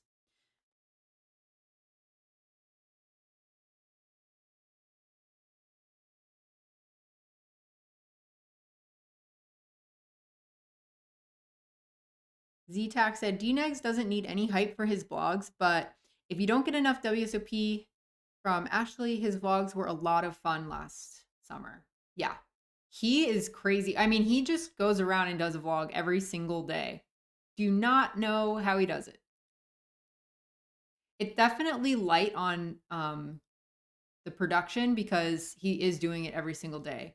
So it's just he goes around, he gives you a really good feel about the atmosphere, the banter at the table, not all that kind of stuff. And then he's going out to his RV in the parking lot. He's recapping some hand histories, and it's Daniel Negreanu. He's like the biggest name in poker, so it's really cool if you want someone to follow. But like he said, yeah, he doesn't need any hype, but if you didn't know that, then go follow him on YouTube because he typically does that every summer. I'm not sure if he's doing it this year, but I would assume he would be. He goes over some hands. They're pretty quick, in and out videos, but if you can't make it out yourself, I feel like he does a great job of capturing the energy of the series.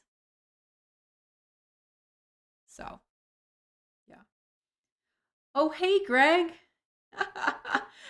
$5 for the mod fund. All right. Got to start our mod fund. I'm going to have to get Chad's Zelle after this. Enrich. Aaliyah missed out on the mod fund? Thank you so much, Greg. That was really sweet.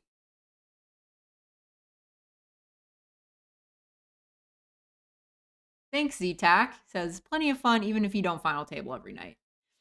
Well, that's good to hear because it's hard to final table every night. 7 deuce off. That is the worst hand you could be dealt in the muck.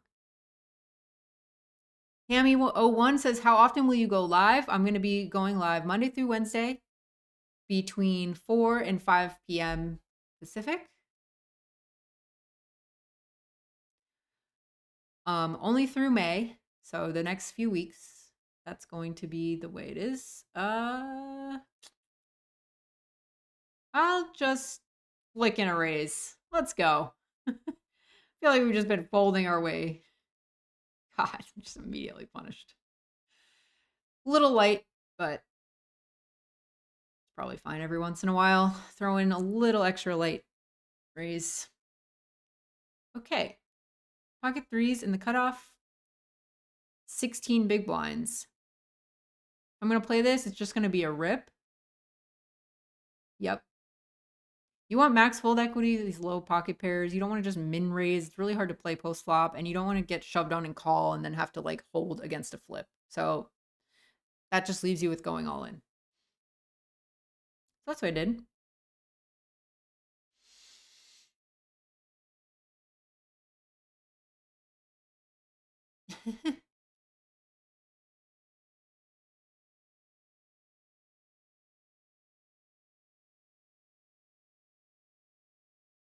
Bill, did you just okay, he said, is this the real girl from the videos? Are you talking about my poker vlogs? If that's what you're asking about, yes. I am a real life person right here streaming, interacting with you in real time. Well, on a 4-minute delay, but way closer in real time than a vlog would be.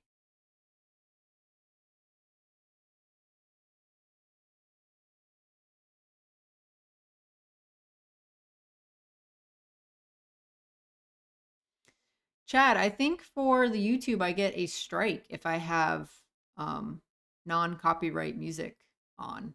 So that's why I don't have it playing sort of on a third-party speaker.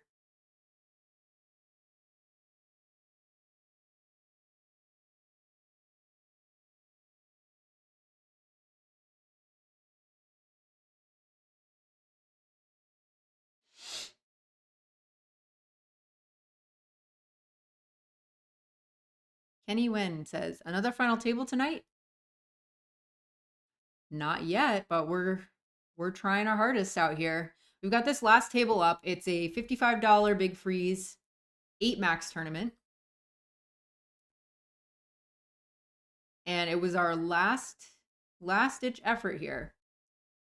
Let me keep these payouts open instead of keeping them up and down. First place is $1,400, $1,440 to be exact. Only 16 people will get paid. 16 people, so about half the field remaining has to bust before we're in the money. And then just like that, we're going to be final 2 tables. So let's just get there. Like the name says, let's just get there.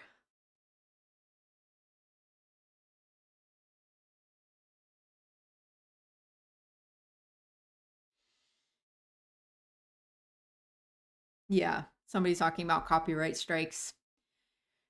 You get into dangerous territory if you get any copyright strikes, and I really don't want them to shut down the channel. Put a lot of love and work into that, so I don't want them to shut down the channel just because I put some music in the background. So we'll get it sorted. We'll get it straightened out. You can have some music in the background. King Jack offsuit, we're going to peel this big if it gets folded to me. Pat is just owning our souls tonight, folding when we have it, shoving when we don't. Now we have top pair and 17 big blinds. That's a third of the pot.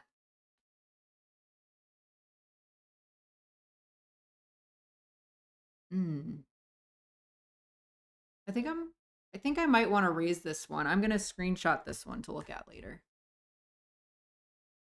I wasn't sure if I should check raise that. If that was overplaying my hand. If I should check jam. All the options seemed like they were okay. Man, I feel like he has it when he goes like this size. About a third of our chips. I feel like we just have to kind of go with this hand. Let's see what happens here. No! No! Barely get the phrase. I feel like he has it here. Go all in. We're out. We are out. Ugh. That really stinks. That really stinks. Show off the little Shiba corner here. Yep. We're out. Busted before the money in that one. Yeah, that's how the night goes sometimes. Let's go to the full cam here. I'll give you guys some stats real quick while you catch up on that bust out. Man, second stream, not the same results, obviously. You can't expect it every time, but a lot of you guys still showed up. 240 people in there right now.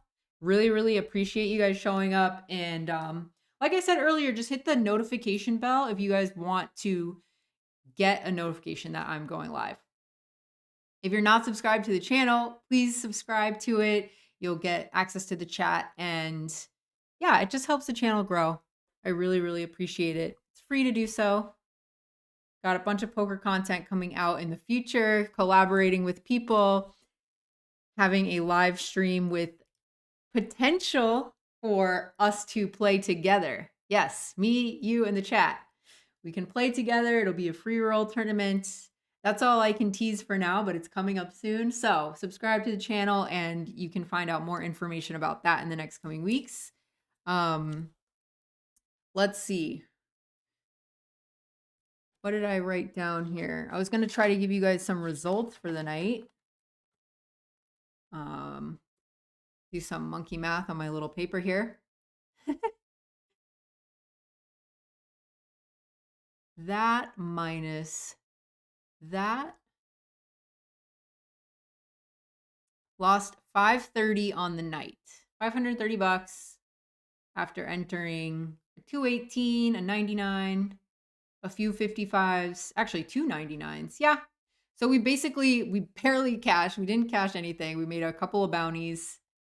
And we cashed that tournament for maybe like $70. So not the night we were looking for, you guys, but that's how it goes sometimes. And when you cash the smallest event you play and you don't cash the bigger events, you're going to lose a bit on the night. Okay, hopefully we run really good for, third time's a charm tomorrow. We're going to be in a circuit event. And yeah, a couple more global things. Just waiting for the live stream to catch up so I can see some reactions here real quick. Catch up with chat. Greg Livingston said, hello. Hammy said, I'm playing poker while watching and learning off of you. So appreciate it. Very useful. Take it with a grain of salt. Hammy. I appreciate that. And good luck in anything you're playing. But like I always say, don't claim to be an expert. Far from it. Just learning along with you guys. So happy to have any feedback.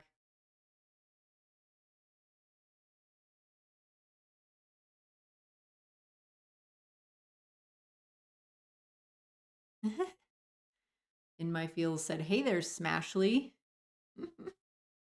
Hello. Would love to smash some tournaments this summer. That would be great.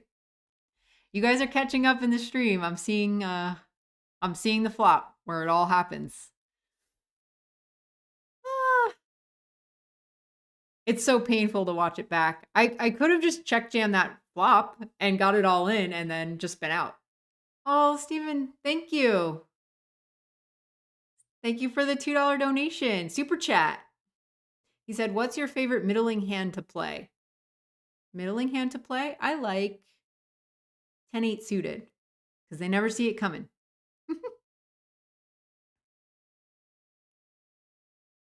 Jonathan said, what has been your biggest or favorite tournament you have ever won or played? Definitely the Aussie Millions 10K. Favorite tournament and biggest tournament. It was a 10K. It was a main event down there, and the Aussies are a lot of fun to play with. So, yeah. So, anyway, okay, I'm seeing the comments rolling in. You guys are seeing the bad news. Anyway, all right, you guys. I'm out of here. It's been a fun ride. We'll be back tomorrow. I'm actually going to work on some vlogs in the morning. I think I have another one coming out tomorrow. It's a short and sweet. You get to see a little trip to Hawaii, a little bit of the footage from that. So check that out, and I will see you guys tomorrow. Similar time, 4:30 to 5 p.m.-ish. I will post on YouTube what time I'm going to go live, and I'll see you guys there. Bye-bye.